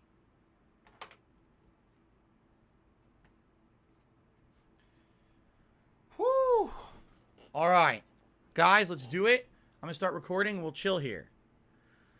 All right, everyone. So, after an insanely action-packed stream Enchanted of WWE 2K money Sims buff today, reduces your all salt right? levels It's Christmas while the hat Eve is worn. 2022. We just What the spent fuck? over 2 hours simming matches. We had a whole King of Christmas tournament. A new King of Christmas 2022 was crowned. And we had a bonus YouTube mode on. 30-man over-the-top rope fantasy battle royal. It was absolutely insane, all right? I had a ton of fun with it, okay? But now it's time to unwind. We've got a little bit of extra time, maybe an extra half hour, 40 minutes, where I can just relax with the audience and celebrate the holidays. Today's Christmas Eve, and as soon as I'm done with this, I'm uploading, I'm ordering food, I'm getting a nice Christmas dinner with my wife, relaxing tonight, having a good chill time. So, awesome, right? That was amazing. Thank you all. This has been, first of all, great holiday season overall, right? You guys have been around and enjoying all the different streams I've been doing, mostly finishing up long playthroughs, but at the same time, you know, new things like Warzone into the mix and everything. You guys have been an absolutely great audience. I've loved hanging out with you guys every day that I've been here on stream. I'm having a great time. So I hope that you guys feel that. And the good thing is, I know that when I play isn't for everyone. Like, for example, a lot of people don't really care about God of War anymore, but they're here for Warzone. A lot of people don't like the Battle Royale of Warzone, but they like the chill atmosphere of Pokemon Scarlet. And I appreciate that everyone kind of has their own thing they like. So no matter what I'm playing, we got a good amount of people attending, supporting, engaging, and it makes the content meaningful. As I said, this is a time of year when a lot of people, sadly, have to, like, rely on things like paid advertisements and shilling. And I don't have to do that. I'm unique in that way because of you guys and your support. Thank you for being an amazing audience. Thank you for watching the content and supporting the content. I really appreciate it. So let's just do a little bit of chilling. All right? Actually, a couple contributions have come in here. A $5 tip came in from Amnesiac Aaron. The Christmas content this year was amazing, so thank you. Merry Christmas to you and your family and enjoy your day off. Aaron. And happy holidays to you. And thank you for the support and the kind words. I'm glad you enjoyed the Christmas content. We've also got a $2 tip from Only Use Me Blades. And Merry Christmas to you, Kat and Jasper. I love your holiday streams. Please drink some Jaeger, though. Again, I didn't get any Jaeger. I did a lot of drinking yesterday. Probably too much. But, you know, it only comes once a year, right? So it's all very worth it. Luckily, my liver is intact. It's fine. No problems, all right? I know that's not the real Only Use Me Blade. Anyway. All right. So we got a little bit of time left. What would you guys like to chat about? You want to talk about what you guys are doing today? Like, it's Christmas Eve. What are you guys up to? What are you doing on the stream? Right? Are you guys already wrapping up your holiday festivities? Have they not begun yet? What's up? Felix the Maid, here's the thing. I would prefer not to discuss the results of the fantasy matches I just did. There's going to be people who watch this video who didn't watch those yet. I don't want it to be spoiled. So I'd appreciate if we could not discuss the results. That way there's no spoilers. Okay? Cool. I'm sure. If you didn't watch it, if you guys didn't watch my Fantasy Sims for Christmas, you absolutely must. It's literally like you should. You're actually hurting yourself if you don't. That was super good.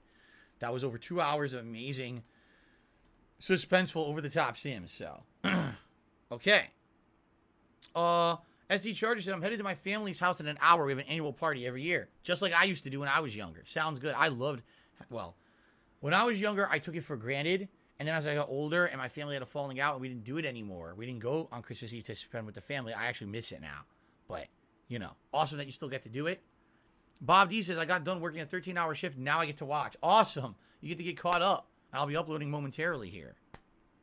Dak Miles says, we are going to have a pork chop dinner with the family. Pork chops. Interesting. No Sleep Real Vibe says, I'm going to get a haircut and change my locks for next year. Oh, change your look for next year. A haircut? There's a hairdresser open today? Really? Well, more power to you. Usagi Jojo says, I'm just enjoying Christmas specials and things. I'm going to go I'll look at Christmas lights after this. That sounds fun. Looking at Christmas lights if the weather permits. George Costanzas, I went downtown. It's full of dirt. Smells like piss. Full of bums. 30% of the stores are closed. Sounds like Christmas to me. Alex from Phoenix says, went to give money and gifts to the homeless. Now I'm home with the family and playing God of War later tonight. Good on you. Good on you. Giving some of your time to those who need it this holiday season. That's very nice of you. Naga says, I have an anal party every year, but not with my family. Well, I wouldn't invite your family to your anal parties. I probably, maybe close acquaintances. Those with medical references. Extreme Machine says, yes, I just came back from my barber. They are open today. Oh. Jex Gaming says, will you go back to Modern Warfare 2 multiplayer? Maybe eventually. Right now, people are so digging the Warzone that I don't think we should even care about the multiplayer right now. But eventually, I wouldn't be against it. If you haven't noticed, I've unlocked a ton of guns and experience points in Warzone. So now when we go back, we'll have tons of customizations for a lot of guns now. Nosy Real Lives, I hope your folks are doing back in Christmas and hope that they're okay. Yeah, I'll call them tomorrow and see what they're up to. I call them once a week and, see what they're up to. And, I'm going to call them and hear what they're eating. I can tell them what we're making, Basically, it's a conversation where we just talk about what we're doing for the day. And, nothing too big. My parents are old. They don't do that much. Not much to talk about there, But it's nice to talk to them on Christmas. Warzone's been fun to watch. Here's the thing, and I knew this would be. I don't like Warzone. I'm going to be transparent with you guys. I don't like it. The gunplay is sad. It's just sad and pathetic. It's not realistic.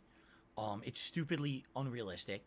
Half the time the servers are so bad, you definitely get the drop on your opponents, and nothing. You can't kill them. It's just dumb. Everyone's a Terminator. But absolutely, there is a fun factor to Warzone when you're doing Battle Royale and you've got that.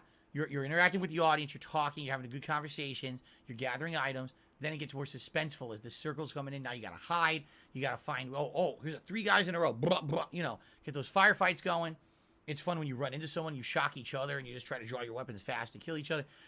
That suspense at the end is very exciting. Even though if the gunplay is terrible. Like, for example, PUBG is probably the worst Battle Royale game I ever played.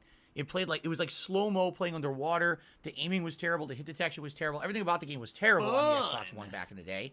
But it was the first Battle Royale game I played, and it still had suspense and did well on my streams, even though the game was shit. We all knew the game was shit, but we still enjoyed watching you playing it, right?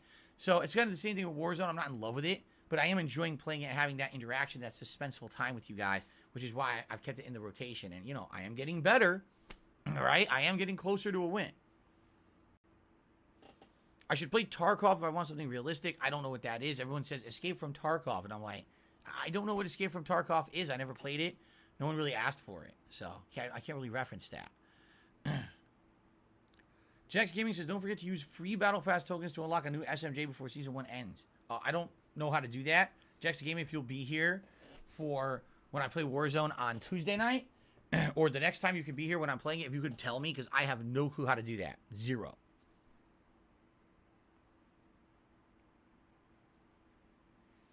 Do I prefer Western RPGs or JRPGs? I don't really prefer either. JRPGs tend to be more traditional turn-based, which I'm used to. That's what I grew up with. Western RPGs always seem to be more action-based, a lot of button mashing. I'm okay with either. I think I'm a little bit more comfortable with turn-based because that's what I've played the most of. But, I've definitely done action-based RPGs fine as well. But I don't really like one over the other. Okay. Nosy Real Vibe says, Vampire Survivors is a time killer game for consoles and mobile. A lot of people just kept saying Vampire Survivors was such a great game this year, and I'm like, how did I not hear of it? Ever. I haven't seen any footage of it. I didn't even hear that it came out for consoles. Like, I don't understand how it got popular when no one played it that I knew. Is Jasper getting anything for Christmas? Yes. We already gave him one of his toys, which is it's a pickle that has catnip in it. It's large enough that it doesn't go under the sofa and gets lost. It has a mesh coating that he loves to scratch and bite. And he's been snuggling and playing with this thing for days because we gave it to him when I brought it back from my day off on Wednesday.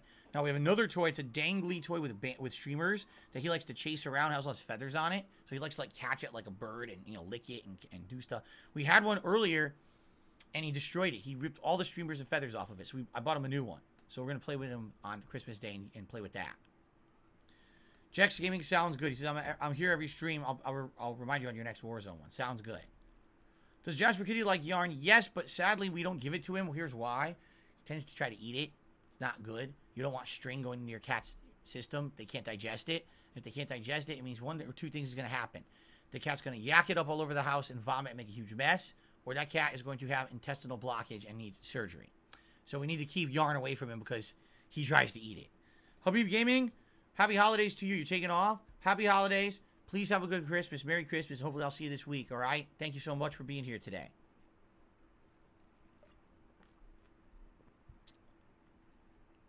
Yeah, you got to be careful about when you have a pet which lying around your house. George Costanza says, my dog will eat anything off the floor at home and on the sidewalk. Yeah, you got to be careful. You don't want them eating something that poisons them or gets them sick. SD Charger says, don't you feel like the stream flew by? Of course. The Sims, always. Here's why. When I'm actively playing a game, all right, and I have to control and think, that's one thing. When I just set up Sims and I hit go and I do commentary, it's like this. And yeah, I mean, technically it's work, but it's not really for me because it's fun to watch how these games pan out, how they play out, and, actually just genuinely reacting myself and doing wrestling-style commentary, naming terms and things for the moves, while at the same time... Ding dong die! I'm as shocked as you guys. Ding dong die! Oh, ding dong! So, ding dong die! Oh! Like that. What I would like to say before we continue, thank you guys for being... I had no idea how many people would be here today. We had over 400 people for the entirety of The Sims. Now it's down to like 350. We had a ton of people here today. The support today is outstanding. We have a ton of super chats. We had over 100 gifted memberships, so we hit our membership goal. If I could get down on my hands and knees we and have say over thank you and $100 still in be on tips. camera, Wow. I would do it. Thank you guys so much. I thought today would be slow and dead because it's Christmas Eve, but you guys apparently wanted to chill, and I'm down for that, But I do need time to myself. Please understand tonight, tomorrow, there's a very good reason why I'm not streaming. I need to rest my voice. I just talked, this whole stream I yelled. And then tomorrow, I would just want to spend time with my family and relax. It's going to be a good time here. I don't care. You understand. Okay. Sneaky Baxter, I'm not playing around a Warzone. I'm not. I'm just going to relax with you guys. That's it. I'm already overexcited here. Yeah, no Super Lives, I don't know. He says, I hope maybe Echo Generations and Proteus will be played next year. We'll see. Remember, when new releases calm down, we have a lot of time for like late night chill streams again. Those slots will come back, and we'll be able to look at a lot of different games. Tiger! Do I roast chestnuts at all? No, I've never roasted a chestnut. I've smelled roasted chestnuts tons of times when I was in New York City around the holidays. You could literally smell them for blocks. Okay? Now, I don't think I've ever eaten one. So, I don't know if I would like it or not. So. Okay. What else? What are you guys doing? What else is everyone up to? Like I said, right when I'm done with this stream, I'm going to upload and immediately I'm going to order food. It'll be probably ready within like a half an hour. I'm going to go pick it up and have a delicious Chinese food meal with my wife and then relax for the rest of the night. Probably watch her play some games, watch some Christmas specials, take a shower, and just chill. Probably have a drink later tonight and just relax. The chat has gone completely silent. No one's speaking to me. It's dead silence.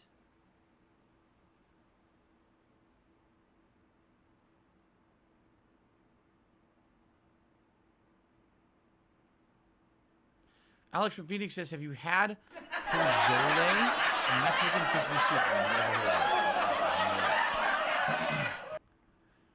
Naga said, my boyfriend is preparing a rib roast for tomorrow, and we're making some eggnog. Last year, we tried to do a roast beef roast. We bought this really good cut of beef.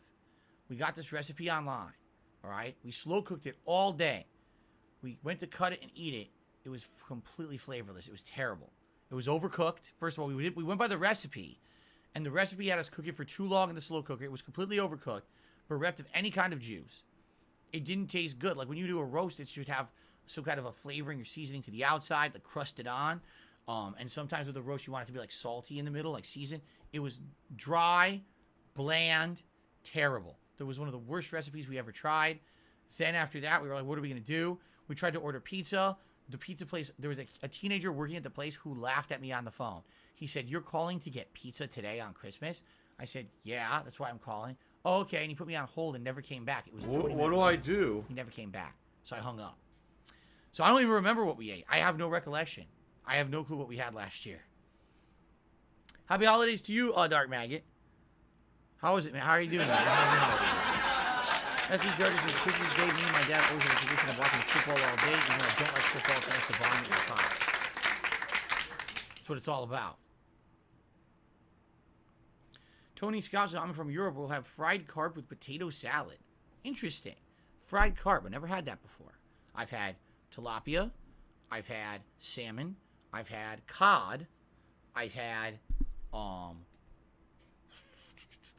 probably, man, what else did I have? I probably had like 5 or 6 different kinds of fish. I've never had carp. I wonder what that tastes like. Catfish I've had once. Lucky for you leaves says, what do you do on your chore-free day that you can't do or don't do on your other days off? Well, here's the thing. Since Christmas Day is a chore-free day, all right, that means I don't have to get up at a set time to get a set amount of stuff done. I don't have to be at a certain place at a certain time for an appointment. I get to relax and sleep in. I wake up, when my wife and I are hungry and ready, we make a nice breakfast together as a team. And it's really nice. We never make breakfast. We always are running because I have a stream to get to. So it's always got to go. Have a bagel, have an instant burrito or whatever. Never time to make a real breakfast. So we actually make a real bread. We're going to have waffles. Eggs, right, then we're going to relax. We're probably going to play with Jasper a bit. I'm sure she's going to want to play some games. We'll probably watch some stuff. We're probably going to watch Christmas specials. We just stay home all day. There's nowhere I don't have to leave to go grocery shopping. I don't have to go to the pet store. We're just relaxing all day. Do whatever you want. Be the master of your own time. As opposed to on a normal day off, it's like, well, I have this big checklist of annoying things I need to do. And when I finally get all that done, then after that, I might have some time to actually do whatever I want. love Hulk Hogan's dick. And that sucks. It sucks. It's supposed to be my day off, where it should just be me making the decisions, and it's not the case. It's just, have to do this, all this adulting shit, right? Gotta do this. No time to do nothing, you know? Some days, no exaggeration, some days, on my day off, I'm up at 8 a.m., I'm busy all day, I'm not home till like 8 p.m., and then it's like, oh, shower, now I have time for like a half an hour to myself for the whole day. That was my day off. Wow, what a great day off, right? Happy holidays to you, Eternal. Merry Christmas to you, X-Shooter. Do I like grilled octopus as SD Chargers? You know, I've only had it a couple of times. I think I've had it most in takoyaki, which are those octopus balls that are sold like street food in Japan, and I've had it as an appetizer at a local ramen restaurant. I really like the takoyaki. The Ziggy Piggy is here. Outside of that, so. Nosy Real Life says, I'm not going to a barbershop today. My grandma has a friend who cuts hair in their garage. She's professional, doesn't mind giving me and my grandma free haircuts on the holidays. Wow, well, there you go. You got you're in the inn there, right? To get a nice haircut and not have to worry about appointments or money. So that's good. It's nice that you're on the inside. We have someone who said a racial term. They're banned. There we go.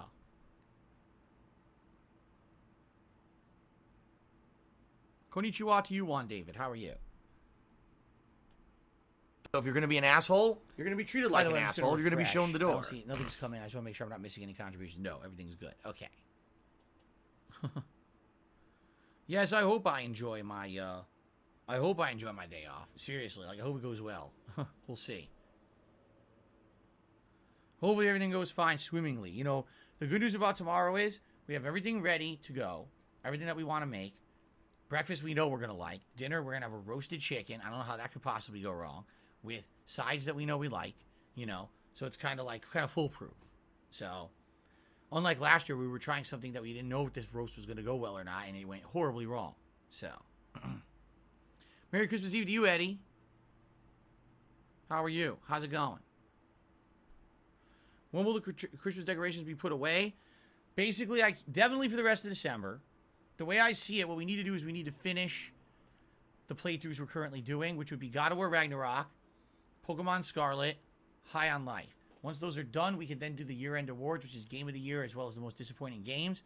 And then when that's done, you move fresh into the new year. And once that fresh feeling is hit, that's when this will go away, and we'll decorate for 2023. We'll probably do some new things. As I revealed on the podcast this morning, if you were not here, I talked about a few new ideas I have for next year. You might want to give that a look. We already had our panettone for the year. We got it a couple weeks ago, and we already ate the whole thing. Panettone is an Italian dessert bread traditionally served around Christmas time, for those who don't know. We already got it. Pigs in a blanket, isn't that just like a cocktail wiener inside of like dough? I think I've had that. I don't know if they, if I even knew that's what it was called.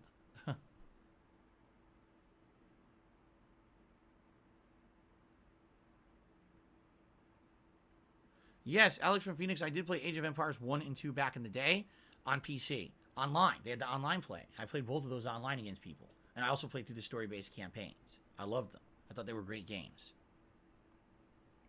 Those are the two I played, the first two.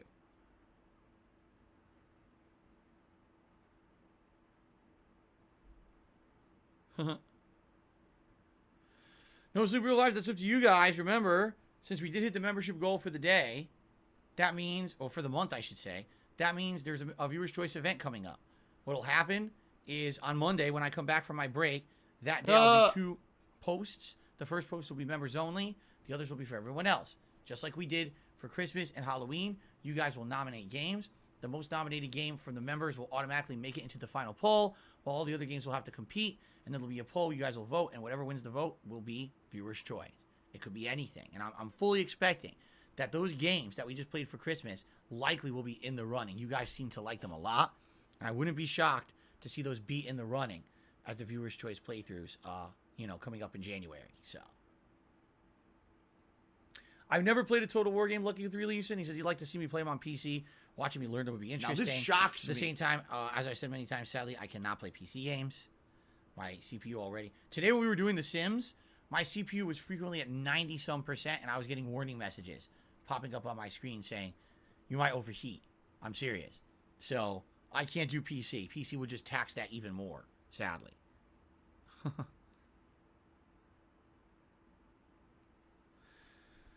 Oh, man. I'm curious. I knew that our member bombs for November were expiring, supposedly today, because they actually hit on November 24th. Let me take a look. Let me see if they expired.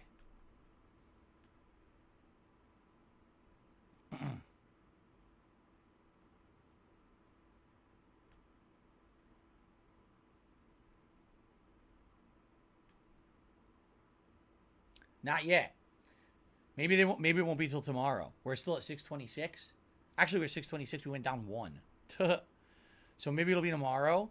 But we're definitely gonna lose about 100 members over the weekend here from the ones that were gifted in November. So I'm very glad that we hit the goal today, which locks us in to viewer's choice. I already have an idea what the members goal will be in January, and we'll talk about that when January hits. All right. 1-inch man said we had a lunch at work. Chicken Parmesan cannolis for dessert. That sounds good. That sounds like a good lunch to me. I'd love that one.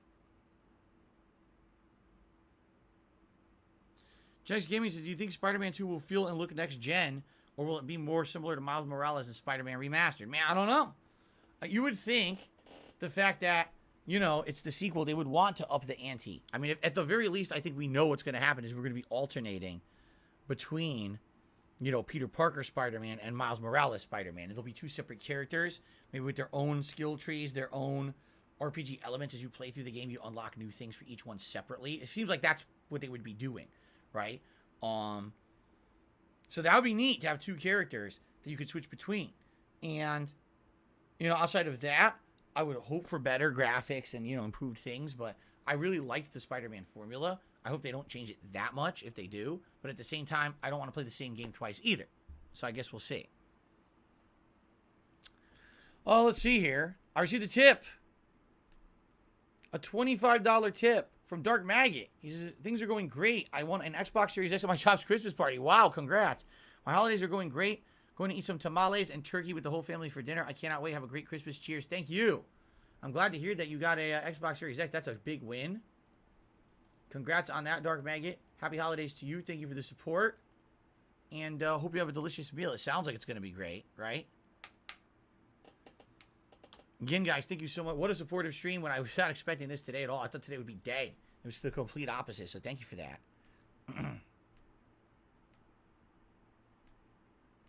What's the weather going to be like? It's fine. We actually have warmer weather. Today it was in the 50s rain. All the ice is gone.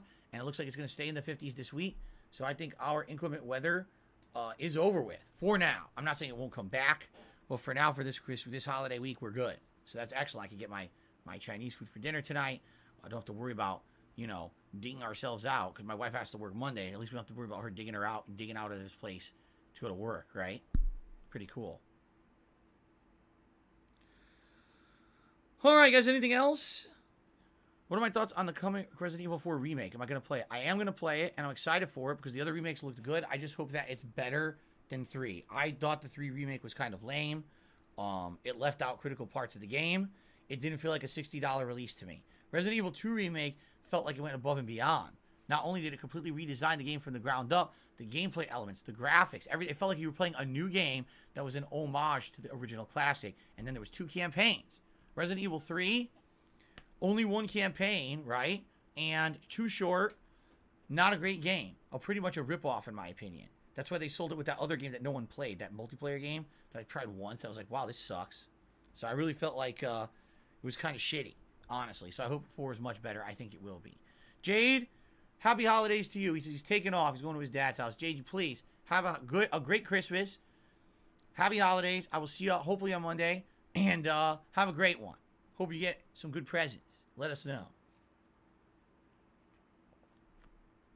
What's for dinner? We're getting Chinese food. I don't know what we're getting yet. But it's Christmas Eve. We get whatever we want.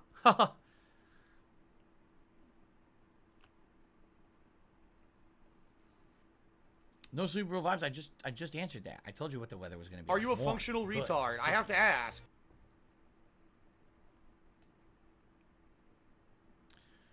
No, I'm not doing an anime marathon on December 28th. I don't know what you mean, Juan David. Did I ever get Christmas carolers at my door? Not once. When I lived in Bridgeport, Connecticut with my parents, it was too dangerous. When I lived in Stratford, Connecticut in my own condo, it was indoors, so they couldn't get to your door. And here, it's a private community. They're not allowed in.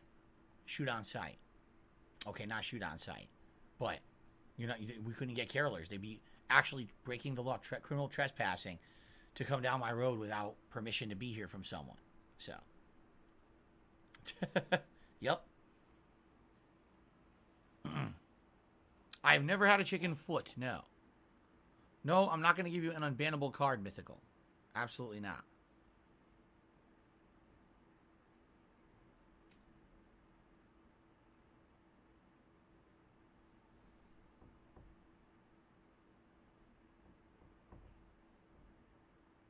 Carolers might be nice, but I don't know. For like 5 minutes and get out of here, right? Sing one song and leave so I can relax with my family.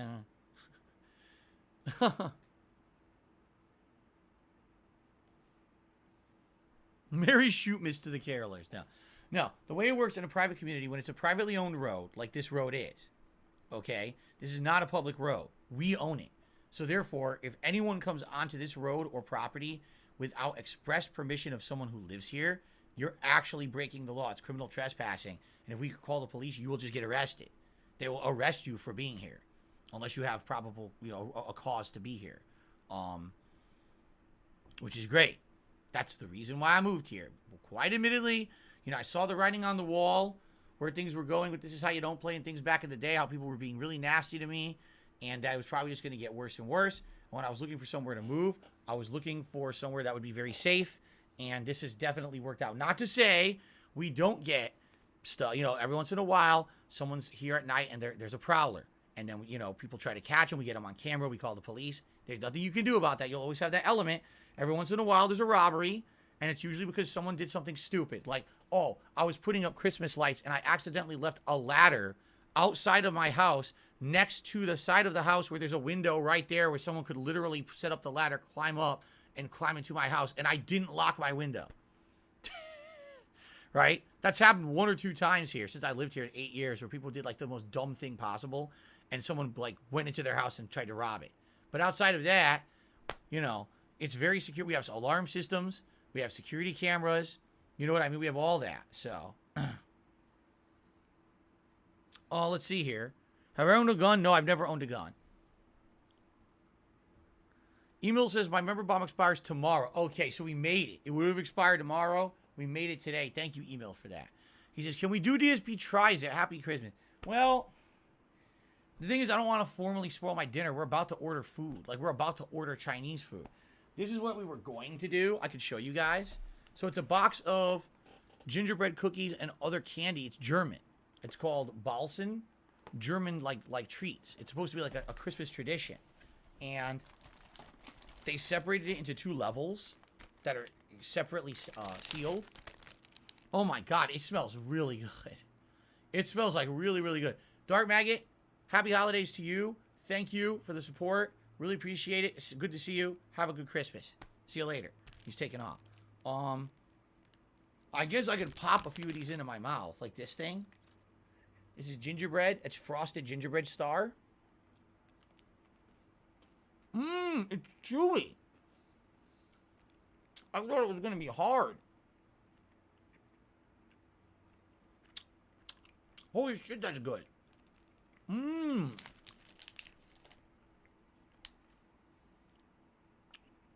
I'm absolutely shocked. I thought that was going to be hard and crunchy like gingerbread. It was soft and chewy and delicious. How about this one? It's got chocolate on the bottom. Chewy.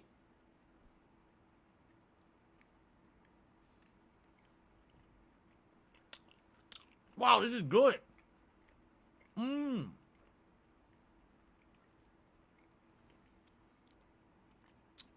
Very sweet because of the chocolate.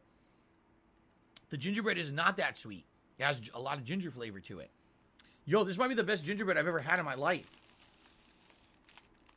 It's superb. It's superbly good.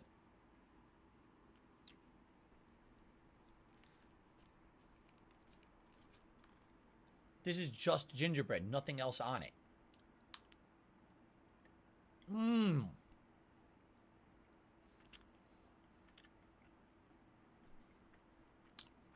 Get soft gingerbread. I've never had soft gingerbread before.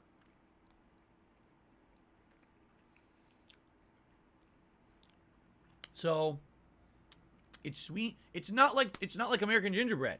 American gingerbread has way more strong ginger flavor in it. This is soft and sweet, but also tastes good. It's like it's different from what I expected. Stop this! For sure, like it's way different from what I was expecting. They actually have like chocolate in here too.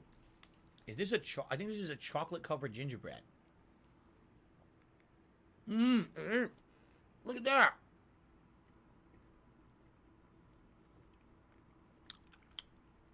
Wow. It's dark chocolate with a sweet center.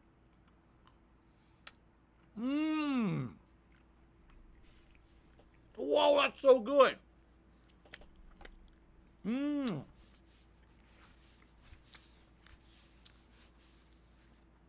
This is amazing. I gotta have my wife have some of these. This is way better than I expected.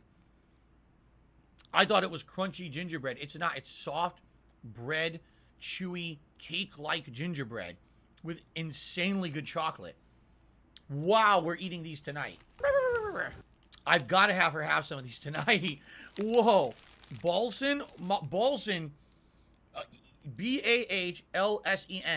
If you can get this, get it right now. It's super good. I can't believe how good this is. Wow. That is absolutely amazingly delicious. I want to stop eating because I'm going to have Chinese food soon. I can't believe how good that was. Wow. So here it is, Balsen. I'll show you the end of the back of the box. Those are all the different kinds you get. You get plain gingerbread frosted with chocolate. You get a gingerbread pretzel with chocolate, a frosted star, a piece of just chocolate, and then milk chocolate and dark chocolate frosted. Super duper good. Jish served cold did a $2 super chat, says chewy cookies are always better than hard cookies every time. I tend to agree with you. I also received, wow, I received a $20 tip. Thank you. Who's this? Happy holidays. It's just A $20 anonymous tip. Happy holidays. Thank you. Guys, you guys are amazing. You guys were so supportive this week. Thank you, thank you, thank you, thank you, thank you, thank you, thank you, thank you, thank you, thank you, man. You guys are freaking awesome. That's all I have to say. Freaking awesome. Thank you, whoever that was. Anonymous tipper. And let me get Jish served cold onto the leaderboard here. If I could get down on my hands and knees and say thank you and still be on camera, I would do it. Thank you. Wow. I can't believe how good these balsa cookies are. Whew. Again, so different from American version of gingerbread. When Americans get their hands on shit, they always change it. Now, I'm not saying that it's always bad. Like, for example, I really like American barbecue. I think that American barbecue is absolutely delicious. But then I have, like, Hawaiian barbecue or another kind, and, like, Korean barbecue. Like, those are really good, too. They're very different. So sometimes Americans can do something really well, a little different. But, for example, American gingerbread compared to this is, like, 10 times better than American gingerbread. Like, way better. Outstanding. I would eat this all the time if I knew it existed. Now I do. Of course, you got to spend $1 million. You got to go to World Market to buy it because it's German gingerbread. Okay. There's another tip. $2.02 from Play Cool. Said, I finished Crisis Core's plot a few hours ago. It's a nostalgia bomb. I wait your playthrough with tons of hype. The game has much soul. Even after these years later, it still gets to me. I hope you will see it with better eyes all these years later from your PSP days.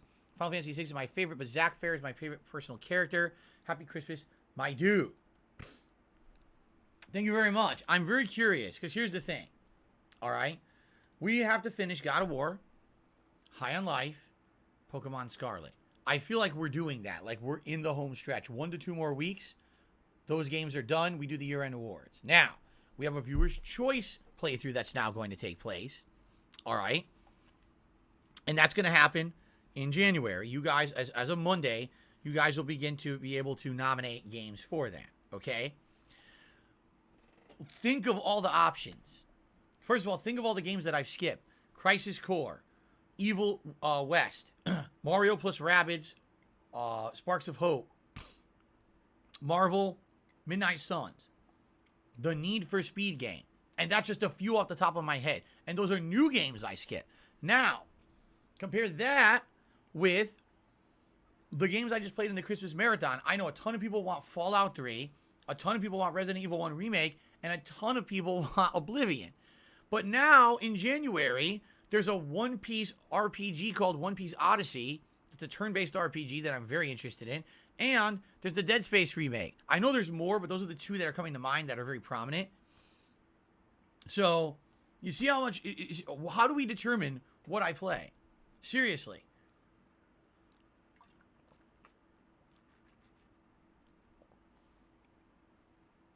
I don't know. I don't know what we play. I have no clue. We have to figure this out together.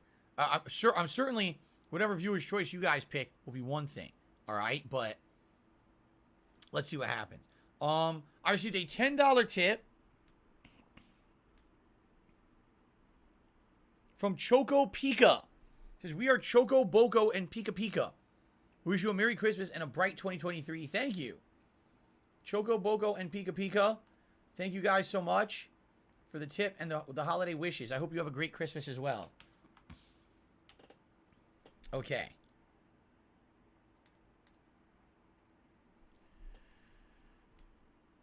Okay, let's see here. Playcool says, Evil West seems to be a game that will need a lot of patches before it's good enough to play. Oh, yeah? Is it really buggy around the edges there?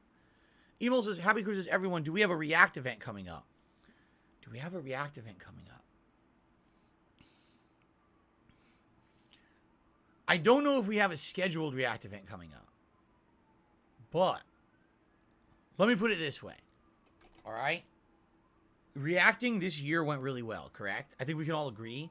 Me integrating React content into my channel, into my streams, went really, really well. Fair enough? In 2023, all right, there's going to be... Who called the cops on me? I'm trying to do a stream.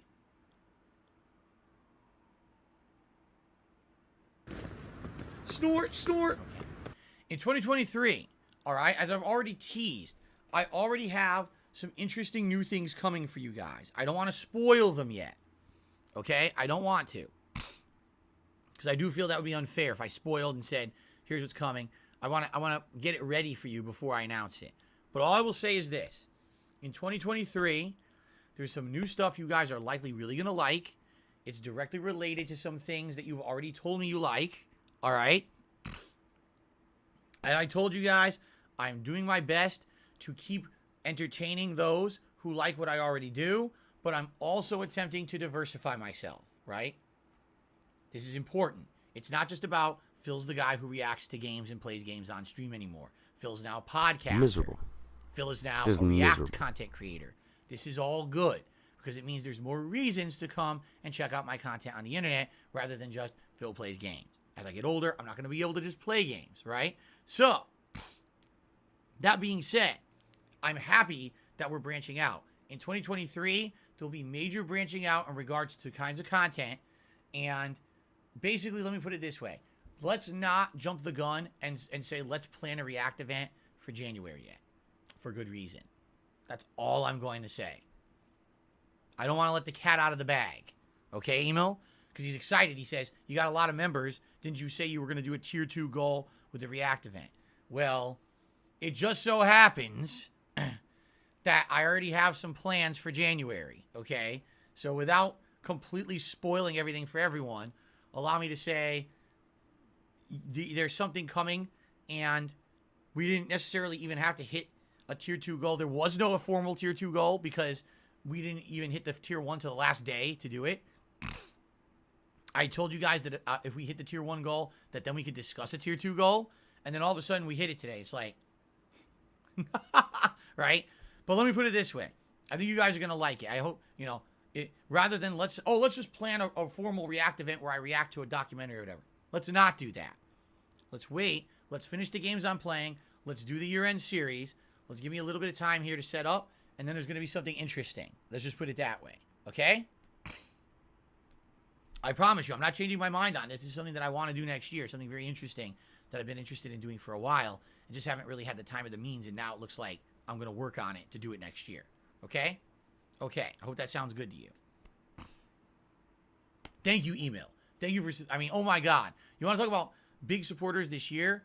Guys like Email, Team Ico Gamer, obviously 1 Minute Man, right? And many others. People who are staples of these streams, they come by and they support in a big way. The reason I say that, a lot of other people support a lot and they want to remain anonymous. They don't want to be revealed. Oh, it's me who's been supporting Phil, because they're afraid of being harassed online. Rightfully so. I respect that. I don't want to blow up someone's spot and say, oh, thanks to this guy and this guy. Some of them might be on the stream right now, and I'm not going to say that because I don't want people to be like, oh, it's them, attack them and shit like that, okay? So thank you to all of you who are regular supporters. What a great year this was. And I feel like we can only go up from here next year with some of the things that are going to be new and implemented, all right? So thank you for that, okay? Okay, well, are you kidding me? Even more. I received another $20 tip. This one from the Dutch brothers. And say thank Boston cookies are $6 bottom barrel cookies? Seriously? You think this is $6? This box is amazing. You think this is $6? I love these. He said, we're going to send you real European treats to another great stream. Christmas blessings on the chat. Go, Phil, go. Thank you. Hey, if you could think you could do better and you think it's better than those, go ahead because, man, those are amazing, right? Those are absolutely amazing. So I would like even better than that. Yes, please. Thank you to the Dutch brothers. Thank you, Dutch brothers, for the care packages this year. Things that we added to the stream, right? Like there's so many cool things that we added to the streams, including the Magic 8 Ball, including the new sound maker, many other things as well that the Dutch brothers contributed. Thank you guys for that. Okay.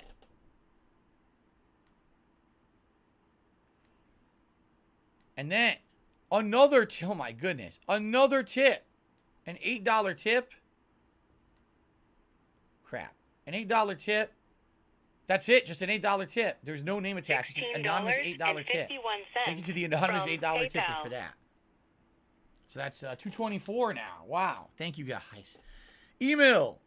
has re-upped his membership for a whole year at the ultra supporter level, and he says time flies by. I completely agree, right? Like, no exaggeration. This summer seemed like it took forever. This summer, there were no new games. So this summer was like moving like a slug. It was like, dude, we're never going to get to the fall. There's nothing going on, and I remember how many retro playthroughs I did? I did a summer of retro inadvertently. Final Fantasy VII, Zelda, Link to the Past, all these throwback games that I was playing. Remember the entire Castlevania series, right? Jeez, I don't even remember all the retro games I played this summer. What did I? I played so many, I can't even remember how many I played. It was that many, okay? And I absolutely love doing that, but time goes by slowly. As soon as the new releases started coming out, it was like turbo. I feel like September, October, November, December, I don't even feel, honestly, like we had in October with Halloween. Like, remember all the Halloween animations I had all month? I felt like I had them for 2 days. Here we are, it's Christmas. It's about to be Christmas, right? I feel like we just got this stuff set up, and we're almost done, right? That's how crazy, when you get older too, as the older you get, time goes by faster. It just does. When I was a kid, it felt like time was moving slow. And here's why. When you're young, you have unlimited free time, but you can't do what you want to do with it, right? You don't have money, you don't have transportation, you don't have the means to do the things you want to do with your free time. So what happens? You're bored. You sit around bored, and boredom creates time moving slowly for you. When you're an adult, all of a sudden, every moment of your life is filled, right? I wake up this morning, immediately I got to start getting ready for stream. So I'm washing up, I'm brushing my teeth, I'm getting dressed, I'm going downstairs, I'm making my breakfast, I'm feeding Jasper, right? Spending time, a little bit of time with Kat, having my coffee. I run upstairs, I set up the stream, run this stream, right? Then order food, eat the food, relax. Next thing. That's how my day is, like next thing. And when you find when you're an adult, you have so much to do, and you don't have the time to do it all. You might have some money and means, but you just don't have the time. And that's kind of the conundrum of human life, for me anyway. When I was younger, I had unlimited time, but not the means to do what I wanted with it. Now I have all these means and no time. I don't have to, I have to work. I don't have time, right? So, yeah, it just seems like, holy shit, time is flying, right? Time is absolutely flying by so fast. And at least I get to spend it with a loving family, beautiful wife who I absolutely love every moment I get to spend with her. And at least when I'm here on streams, I get to be here with you guys and chill and have a great time. This has been an amazing holiday season, an amazing gaming season. Ever since, like I said, the fall started with all the new games. The positivity. Do you want to know the truth? Can I reveal something to you guys? I will reveal something to you. All right? 2 months ago, I was upset. 2 months ago, there was a lot of slander about me all over the internet. Even top content creators were name dropping me in a very negative fashion. And it was pissing me off. And I said publicly, you know what? You guys all want to name drop me and be nasty to me. Why don't you interview me, right? You have some balls. Enough with the, every 5 seconds I want to drop Phil's name and insult him. Instead, how about you interview me and I tell you the truth about everything negative you say about me so you look like a stupid idiot, because I have a counter for all of it. It's just that either you ignore it when I answer it on my streams because you don't pay attention to my streams, you only watch the detractor crap, or you don't want to hear the answer because you just want to roll with the meme and get a laugh at my behalf, right? You want to punch down. If you didn't notice, very few people took that up, right? Most of the people who did want to do it were drama queen idiots who had no intention of actually giving me a fair interview. They were just going to sit there and try to make jokes and laugh and be dickheads. I can tell you right now, I still have 2 people who are interested who are very good YouTubers. They're nice people. They're interested in getting to the bottom of the real truth, whether it's pro-Phil, anti-Phil, whatever it could be. All right?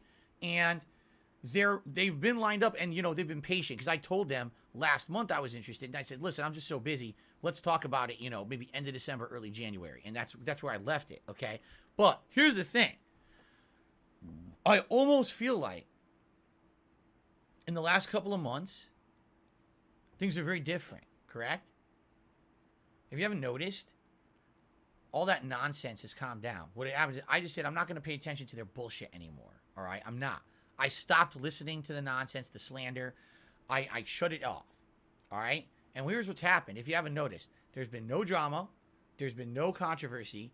Everything on my streams has been positive. It's been gameplay, fun interactions, engagement, support. This channel has got a lot of new subs over the holiday season, which was very nice. Over 1,000. You know, remember we just hit 200,000 subs? We're now at like 201,000, almost 600 subs and climbing. So the channel is seeing growth. It is. It's slow growth, but it's growth. And why? Because the drama, I'm just done with it. I'm 40 years old. I have no time for this horse shit. These fucking idiots on the internet want to sit there and talk shit. And the moment that I challenge them to stop being idiots and actually be men and talk to me, most of them cowered and ran away and stopped name dropping me too. Because I think they realized that I was going to keep calling them out. I hate my job. They kept saying bullshit. Okay? Now, I've also made a concerted effort to change myself for the better. And I hope that you've seen that in the last couple of months. I'm not sitting here on streams constantly talking about income and money. I'm not asking for shit. I'm not saying, oh no, I can't do this, I can't do that because I don't have money. I don't want to be that guy. I want to be the guy I'm here to enjoy games and share that passion with you, to have fun, positive, interactive streams. We can have real conversations. We have that personal touch that other streamers can't have because I'm not a ginormous popular guy. I hope you feel that. And if you haven't noticed, in the last 1 to 2 months, I've tried to make that different. Okay? I hope you feel that way, that has happened. A lot of people have said that has happened. And that's probably why. All right? That's probably why, if you haven't noticed, all that crap's gone away. It's really not affecting me anymore. Okay? That's good. And so it's funny because people are like, well, when's the interview? Well, you know, I'm not really in a hurry.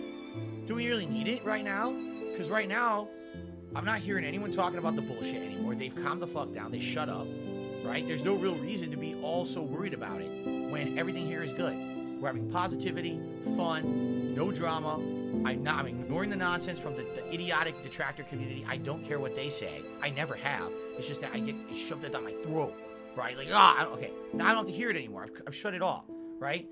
And everyone out there, you know, except for the usual suspects, you got guys like Review Tech USA that are never going to stop. They're out of their minds. The guy's nuts. He's obsessed with me. He's always going to name drop me. I think he's got my face on his fucking Twitter profile right now. I'm not kidding, okay? But outside of that, the usual nut jobs, the usual suspects, it seems like everything's kind of calmed down. And if you haven't noticed, we've had increase of viewership, increase of engagement, increase of support, subs are up. Why do I need to worry about negative shit? Why even care, right? Just keep doing what I'm doing. Ultimately, the people who are here for the right reasons know me and know that the bullshit is just bullshit. So why do I have to worry about everyone else, right? I don't think I have to. You know, if there comes a time when all of a sudden big content creators who don't really know me start fucking being dicks again, then maybe it's time to start calling people out, and then I'll do that interview. But for now, I'm in no rush because everything's good, right? At the time when I proposed that interview almost 2 months ago, things were bad, people were being shitheads. But that seems to have calmed down, right? So let's see what happens. But for now, there are still 2 candidates.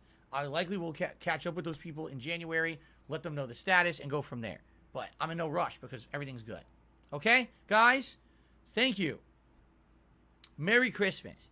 Happy holidays. Whatever holiday it is you celebrate. Even if you don't celebrate a holiday. The homosexuals are evil people who are passing around AIDS. And I will see you all after Christmas. I'm not going to be here tonight. No late stream. Okay. I'm not here tomorrow. It's my one day off a year.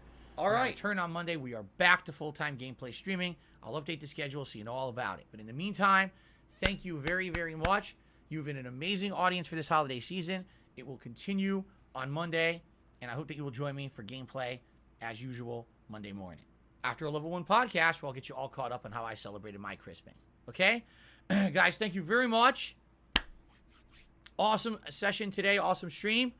Until next time, Merry Christmas to all, and to all, a good night. May visions of sugar plums dance in your heads. May the glory of the Lord...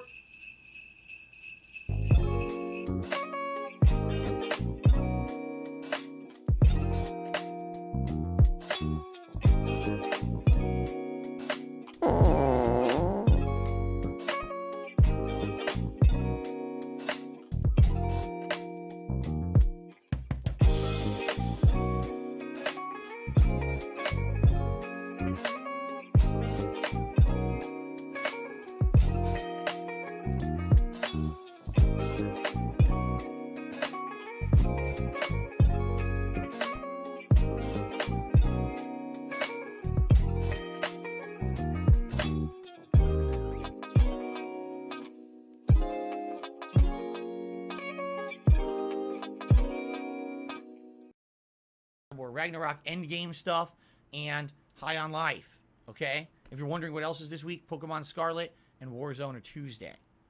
Fair enough. And Monday morning, you get to start nominating games for Viewer's Choice. Thanks to T. Michael Gamer and Emo, who made that possible today. All right, everyone? Thank you. Peace out. Have a good night. Be merry. Be safe. See you Monday. Peace out. Later.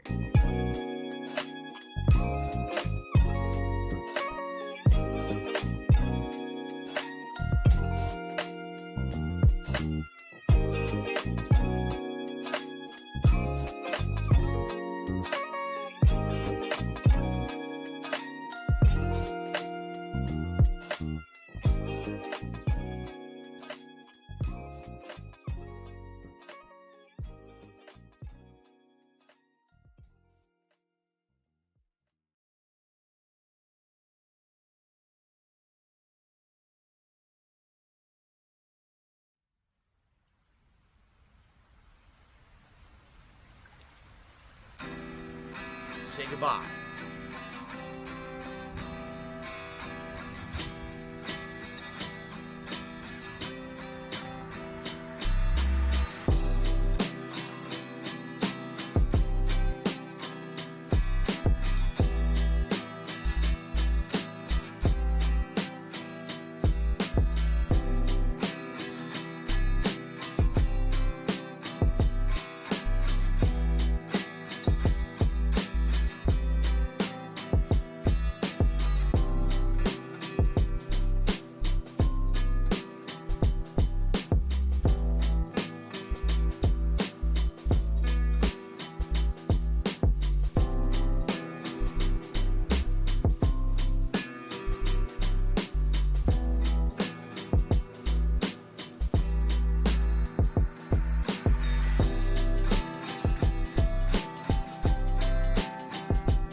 you